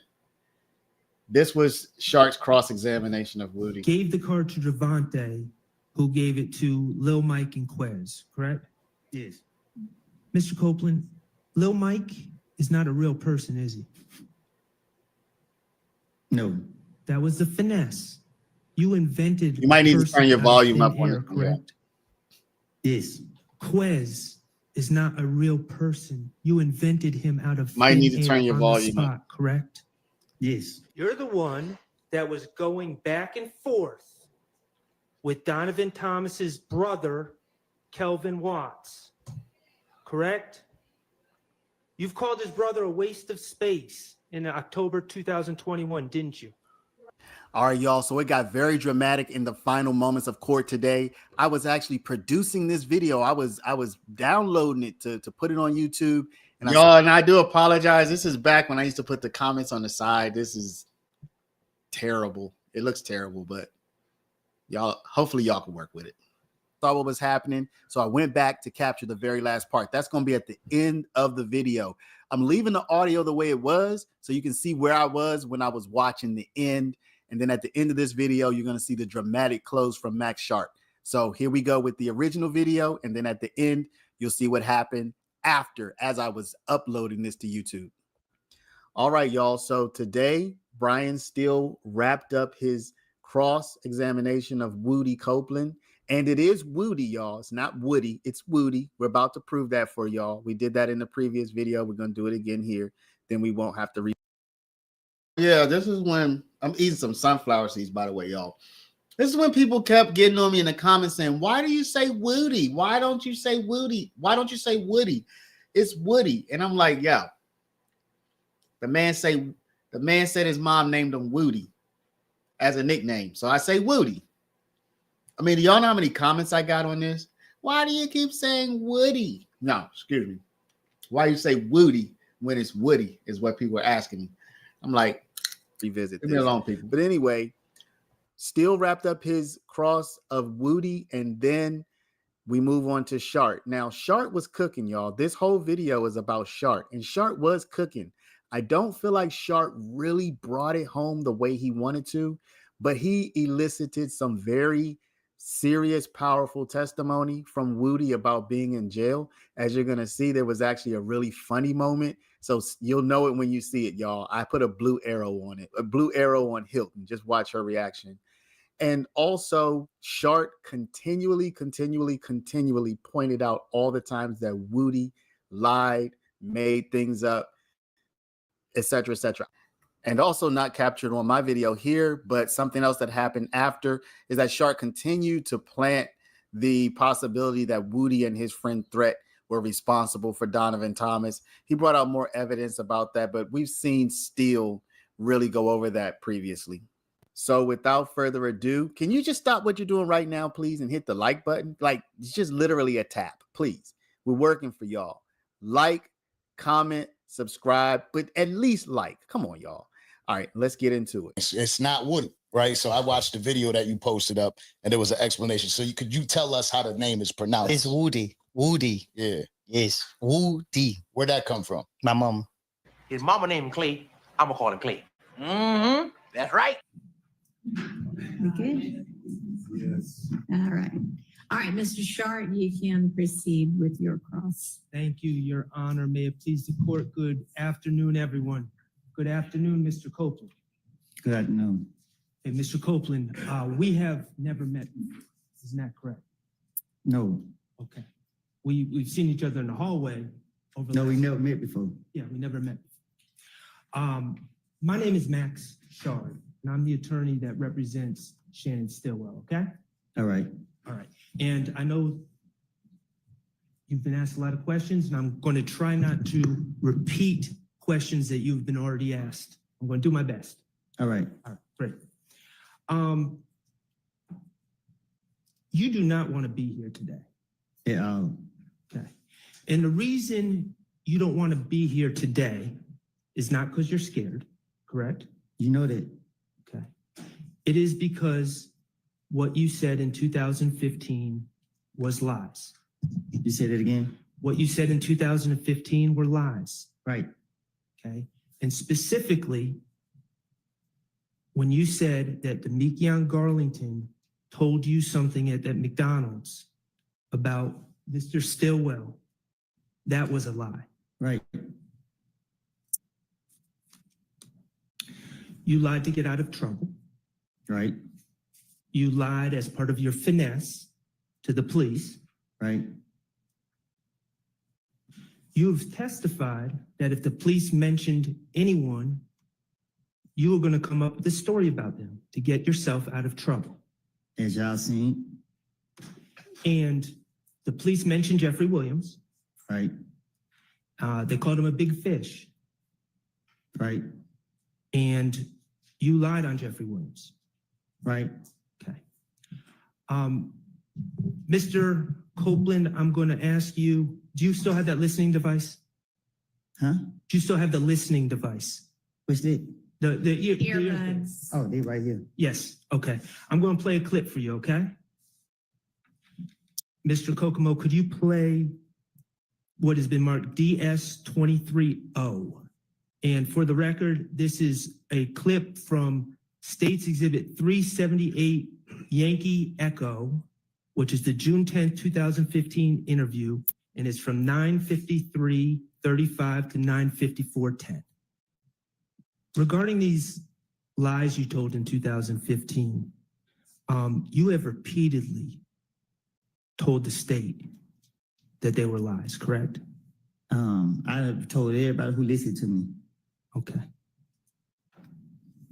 I want to ask you about, you mentioned it briefly with Mr. Steele. Remember that on June 10th of this year, we're talking about this year now. Remember when you were in the judge's chambers? I'm listening. Do you remember that? Yes. Okay. And just so we're clear, you didn't request to speak to the judge or the prosecutors, did you? I had no clue where I was going. Okay. And you had been in jail the weekend before. Yes. And guards brought you to the judge's chambers. Took me straight in there.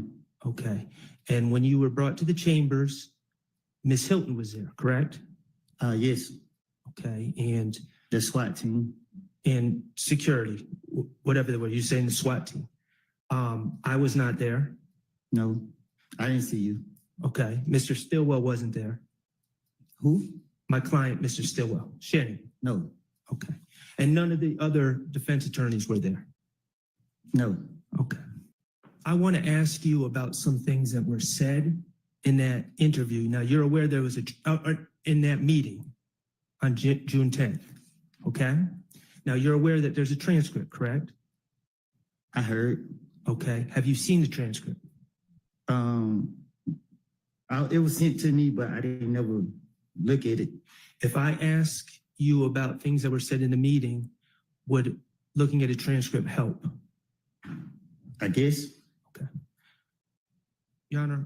Yes. May I approach with what's been marked as DS33, which is the transcript from the June 10th, 2020? Yeah, but I mean, ask him about it first. Ask him about it. Oh, and okay. then if he needs to see it, then you can give it. Okay. You can hand it to him, but. Thank you. Don't look at this unless you need to, okay? All right. There you go. Mr. Copeland, in that meeting in the judge's chambers, did you tell Ms. Hilton that you've never been truthful in your life? Except when you're telling them that you're a liar. Right.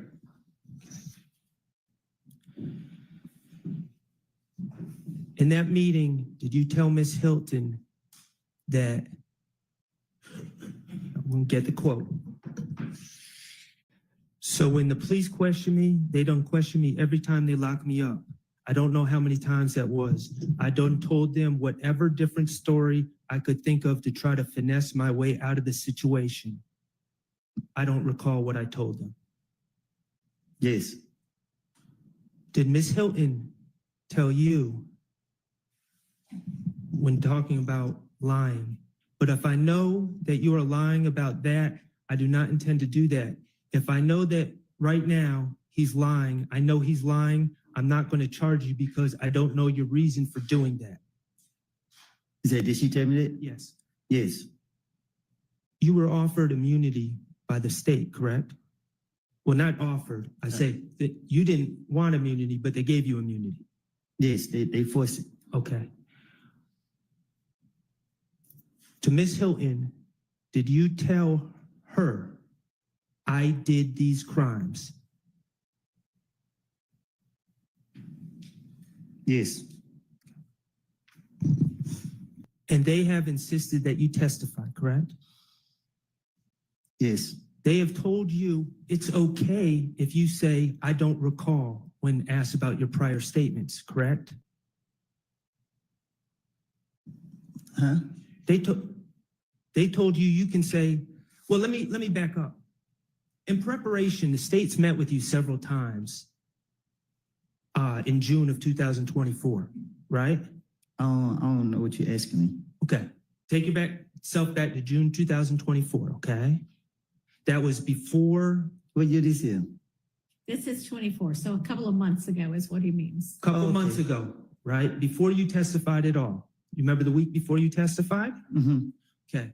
You remember when the state and Ms. Hilton and maybe some other people started coming to find you in the community? Yes. Okay. You had a lawyer at the time, right? Yes. His name was John Melnick? Yes. Okay. Jonathan Melnick. To your understanding, did the state, when they were trying to find you in the community, did they reach out to your attorney or did they go behind your attorney to talk to you?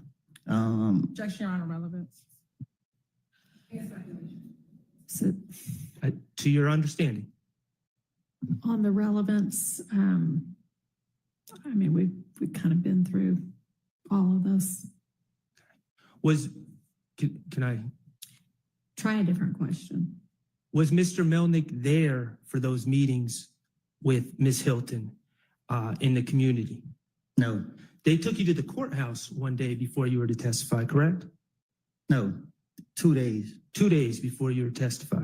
And was Mr. Melnick there for those meetings? No. And you told the state that what you said in 2015 was lies. I told Ms. Hilton. Right. Okay.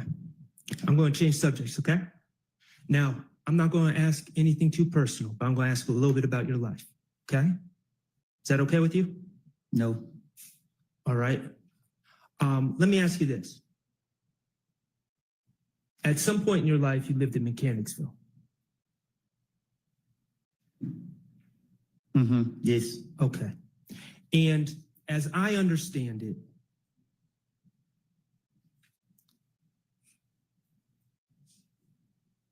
your life hasn't always been easy. My life ain't never been easy. Okay. Your life has never been easy. And there have been times where you have been in dangerous situations in your life. Is that fair to say? Yes. Okay. I want to ask you about some ways that you avoid dangerous situations. Okay. When you are approaching a stoplight, a red light, do you stop at the red lights? Dang, y'all. Sharp was setting up the video way back then. Oh, snap. Did y'all understand that?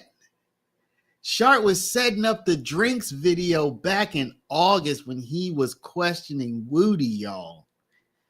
See, I remember Woody had said that, but I didn't remember that Sharp had actually brought it out. So yeah, I remember Woody said that. But now my memory is jogged that Woody didn't just say that out of the blue, right? Sharp brought that out of Woody. Now, maybe Woody did say that before this or whatever. You know what I'm saying? Maybe Woody did mention that before this exact moment. I'm not saying he didn't. But Sharp made a point to get the jury to take notice of that because he knew months later he was going to be referring back to this moment as part of his drinks defense, y'all. Isn't that crazy? Okay. You deserve all the credit. It's not that I didn't know Woody said it. It's just I didn't understand. I didn't remember that Sharp was the one who brought that up as a point for the jury to take notice of. So that was masterful. That's excellent. Objection on relevance. Oh, relevant. and Hilton was like, "Oh no, you don't." So Hilton, she peeped the game. Let's watch that little bit again.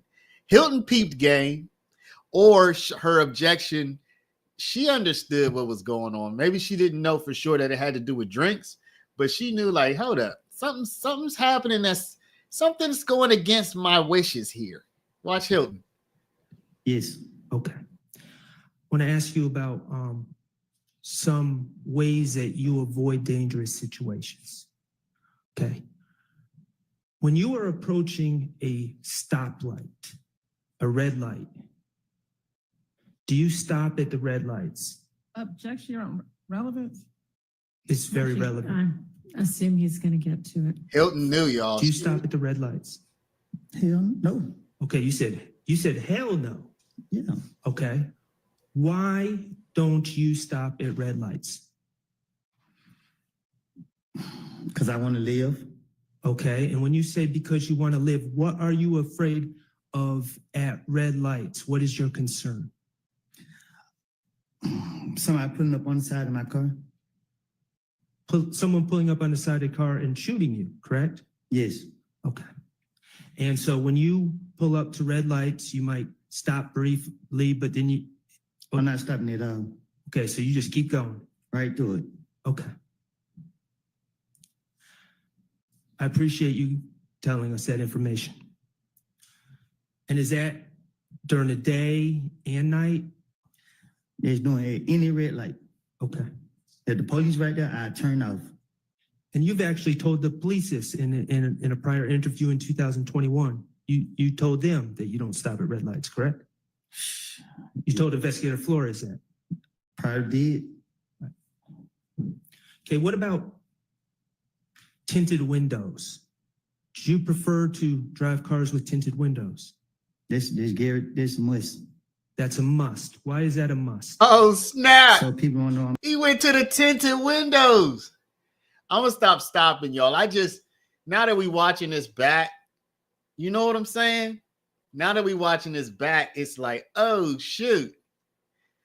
This is like boxing a boxer, y'all, and you don't even really know how to fight. Like, they just 5 steps ahead of you. Everything you would imagine you being in here and you like, oh, I can argue. I could be a lawyer. Max Sharp. I mean, even Hilton. They would just be. You would be lost in the sauce. I'm in that car. Why don't you want people to know you're in that car? Because they like to shoot at cars. Okay. So is that a form of self-preservation? Riding around in cars with tinted windows only? You better. Okay. And let me ask you this: with the red lights, are you the only one that does this, or are there other people in your in Mechanicsville or in other areas that do that as well, to your knowledge? Speculation and relevance. Hilton knows by now. Hilton is on to it. She's like, she knows by now that she knows exactly, because she's seen the video, she's seen the running of the red light, she knows about the tents. By now, Hilton is like, oh, okay, I see what he's doing, for sure. To your knowledge. Most of the people I know run lights. Run lights. Okay. What about the tinted windows? Even my sister and them got tinted windows. Okay. Finally, I want to ask you about wearing a mask. And when I say a mask, I don't know what to call it. So maybe if you can educate me and the jurors. Talking about a cloth mask with a hole right here. Mm-hmm. Okay. What do you call that type of mask? Shit, different stuff. I call it a mask. Some people call it a shiesty. It just got different names to it. Okay, I'm just gonna call it a mask, but to be clear, we're talking about the same things. And you've worn those masks before, correct? Yes. Okay.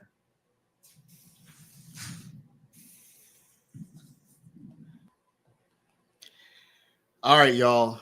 So what are y'all thinking so far? I'm tripping off of this. I'm like, he was setting it all up, but I don't know where this shiesty talk is going. I don't know where the shiesty talk is going because he never really did anything with that. Your Honor, may I approach you? You may.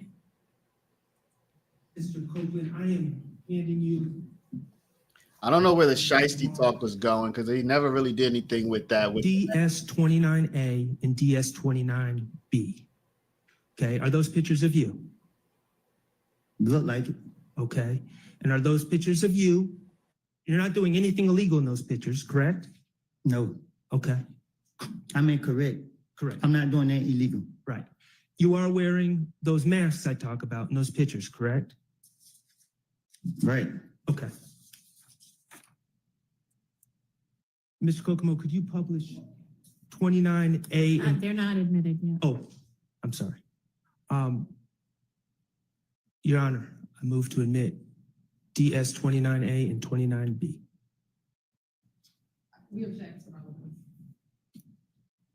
I assume this is going to be kind of the same lines of testimony. They're admitted over objection. Mr. Kokomo, could you just publish one of them, 29A?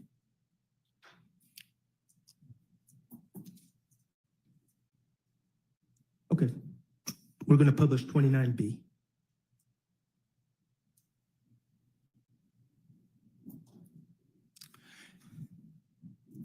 Okay, now, Mr. Copeland, on your screen, that's the type of mask we're talking about, and I just want the jurors to be able to know what we're talking about. Okay. What are those masks made of? What you mean? Like what material? I ain't making. Are they made of cloth? I don't know. Okay. Are you the only person to wear those masks? No, everybody wearing them. Everyone wears those masks. What year did you start notice everyone wearing those masks? When COVID came. About 2020? When COVID would cause us to wear the mask. Okay. And are they? Okay. It became more like a fashion thing. That's what I was about to ask you. It became more of a fashion thing. Right. Okay. And where can you buy those masks? Shit. Anywhere. Gas stations sell those masks? Yeah. Okay. Corner stores sell those masks? Beauty supply store, all that. Okay. They're not rare. Huh? They're not rare. They're not weird? Rare. They're not unusual. Unusual. They're common. Right. Those masks are common. Mm-hmm. They come in all different colors, yes. all different sizes. Yes. All right. Just because you're running a red light, does that mean you're committing a crime?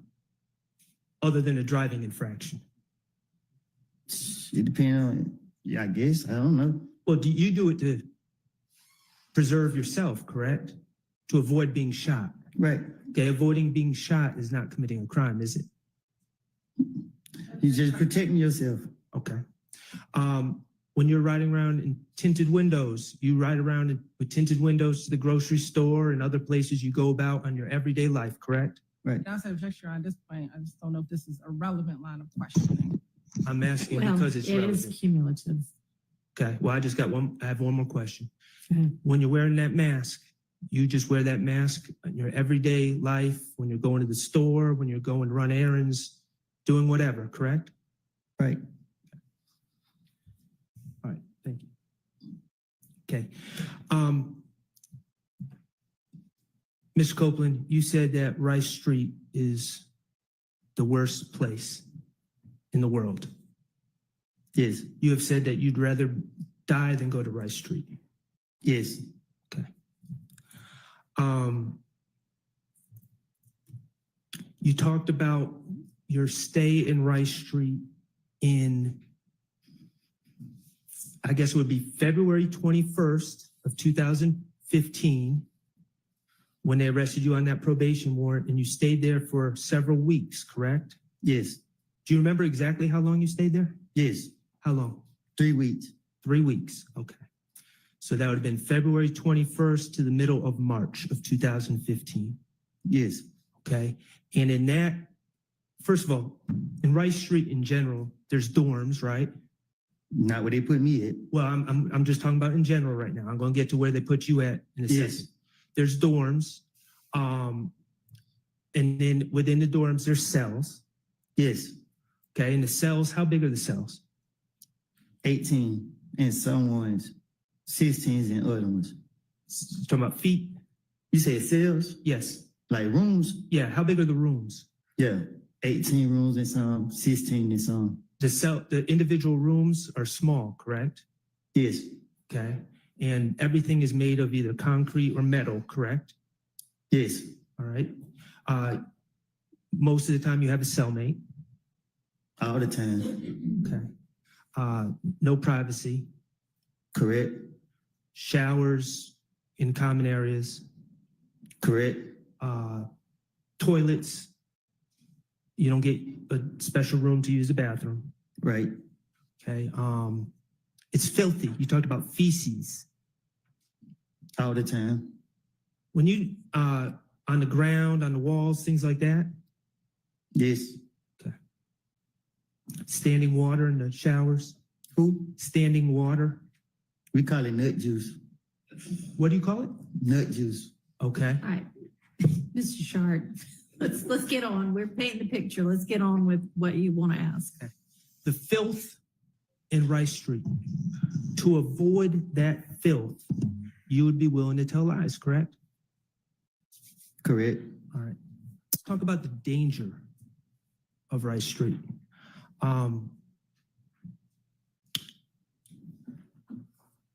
What's a shank? A knife. Okay. Knife made of just a random piece of metal, correct? Whatever you can make with. Whatever you find. Are shanks common in Rice Street? Is they who? Common. What you mean? I keep using that word. Is it unusual for people to have shanks in Rice Street? When I say people, I'm talking about the inmates. You saying, do they have them? Yes. Yes. You better have one. Okay. And is it a concern of yours that someone that doesn't like you would have a shank in Rice Street? Yes. Okay. You know jail, you know Rice Street to be a particularly dangerous place, correct? Yes. And it's a particularly dangerous place for you, correct? Yes. You would lie to avoid the dangers of Rice Street, correct? Yes. Okay. I want to talk about the isolation. Okay. In February of 2015, you were arrested, and let's be clear, you feel it was a bogus probation warrant, correct? It was. Right. You were on probation and they accused you of not completing your community service. And I didn't even have community service to do. And even if you did, you never heard of anyone getting locked up for failing to do community service on probation. I even called my probation officer and she said she didn't do it. Right. I understand.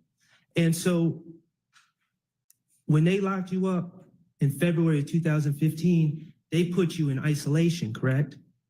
That's what you want to call it. Well, you said, I think the way you described it was the medical unit. There was sick people, it was disgusting, people were talking to themselves. Yes, people were doing worse stuff than that, eating their stuff. Okay.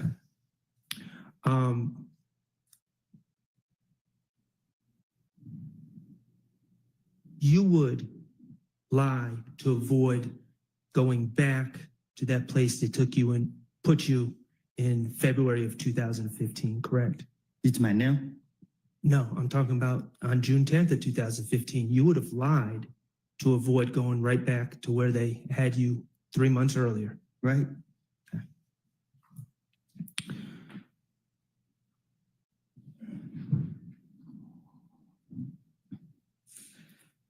Mr. Kokomo, could you play DS23Q, which is States 378 Yankee Echo, June 10, 2015 at 4:16:13 to 4:16:36.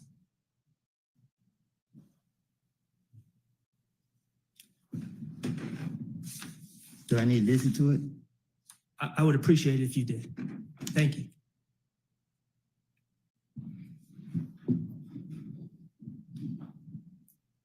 Man, I bet you dead in here anyway. I'm just saying.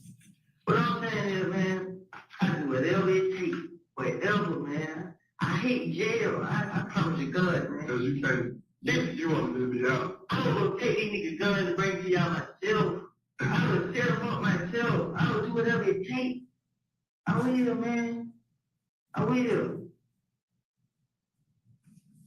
Ms. Copeland, that was you and Investigator Dennis on June 10th, 2015, correct? Yes. Okay. And you told Investigator Dennis that you'd rather be dead than be sent back to jail. Still will. Okay. And you said you will do anything to stay out of jail. This is what he said. And do anything includes lying on others, correct? Yes. All right. Mr. Copeland, we're going to change the subject a little bit. I want to talk to you about some of these statements you made to the police, okay? In 2015, all right? And let me just ask you, you know, you said, I don't recall a lot when the police, when the Ms. Hilton asked you about things that you said in your statements in 2015, right? Yes. Okay, and that was 9 years ago? About? I guess. Okay.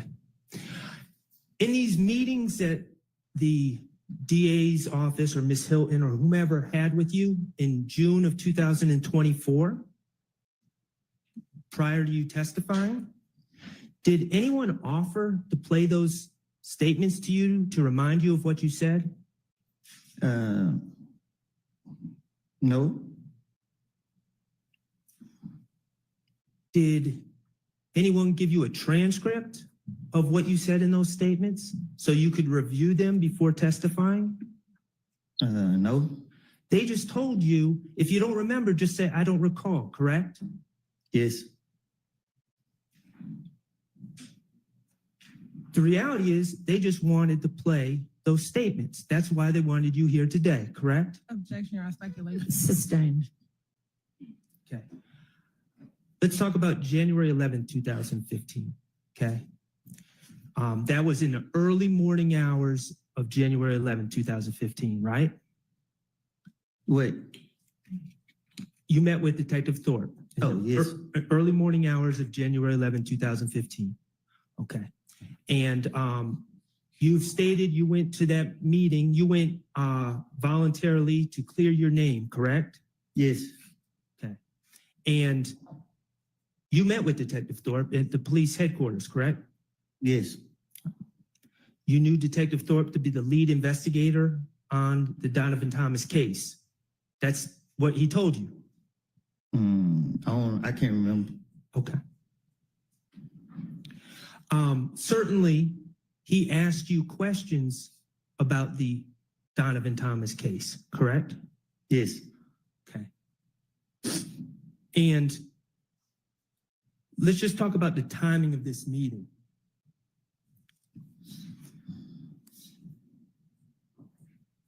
If, and I know we're saying it did not happen, I want to be clear on that. If Demekion had told you something at the McDonald's, right? Now listen. This meeting with Detective Thorpe would have been hours after Demekion made that statement, correct? It would have been the same night, just after midnight. But he never told me that. I understand. I understand he never told you that, but I'm saying if he did. Are you saying that? The meeting was mere hours after. It would have been. Right, it would have been. Okay. And Detective Thorpe asked you about the Donovan Thomas shooting, correct? That's what his purpose of calling me down there. And you showed up and you went through your movements that day, correct? Yeah. Your movements from January 10th, 2015. I think I did. He asked me where I been. That's what you asked me? Right. And you went into details about everything that happened that day, correct? I guess. Okay. That meeting on January 11th, 2015, you never claimed that Demekion Garlington told you that Shannon Stillwell, Diamante Kendricks, Duwop, and Nard killed Donovan Thomas, did you? You never told him that on January 11, 2015. No, I didn't. Okay. And the reason you didn't tell him that is because you hadn't made up that lie yet, correct? Right. Okay.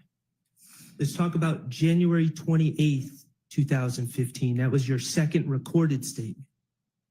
And I understand what you've testified to. There may have been phone calls and all sorts of other communications in between there with police. But January 28, 2015 was your second recorded statement. Okay. You met with Investigator Dennis, Investigator Gaither, and Detective Thorpe on January 28, 2015, correct? I don't know the date, but yes. Okay. And they certainly asked you about the Donovan Thomas shooting, correct? I don't remember what they asked me. Okay, well, I'm going to play a clip, but you would agree that January 28, 2015 would have been 18 days after, if Demekion Garlington had told you that information, it would have been 18 days later, this statement. I guess. I don't keep up with time. Okay, 28 minus 10 is 18. So 18 days between January 10, 2015 and January 28, 2015. You with me? All right. All right, cool. Mr. Kokomo, could you play DS-20A, which is states 378 Yankee Beta from 722.37 to 724.40. Yeah, what do you think, man? Okay. You're prime suspect, but move yourself out, people. Okay, did you hear Investigator Dennis ask you, who do you think killed Nutt? Yes. Okay, go ahead.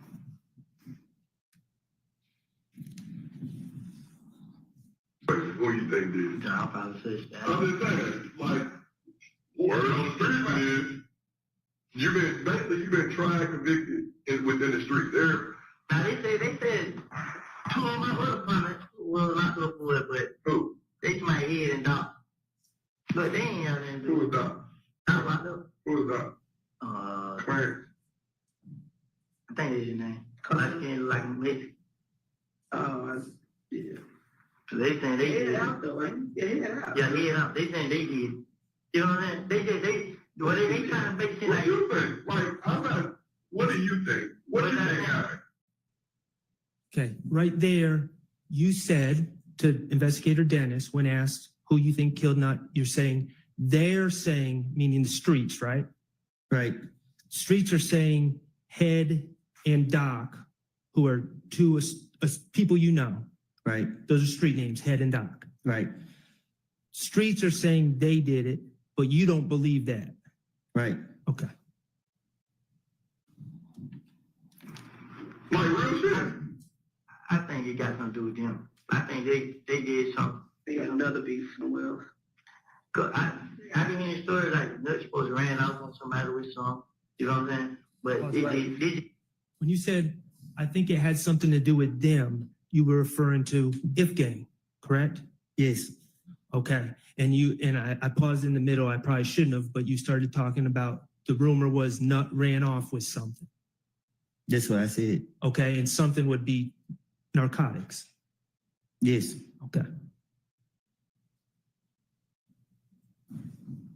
It's on the coast. I'm reason I'm here because I'm with Doug and Birdman, and he come back to them. Right. So they're Nutt supposed to ran off on somebody with some, and some jury. I don't know if they didn't say what it was. It's like he's supposed to ran off on them with something, and Rich Homie Corn supposed to give him $50,000 to meet a new plug. Like Rich Homie Corn told me this out his mouth. Yeah. And Rich Homie Corn like he got $25,000 to have Tate killed. It's like from the picture you just showed me. Nah, tell you who just got shot the other night. Oh, in the car over there. Okay. He got 25. Okay. So you continued to say that the rumor was that Nutt, or I should say Donovan Thomas, you said Nutt, ran off on someone, and that something would have been narcotics. That's what I said. Right. Nowhere in that answer did you say, well, Demekion Garlington told me that Shannon and Mr. Kendricks and Duop and Nard killed Nutt. I did say that. You didn't say that on January 28th. I didn't say that. Correct.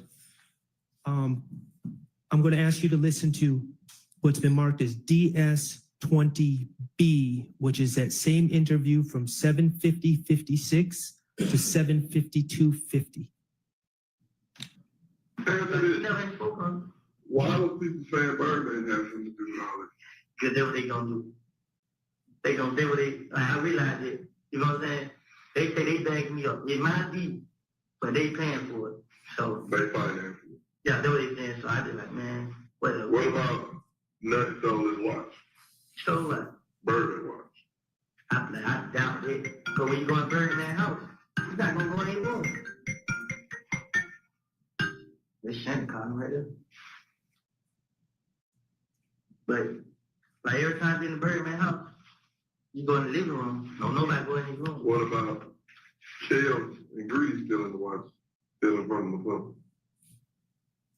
Never and back. What about Kel knocking off Nut? Doubt it. I ain't gonna say I doubt it, ain't. I heard that. I don't say I doubt it. Because when him and Thor, like, he was like, well, call it. I'm gonna tell Nut about this. Like his big homie. Yeah. Like the big brother, like I'm telling like the pop. Yeah, like he said, like, I gotta tell Nut what he needs to say. I'm looking at like, why you gotta tell Nut? But I ain't never seen that, but right here. What about Thor knocking off Nut? Like I said, I really can't say, like, when it came out of Nut, I don't know. I don't know nothing about it. Who did you hear? You said that you heard just in the streets that Head and who was the other dude? No, but they say they got locked up for it. Head got locked up with the gun, they killed Nut and all this shit here. Yeah, like, it'd be like, it'd be 50% true, 50% false.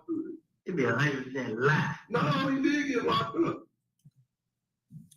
Okay.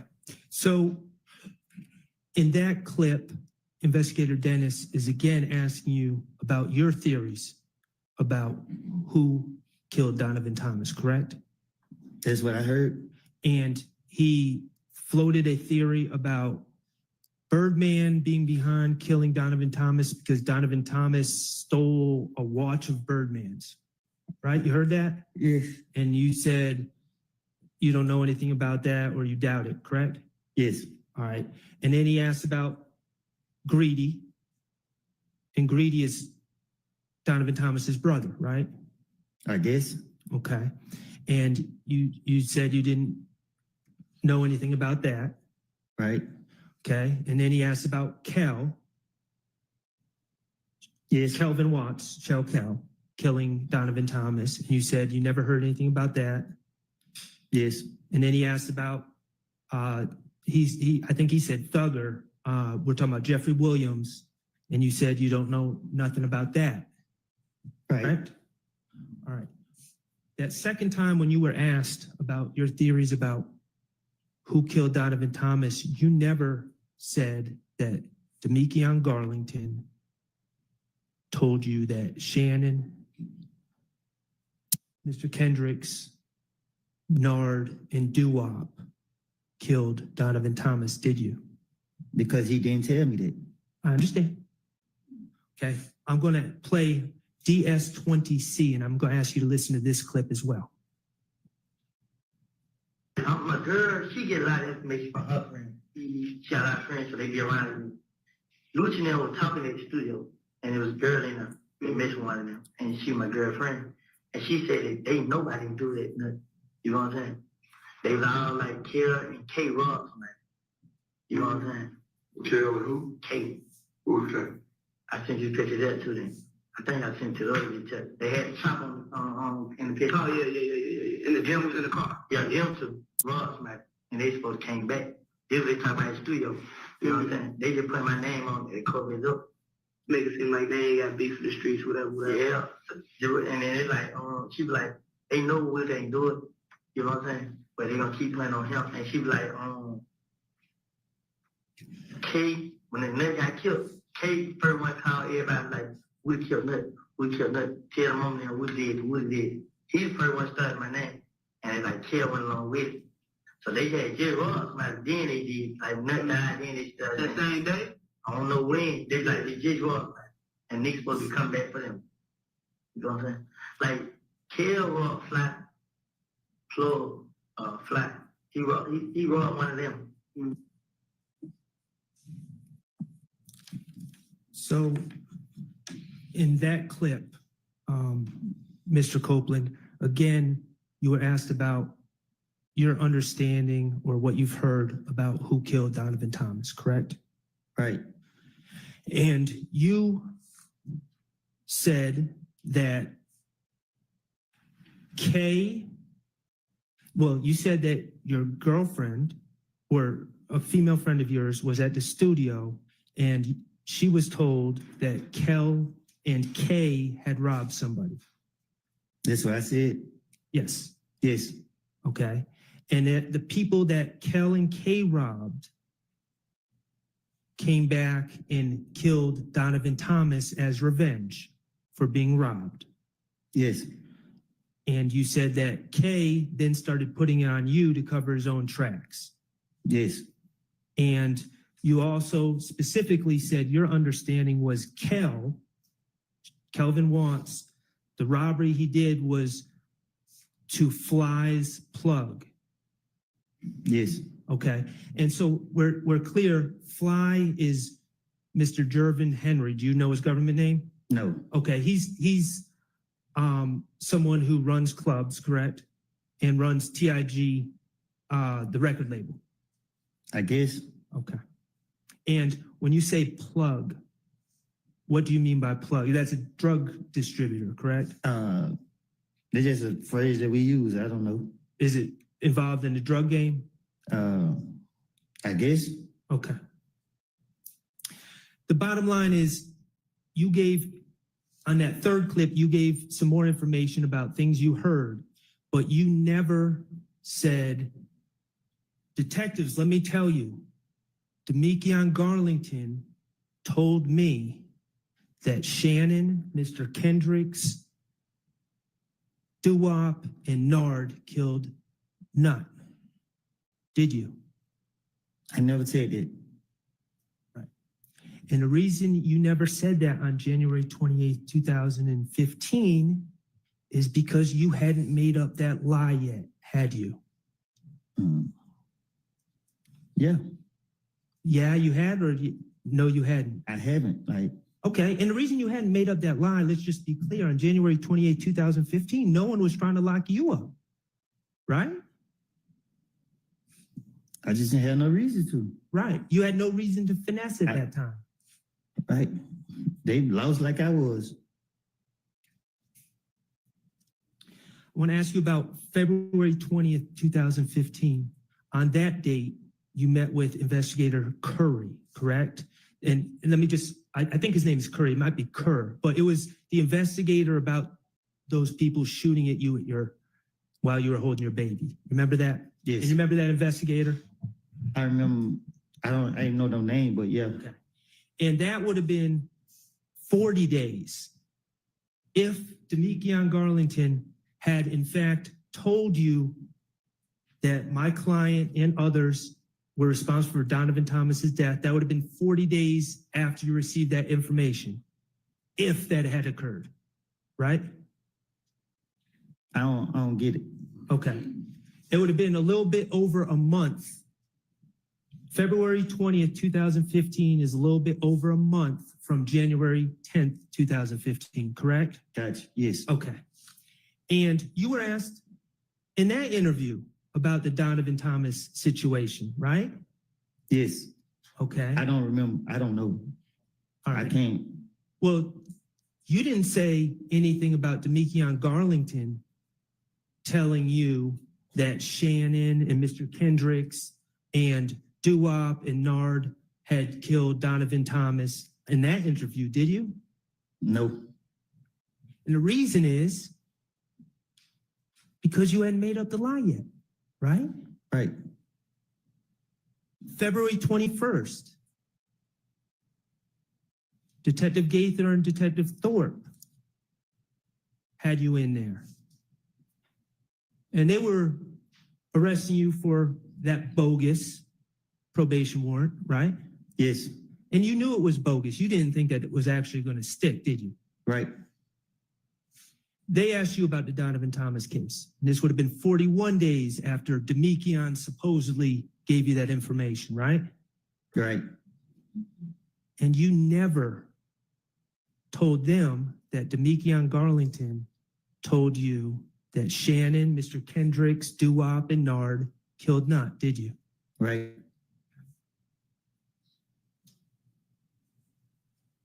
We can agree that in the 4 recorded meetings prior to June 10, 2015, you never claimed Demekian Garlington said those things about my client or Mr. Kendrick, correct?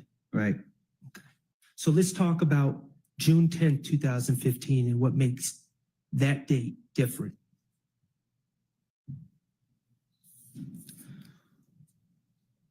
On June 10th, 2015, okay, we're going to that interview. You with me? Yes. All right, appreciate you. You met with Investigator Gaither, Investigator Dennis, Investigator Thorpe, and Federal Agent Cunningham, correct? No. I didn't meet with them. They brought you to the interview room and they came in the room. Yes. Okay, you didn't choose to meet with them. No. All right, and let's just talk about the circumstances. And I'm going to show you a picture that's already in evidence. I believe it's 378 Yankee Echo 1. If I may approach you, get that, driver. You may. All right, Mr. Copeland. When you go to jail, you wear a blue jail outfit that's given to you by the Fulton County Sheriff Department, correct? Yes. Okay, and it says Fulton County Jail or Fulton County inmate on the shirt and the pants, correct? Yes. You absolutely hate wearing that blue outfit, correct? Without a doubt. Okay. In this picture, you are not wearing one of those blue outfits. You're wearing street clothes, correct? Right. Okay, but let's just be clear. In that picture on June 10, 2015, when you're being interviewed, your hands are shackled together, correct? Yes. You have leg irons on, correct? Yes. And the leg irons are attached to an anchor on the ground so you cannot get up and run, correct? And they're hurting. And they're hurting. And you knew that it was only, unless something drastic happened, it was only a matter of hours before you were going to have a blue Fulton County jumpsuit on, correct? Yes.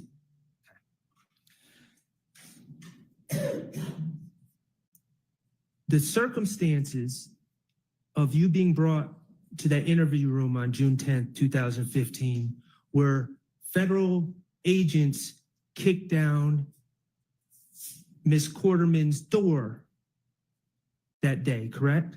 Yes. Okay, and they kicked down that door looking for you because they had an arrest warrant for you. Yes. They had an arrest warrant for you for the April 28, 2015 possession of a firearm incident at the Dunbar Rec Center. Yes. Okay. And while in the apartment, they saw some things, correct? Yes. And they went and got a search warrant. I don't know. You're not sure if they got a search warrant? Okay. The bottom line is they searched your apartment. They did. Okay, and they found a Smith & Wesson handgun in the kitchen of that apartment, correct? They found a gun. I don't know what kind. Okay. Was it a handgun? I never saw it. Okay. They also found a stolen laptop computer in your apartment, correct? That's what they said. All right. They also searched Deshaun's car, correct? No. Well, didn't they find stolen IDs and other stolen property? That was a rental car from her mama rented. Okay. Okay. Thank you for that clarification. They found a stolen IDs and other property in a rental car that was associated with you, correct? That you had been driving. Yes. Okay. And also on June 10th, 2015, your daughter's birthday was coming up. 7 days. 7 days from that date. Yes. And you had plans to have a big celebration for her birthday. Yes.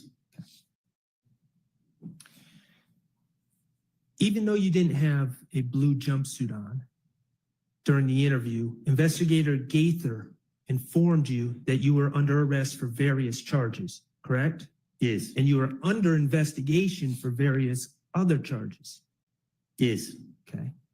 She told you that you were being charged with possession of a firearm by a convicted felon for the gun at the Dunbar Rec Center. Yes. She told you that you were being charged with reckless conduct for leaving the gun on the bleachers at the Dunbar Rec Center. Yes. She told you that you were being charged with gang charges for possessing a gun at the Dunbar Rec Center. Yes. And you knew that you knew that you weren't getting a bond for the gang charges at first appearance. Right. You were going to have to sit for a while because of those gang charges. Yes. Unless something drastic happened. Yes. Okay. You were also told that there were that they were investigating the stolen MacBook computer found in your apartment. Yes. You were told that they were investigating the stolen IDs and other property that was found in the rental car. Yes. And Investigator Gaither told you that she knew that that stolen property found in the rental car was taken during a series of auto breakings in the area, correct? Yes. You also had a Henry County bench warrant. Yes. I believe you had another bench warrant out of the city of Atlanta involving a four-wheeler. You don't remember that? Yeah, I don't remember. Okay, that's fair. And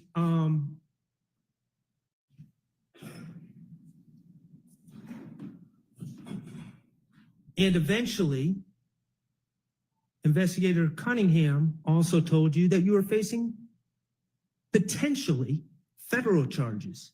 Yes. For the gun that was found in the apartment, correct? Yes. Okay. Investigator Gaither told you it's real now. It's about to be real, right? Yes. What'd you take that to mean? Exactly what she said. She was telling you the way you took it, it was time to get to talking, correct? Yes. If you wanted to get out anytime soon. Yes. They told you that there was no way around that charge at the Dunbar Rec Center, that it was on video. Yes. That you were dead to rights. Yes. That they had all the control in the situation, correct? Yes. I think it said open and shut case. And let's be clear. Even though you don't have that jail uniform on in this picture, you were thinking about how you just got out of jail 3 months prior. You had just been in jail in that horrible unit with feces and people talking to themselves and people eating whatever they were eating and the isolation. And you were thinking about that on June 10th, 2015, correct? Yes.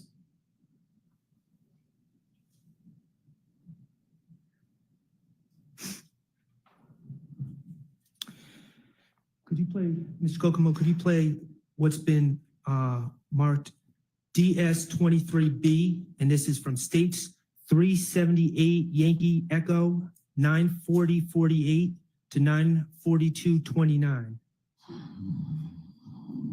Okay, what you're here for is your warrant from Dunbar City. Can you tell me what's going on with that?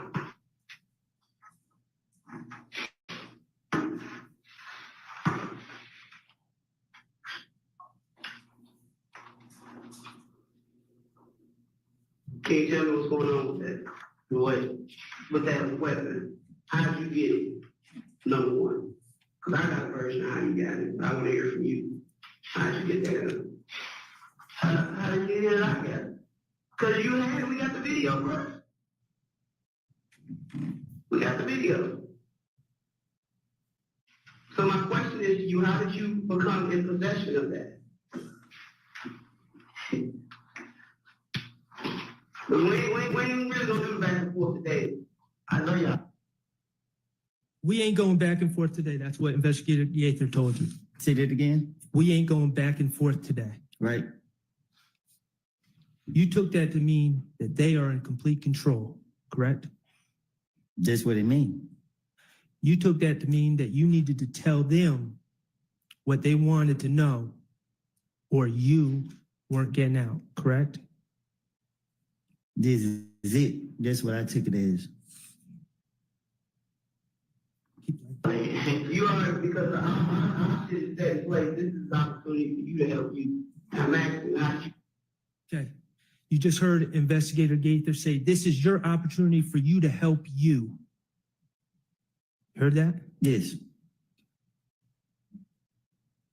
You took that to mean that this is your chance to give the state or give the police what they want to help your situation. No, this is game time. It's time for me to finish my way. Okay. And do you remember when Attorney Steele played that video? I guess it was yesterday with it, Agent Cunningham talking about the federal charges. Okay, I'm not going to play that video again. Thank you. But I am going to talk to you about a few things that were said. What you asked, I got charges with the feds, and Agent Cunningham said, it's up to you. It's totally up to you. Do you remember that? Yes. Okay. The police are telling you that you can talk your way out of this situation if you work with them, correct? Yes.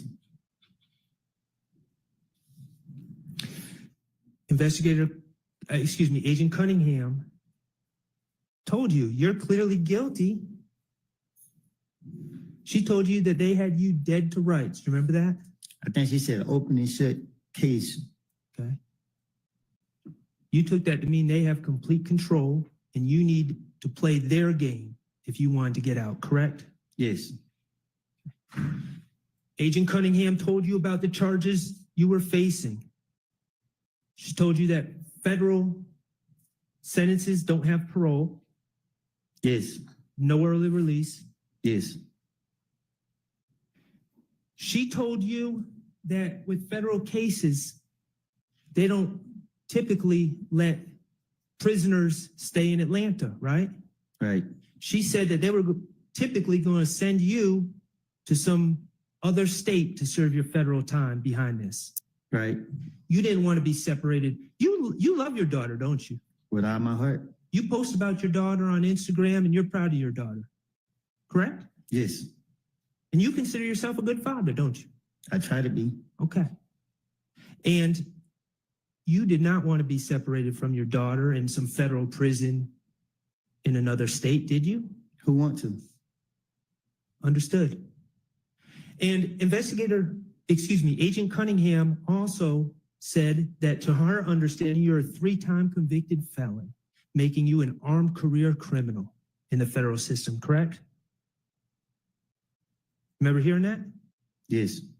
She told you that you were facing 15 years without parole, plus another 10 years without parole for the gun charges, correct?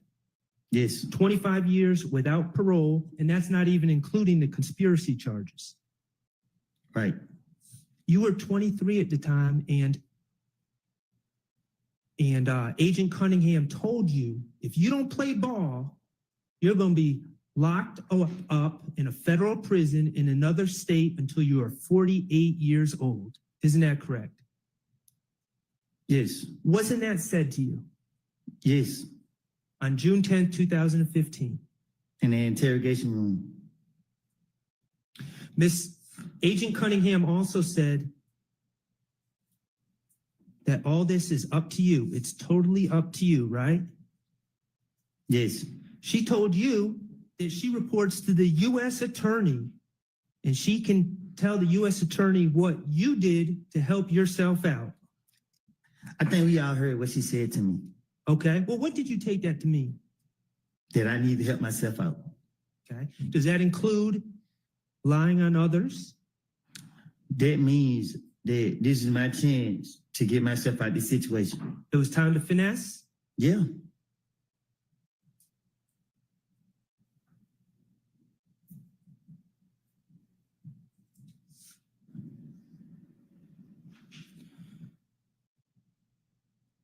Could you, Mr. Kokomo, could you play 23E?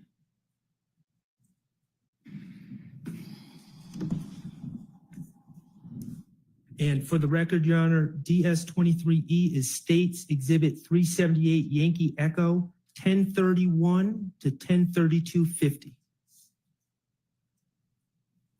Do you understand the right that nothing had? Do you understand the right that nothing had? Yeah. What was he? I don't know. I didn't know he was like a third or fourth ranking brother in Georgia. But what I'm saying is, brother, there was between third and nothing. You didn't let me finish. When you go to prison, your name is on there, regardless of if you did it or if you didn't. Thug ain't in jail. Thug ain't in jail. Thug on the European tour, whatever the fuck. Did you just hear Investigator Dennis pointing out while you're in the interrogation room, Thug, Mr. Jeffrey Williams, is on a European tour? I couldn't understand nothing that was said. Okay. Did Investigator Dennis bring up the European tour that Jeffrey Williams on? Is that something you brought up, or Investigator Dennis, to your recollection? I guess he did. Okay. Can you keep playing? The one that's gonna go courtside for that, and it ain't no protective custody. It should. So you the one that's gonna have to speak on what you need to. If you need to speak on what you need to speak on, help. Okay. Did you hear Investigator Dennis say that you were going courtside? Yeah, I can't hear it the way it sounds. Okay. And that's okay. Did you hear him? I'm just going to keep asking. If you didn't hear, you didn't hear. Did you hear him saying that there's no protective custody? I don't know what he said. Okay. I can't say I can't. Did you hear him say you need to speak on what you need to speak on right after bringing up Jeffrey Williams in the European tour? Y'all ears work better than mine. So you heard what he said. Okay. I can't say. Okay. I'm going to play another portion of the clip. I'm going to ask you to listen, but I understand if you can't hear it, you can't hear it. Continue to play. That's what you gotta think about. I'm still going to jail. Period. You go to jail, but you can determine how long you want this stand for. Guess what? Did you hear Investigator Gaither tell you you're going to jail? I heard that. But you get to determine how long. No, I can't hear it again. Yes. What you gotta think about. I'm still going to jail. Period. You go to jail, but you can determine how long you want this stand for. Guess what? What did you take that to mean when Investigator Gaither says you're going to jail, but you get to determine how long? She gave me hope. And what would you have to do to determine? You wanted to not be in jail at all, but certainly not long, correct? Right. So what did you feel you needed to do? Listen to her and seek and I finesse my way out of it. Does that include lying? That's the first thing first.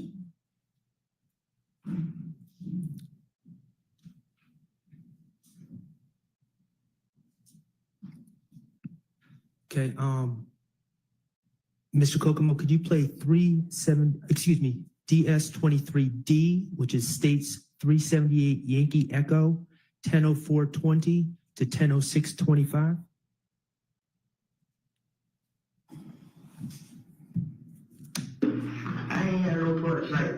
the shooting, thirties. I had no boy. I just bad. I think they would do it for the thing. I mean, when they started doing this shit, everybody call my name because they all who is it? Then they be coming naming these songs. It ain't even me. I mean, the way y'all look at me, y'all supposed to be sending them like this.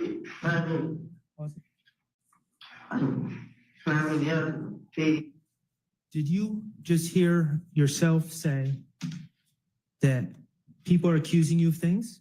Bro, I can't hear nothing in there, bro. Okay, could you play that again, Mr.? I can't hear it. You can play it 1,000 times. Okay, we're going to try it one more time because I think it's important. But Mr. Copeland, if you can't hear it, we'll move on, okay? Y'all ears are better than mine. I understand that. I'm not blaming you. I ain't had no boys like the shooting, 30s. I ain't had no boy. I just bad. I think they would do it for the thing. I mean, when they started doing this shit, everybody call my name because they all who is it? Then they be coming naming these songs. It ain't even me. I mean, the way y'all look at me, y'all supposed to be sending them like this. I mean, Okay. Mr. Copeland, did you hear yourself say, I just hang out with Thug for the fame? No. Okay. Did you hear yourself say that people are saying that you're committing these crimes, certain crimes, but it's not you? I didn't hear him. I heard, I said Shannon's name, but I don't know what I said with it. Did you hear, well, do you remember, regardless of what you heard, do you remember saying everything that people are blaming me for, they need to look at Shannon? I probably did. I can't hear what I said. Now that you have this immunity agreement from the state, you acknowledge that you were committing crimes back then, correct? What you mean? Well, you've acknowledged that, and we're going to get to it later, but you've acknowledged that you and Threat shut up Rich Homie Kwan's dad's barbershop, for instance. Right? You testified to that. All right. Okay. So when you said, I ain't doing nothing, when people are blaming me, they need to be looking at Shannon, that was not true. That was you trying to shift blame from yourself. That was you finessing. But I already said it. I understand that. But that's an example of you finessing, correct?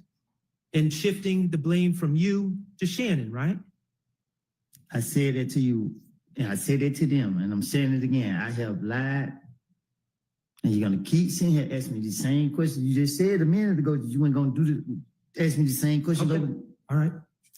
I'm gonna play something not that you said, what other people said to you, okay? And I'm gonna ask you to listen, and if you can't hear, you can't hear, okay?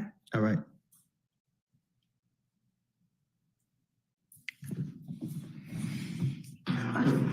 Family else, kids. I can't take care of my kids, man. I mean, fuck that, man. I ain't did nothing. I ain't shoot the houses. I ain't shot nobody. I mean, man, only I had done because the test told me, man, I had the right to defend myself. Because the same night I got killed, I came down here. I was going to tell them, but guess what I was just thinking, like, man, they niggas thug, I got power, man. Even right now, I'm still thinking about it. Like, man, I just fucked myself up, man. Just verse.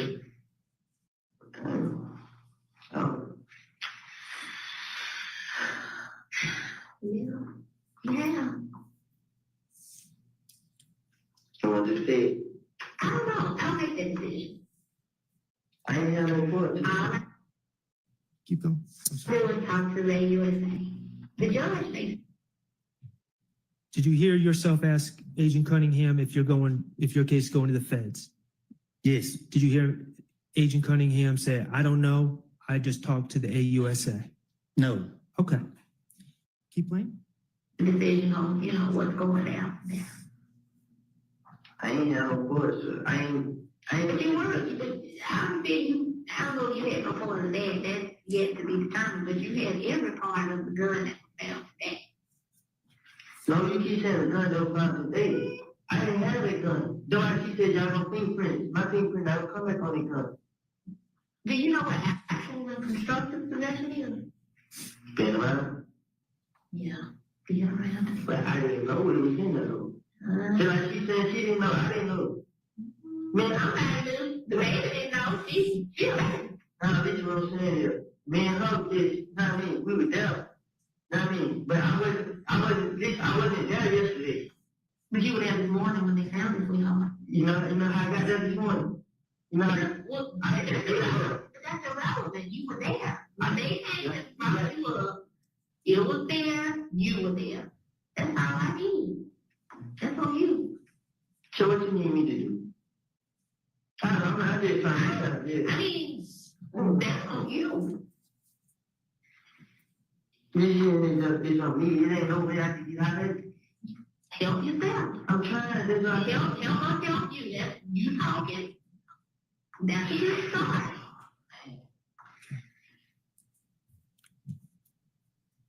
Did you hear yourself, Mr. Copeland, ask Agent Cunningham, what do you need me to do? I'm just trying to get out of jail.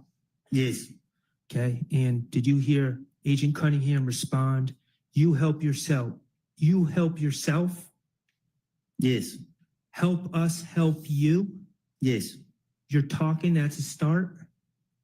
I said yes. Okay. Help us help you.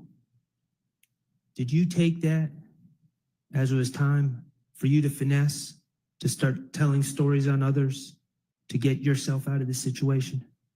Yes. I got one more clip I'm going to ask you to listen to, Mr. Copeland. And this is actually from February 21st, 2015. Mr. Kokomo, I'm going to ask you to publish what's already DS24A, which is already, it's a clip from States Exhibit 378 Yankee Delta from 433.33 to 436.11. And again, that's from the February 21st, 2015 interview with Investigator Gaither and Detective Thorpe, okay?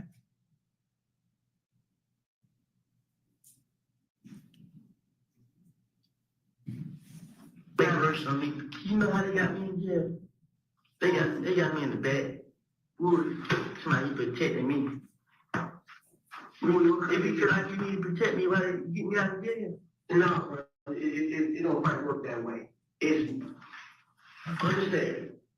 Now, you recognize that as Detective Thorpe's voice, correct?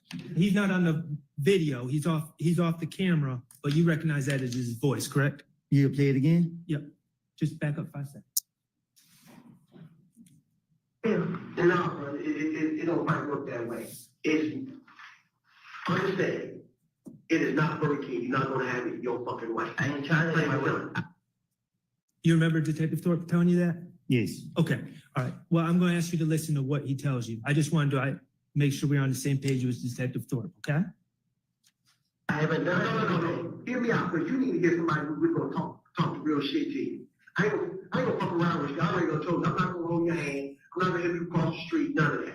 Let me hear me. You locked up for probation violation. Whatever happens between you and the parole board and the probation unit, that's on y'all.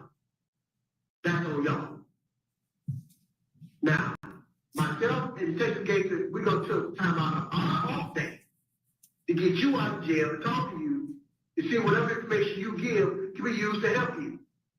But you gotta give in order to get. All you want to give. But you want to give nothing back. Here's the thing. I didn't ask you to and I've told you before, you and I, we're not going to do a 68. I'm not going to blow you and you owe me one. No, it don't work that way. You understand what I'm getting at? Because I ain't gonna fuck around with you no more. You want people to help you out, but then you step and stop at the certain line and say, well, you figure out the rest. I got the information. So, Mr. Copeland, that was on February 21st, 2015. You would agree that Detective Thorpe made these comments to you before you first lied and said that Mr. Garlington told you the information on Shannon and others, correct? Yes. Okay. And Investigator Thorpe said, I ain't gonna F around with you, right? Yes. You have to give in order to get. Yes. You want to say, give me, give me, give me. You don't give back. Yes. And of course, the give me was you getting out of trouble, getting out of jail, right? Right. Okay. You and I, we aren't going to do a 68. I'm not going to blow you and you owe me one. Right. You said that? Yes. Did you understand the message that he was getting across when he said that? Right. Whoa, he said that, y'all? He said we're not going to do a 68 where I give you... Well, I didn't catch that. Did y'all hear that? I almost want to rewind to hear that, but I'm going to let it keep going. Y'all, how did I totally miss this the first time it happened in court? Whoa. I be spacing out sometimes, though. That's crazy. All right, We are not going to no DA and say, you cut us a break and he ain't give us nothing. Brooklyn, you know what a 69 is? Brooklyn, you know what a 69 is? So Thorpe said, we're not going to do a 68 where I do something to you and then you owe me one. You see? I mean, I'd never heard that before, but I understood it when I heard it. So Thorpe told Woody, we're not going to do a 68 where I do something to you and then you owe me one for later. Y'all didn't hear that? Let's listen to Sharp say it right quick. I'm not going to, do y'all want to hear? Let me see. How long ago was, it's a few minutes. Y'all don't want to hear Thorpe say it, but we'll back it up a little bit. Just listen to how Sharp expresses it. I ain't gonna F around with you, right? Yes. You have to give in order to get. Yes. You want to say, give me, give me, give me. You don't give back. Yes. And of course, the give me was you getting out of trouble, getting out of jail, right? Right. Okay. You and I, we aren't going to do a 68. I'm not going to blow you and you owe me one. Right. You said that? Yes. Did you understand the message that he was getting across when he said that? Right. We are not going to no DA and say, you cut us a break and he ain't give us nothing. You heard him say that? Right. I have the information, but I'm not going to say anything else. Y'all just need to go ahead and check me out of jail, and I'm good after that. No, brother, you don't work that way. Whatever fucking TV show you was watching, they motherfucker was wrong. I don't even look at TV. I can't hear. So whoever told you whatever you thinking, you're dead ass wrong. We're not going to go to no district attorney and say, can you go ahead and cut him a break because he gave us nothing? Nigga, don't work that way. When the fuck did life start working that way? It don't work that way. That's a fucked up shit. You gotta give to give. And that's just being real. Now Did you hear Investigator Gaither back Detective Thorpe up and tell you, you got to give to get, and that's just being real? Yeah, I just heard it. I'm sorry, y'all, but I want to hear that in the closing arguments, y'all. I really want to hear Sharp say to the jury to remember that the detective told Woody that he didn't want a 68 with him. He wanted that full 69. Sharp needs to remind the jury, like, yo, Woody was trying to do the 68, and the detective was like, 69 or nada. Sharp needs to say, so Woody wanted that, Woody was trying to say 68. But Squirrel Brain Detective Thorpe was like, oh, nah, I might have a squirrel brain up here, but my other brain is full. You ain't gonna squirrel brain my both. I might have a squirrel brain up. This brain might be squirrely, but my 68, no, my 69. Yeah, that's what we. Yo, Shar need to bring that up. Shar need to bring that up. He should, you know, if Sharp, if he would have run a risk, y'all, he could close with that. Like his closing arguments, he could close and say something about the 68. You know, y'all don't acquit my client on just a few of these charges. Don't try to do a 68 with him. Do the full 60, and you know, give him the whole package. The whole package is what he would like from you. Anyway, y'all, I'm gonna keep it going. These are just some examples. The reality is the detectives in this case had been encouraging you to tell stories on others to get yourself out of trouble, correct? For the 100th time, I've been telling you that. Okay. You knew how to finesse on your own, right? But the detectives were also encouraging you to finesse, correct? They were tricking me. As I understand it, Mr. Copeland, your testimony is that you told many lies in these interviews in 2015, correct? Yes. Okay. I would like to just review with you some of the lies that you told, okay? All right. All right, thank you. First of all, I want to talk to you about the gray infinity.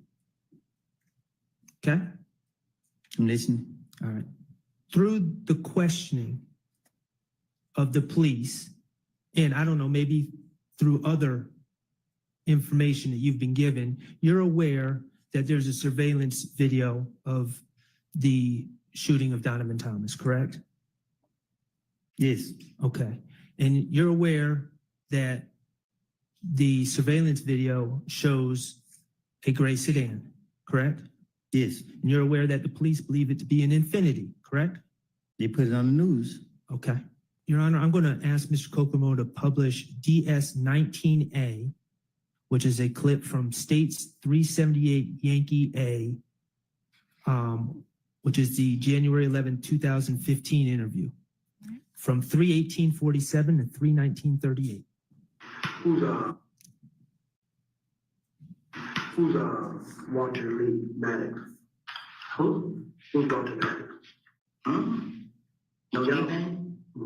Did y'all ever rent or own an Infiniti?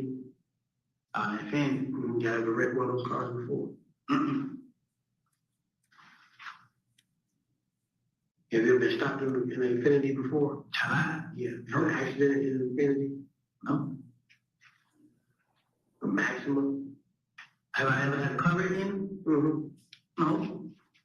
Let me think. Anytime. I had a cover in the Pontiac. That was a couple years ago. I ain't had no coverage. I ain't had no red plate. I ain't never known it. Okay, this is the same night that Donovan Thomas was shot and killed, correct? Can you say it again? This is the same night, this interview was the same night that Donovan Thomas was shot and killed, correct? I guess. Okay. And Detective Thorpe, you heard him. He asked if you've ever owned or rented an Infiniti, correct? That's what he said. And you said no, right? Right. He asked if you ever wrecked an Infiniti, right? Right. And you said no. Right. Okay. I'm going to publish, Your Honor, with your permission, DS-19B, which is a clip from the same interview on 378 Yankee Alpha, State's Exhibit 378 Yankee Alpha from 3/20/28 to 3/20/48. It's just 20 seconds. Is it video? Yes. 3/20/28 to 3/20/48. Y'all ever had a Infiniti gray? It's not playing. Gray. Y'all ever? Is it up now? No. Okay. Could you start it over? Y'all ever had a Infiniti gray? A gray Infiniti Q45 before? A truck? No. A cup? Yeah. Not I know of. Actually, but maybe his car. A red car he had rented or something like that. That's cool. That's cool. Okay. In that clip, again, Detective Thorpe asked you about whether you ever had a gray infinity, correct? Right. And you said, not that I know of. Right. Okay. Those were your statements on January 11, 2015, hours after Donovan Thomas was shot, correct? Right. Okay. I want to talk to you about the reality. The reality is that you asked Jeffrey Williams to rent you a gray Infinity, correct? I'm listening. Or I should say you asked him to rent you a car and it ended up being a gray Infinity, correct? I'm listening. Okay. The reality is that on the night of June 9th, going into the morning of June 10th, the same day that Donovan Thomas was shot, you were driving that Infinity on the highway, correct?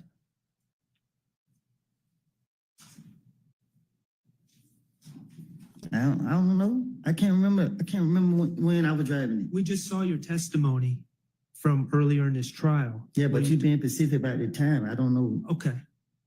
The reality is, I don't know when I written on the expressway. That's what I'm saying. okay. Do you agree that it was, I'm not asking for a time, do you agree that it was on the evening of January 9th? It was nighttime that you wrecked. It was correct? nighttime. You were speeding on the highway and you hit some cones. I lost control, yeah. And that was, I believe in your testimony, you said you wrecked the car. And let me be clear, Quindarius Zachary, Lil D from Cleveland, you know who I'm talking about? Yes. Lil D from Cleveland was in that car, that Infinity, with you on the night you wrecked. Yes. Okay. And after wrecking the car, you guys reattached the bumper on the side of the highway, correct? How you know that? Is it true? I'm listening. Okay. And after you reattached the bumper, that's when you went and pulled up on threat Trevante Turner at a music studio somewhere around Northside Drive, I believe is what you said. Yes. Correct? And you gave that car to that Infinity to Trevante Turner. Yes. Okay. And in your testimony, you said, then you went home, fell asleep, and the next day you woke up, and that's when the Donovan Thomas shooting occurred, correct? Yes. Okay, so I'm just working through this with you. I'm not trying to trick you. So based on your testimony, you were driving that car, that Infinity, on the evening of January 9th going into January 10th, correct? I guess. Of 2015 with Mr. Zachary. I guess. And you gave that Infinity to your good friend, Threat, in the early morning hours of January 10th, 2015, correct? I gave it to him at nighttime. It was dark. Okay. So you don't remember if it was before midnight or after midnight. Is that what you're saying? I don't keep up with the time. Okay, that's fine. The bottom line is you were specifically asked about that Infinity or Infinity hours after Donovan Thomas was shot. And you denied ever being in possession of an Infinity, correct? Say that again. When you were asked on January 11th, early in the morning, talking to Detective Thorpe, when Detective Thorpe, the lead investigator of the Donovan Thomas murder, asked you about possessing a gray Infinity, you denied that you ever had one, correct? Right. Okay. Let's talk about the gun at the Dunbar Rec Center.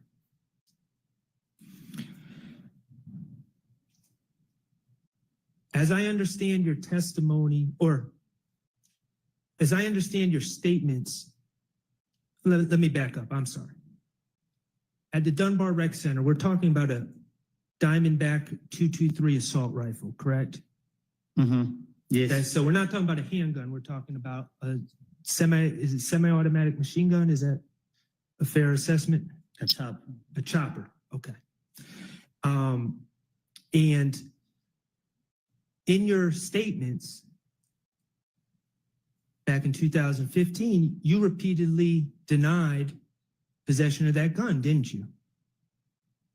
They put it on me. Okay. And your testimony actually here today is that you were just there playing basketball and they put it on you. That's what the video would show. Okay. You specifically said in your statements when you were trying to get out of jail, I ain't do nothing, right? Right. Okay. The reality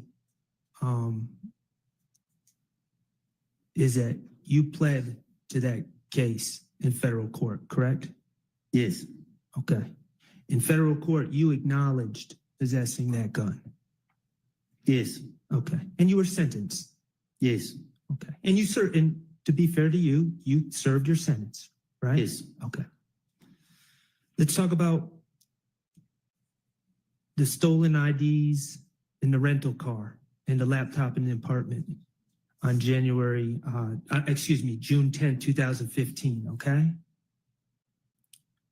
And that's the day that the federal agents kicked into Sean's door and locked you up.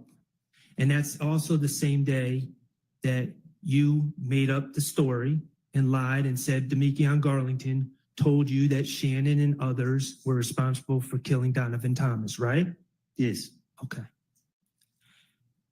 Can you play DS23I for me, Mr. Kokomo? And that's States Exhibit 378 Yankee Echo from June 10th, 2015, from 11:25:01 to 11:26:20. Like I said, you didn't say that. You said, I tell you, did that shit. Yeah. Okay. They want to know them? Need the history. Little Mike. Pause. Can you play it again? Yes, we can. Like I said, you didn't say that. You said, I tell you, did that shit. Yeah. Okay. They want to know them? Need the history. Little Mike. Little Mike, please. In that clip, you're being asked about how those stolen items ended up in your apartment and your rental car, correct? Yes. And you're telling the investigators that you didn't do those auto breakings that resulted in those items being stolen, correct? Right. You're saying it was Little Mike and Quez from Etheridge? Yes.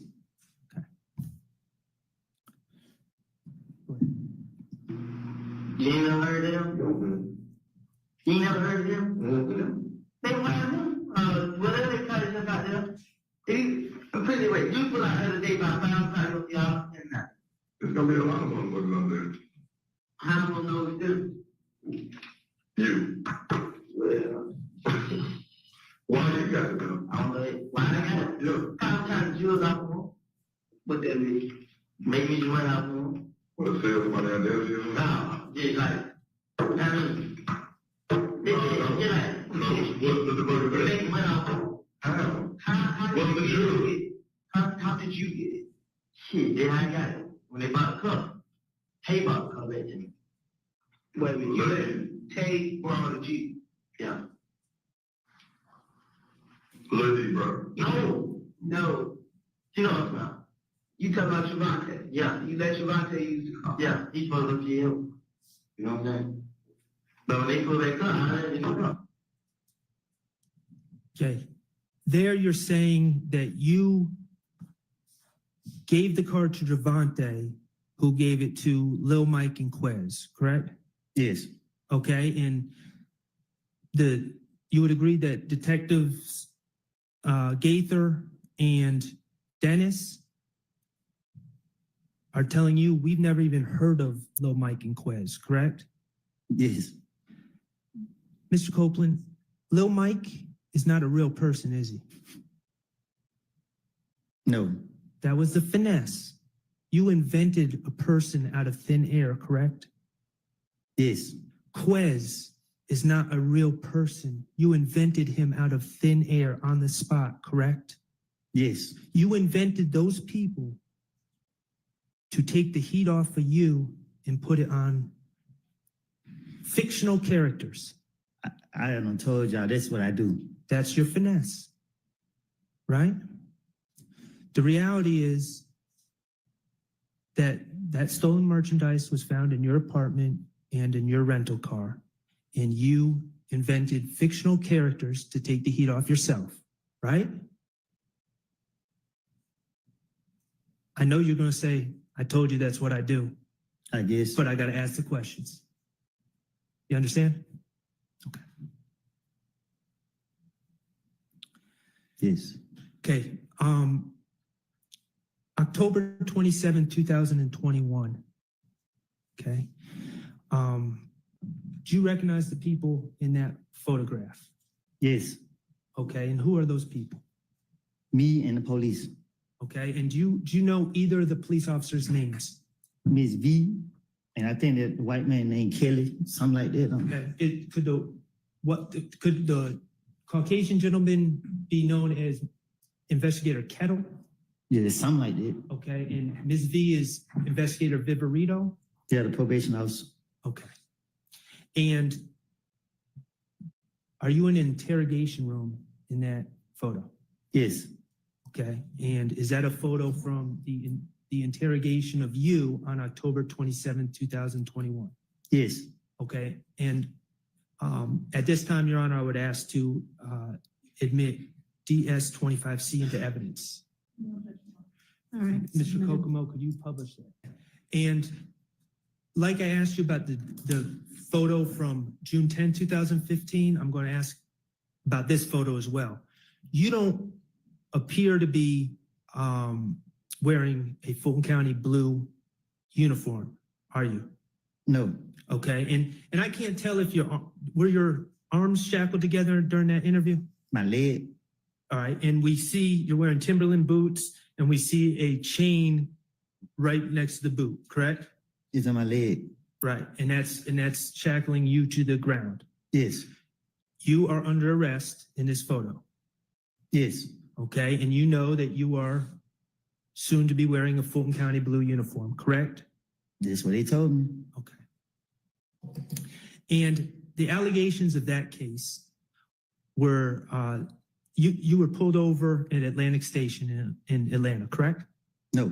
Where were you? Walking. Okay, you were walking. All right. According to the police, they searched a car that they were saying was yours, right? Yes. And they found a handgun under the car seat, correct? That's what they claim. Okay. And you were a convicted felon, so you're not allowed to possess the handgun. But I was walking. Okay, I understand that's what you're saying. But you were charged with reckless conduct and possession of a firearm by a convicted felon, correct? Yes. Okay.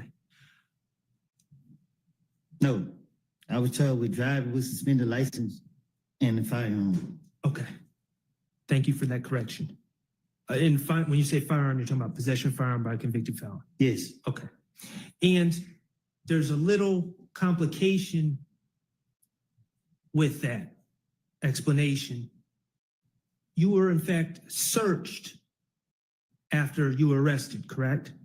I was tased and everything. Okay. And when the police searched your clothing, correct? Yes. And they actually found a magazine in your pocket, and bullets in your pocket, correct? That's what they say. In the pocket of the pants you were wearing, correct? That's what they say. Okay. And when I say a magazine, that's a component of a gun that holds the bullets, correct? I guess. Okay. All right. Mr. Kokomo, could you play DS-25B, which is from 10/27/21 interview from 2/23/05 to 2/23/58? I don't think that video has been tendered and admitted. Has it, do you know? It has not. I am asking I'll go about this a different way. Thank you, Ms. Hill. I don't have an objection. I'm just saying that it's not admitted. I might not need to play the video. Mr. Copeland, do you remember in that interview, you were asked about if that's not your gun in the car, and if you were just walking, why do you have a magazine with bullets in your pocket? Correct? You remember them asking you that?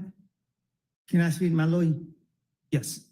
Well, Yes, you can. Let's take a break anyway. We'll take about 15 minutes. They're not going to prosecute you for those things, right? That's what they told you. That's the promise they made to you, correct? Characterization of the evidence. Sustained. Is that your understanding? Nothing I say can be used against me. Okay. There's one exception. If I say that I did, yeah, Okay. The Donovan Thomas thing. yes.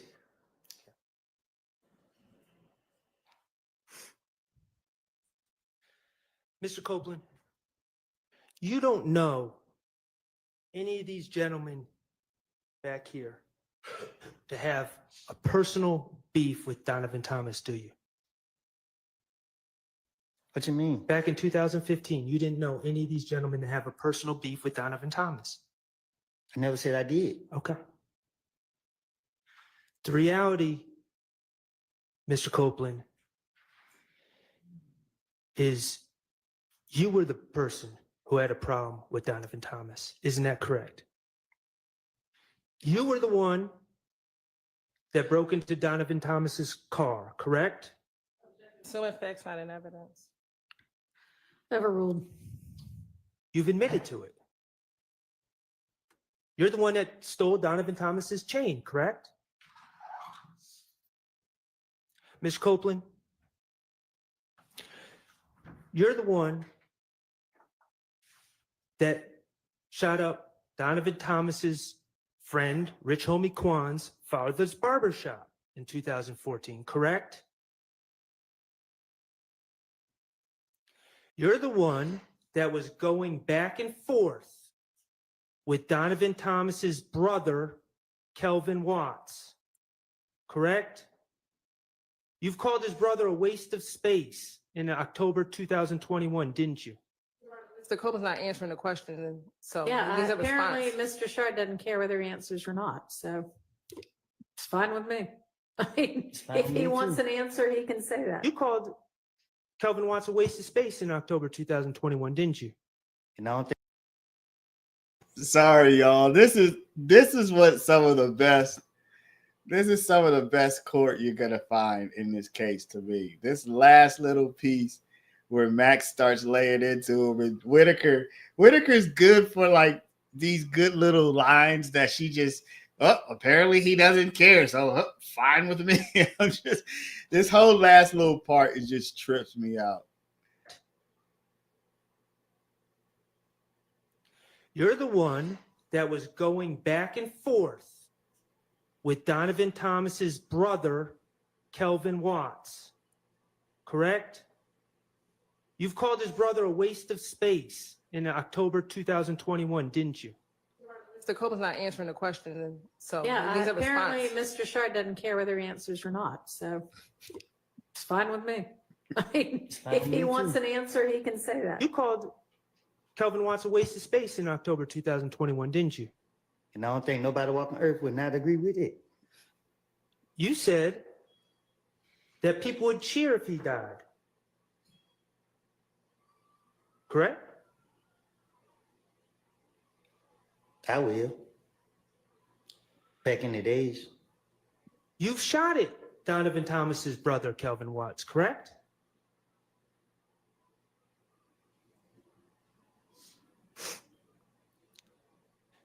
You're the one who got jumped by Donovan Thomas's brother on January 6, 2015 at Club Crucial, correct? You, not any of these gentlemen. Right? And you're the one that shot up TIG Recording Studio on January 8th, 2015. Isn't that correct? The Bloods had a gang meeting on the Thursday before Donovan Thomas was killed, 2 days before, on the same day that you shot up TIG Studios. Isn't that correct? I don't know what you're talking about. In that statement to the police, you said that the whole meeting was based on me. Not them, on you. That Mo, from behind the wall, had put the green light on you. Not anyone else. He put the green light on you for what was going on with you.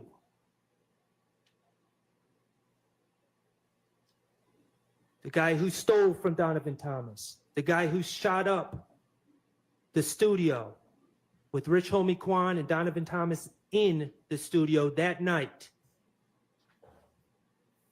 Yeah, objection, I was assuming facts not in the evidence and harassment of the witness. Overruled. You've told the police at that meeting, Donovan Thomas went whoop, approved of the orders to kill you. You told the police that the gang members handed out guns to younger people. And the plan was to trick you to come to the gas station. And the only reason you weren't killed is because someone told you about it.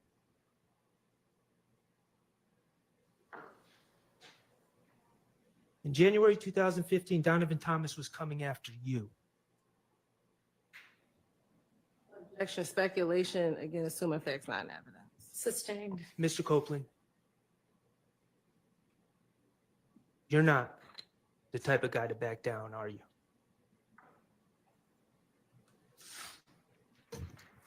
Man, All right.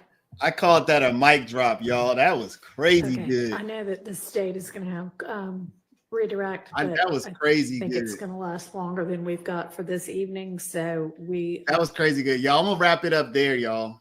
It's been good. We'll probably be back tomorrow. I'm going to look more into this watch situation, see what I can find. I think we're at 3 watches now. So I'll do some research, some investigation, and most likely be back tomorrow morning. That's a good place to end. That was one of the best sequences, in my opinion, of this entire trial right there. Max Sharp made his moment. He made his mark. He got his point across. And if he can have another moment like that in closing arguments, they're not going to find Shannon guilty of Donovan Thomas. I'm telling you that right now. If Max Sharp can pull that out, that is reasonable doubt. That is what you call reasonable doubt right there. That is what you call reasonable doubt. 504. Yeah, I know more news dropped about the watch. I'm going to be checking into it. No problem, Paris. Good to see you. Yeah, I'll be on. I do weekends. Yeah. Miss Flynn, did you recommend? Someone asked, could we watch Woody? That was a good idea. I thought it might have been like, oh, been there, done that, but nah, not really. Especially that part. Especially that part. Y'all, I'm gonna sign off. Let me have a little bit of a life today. Thank y'all for watching. Please do hit the like button. Probably be back tomorrow morning. We'll see. Air Hall, you said Woody. Somebody else said Woody too, though. But good suggestion either way. Kimberly. Okay. I guess it was both of y'all. So I appreciate y'all. All right, y'all. I'm going to sign off. I thank y'all. I'll see y'all. If not tomorrow, it'll be definitely Sunday. So just take a look. See y'all later. Have a good day. And if I don't talk to you again, have a good weekend. So I guess multiple people said Woody. Slim, Kimberly, Air Hall. All good suggestions. All right, y'all. I'm out. See y'all later. Bye-bye.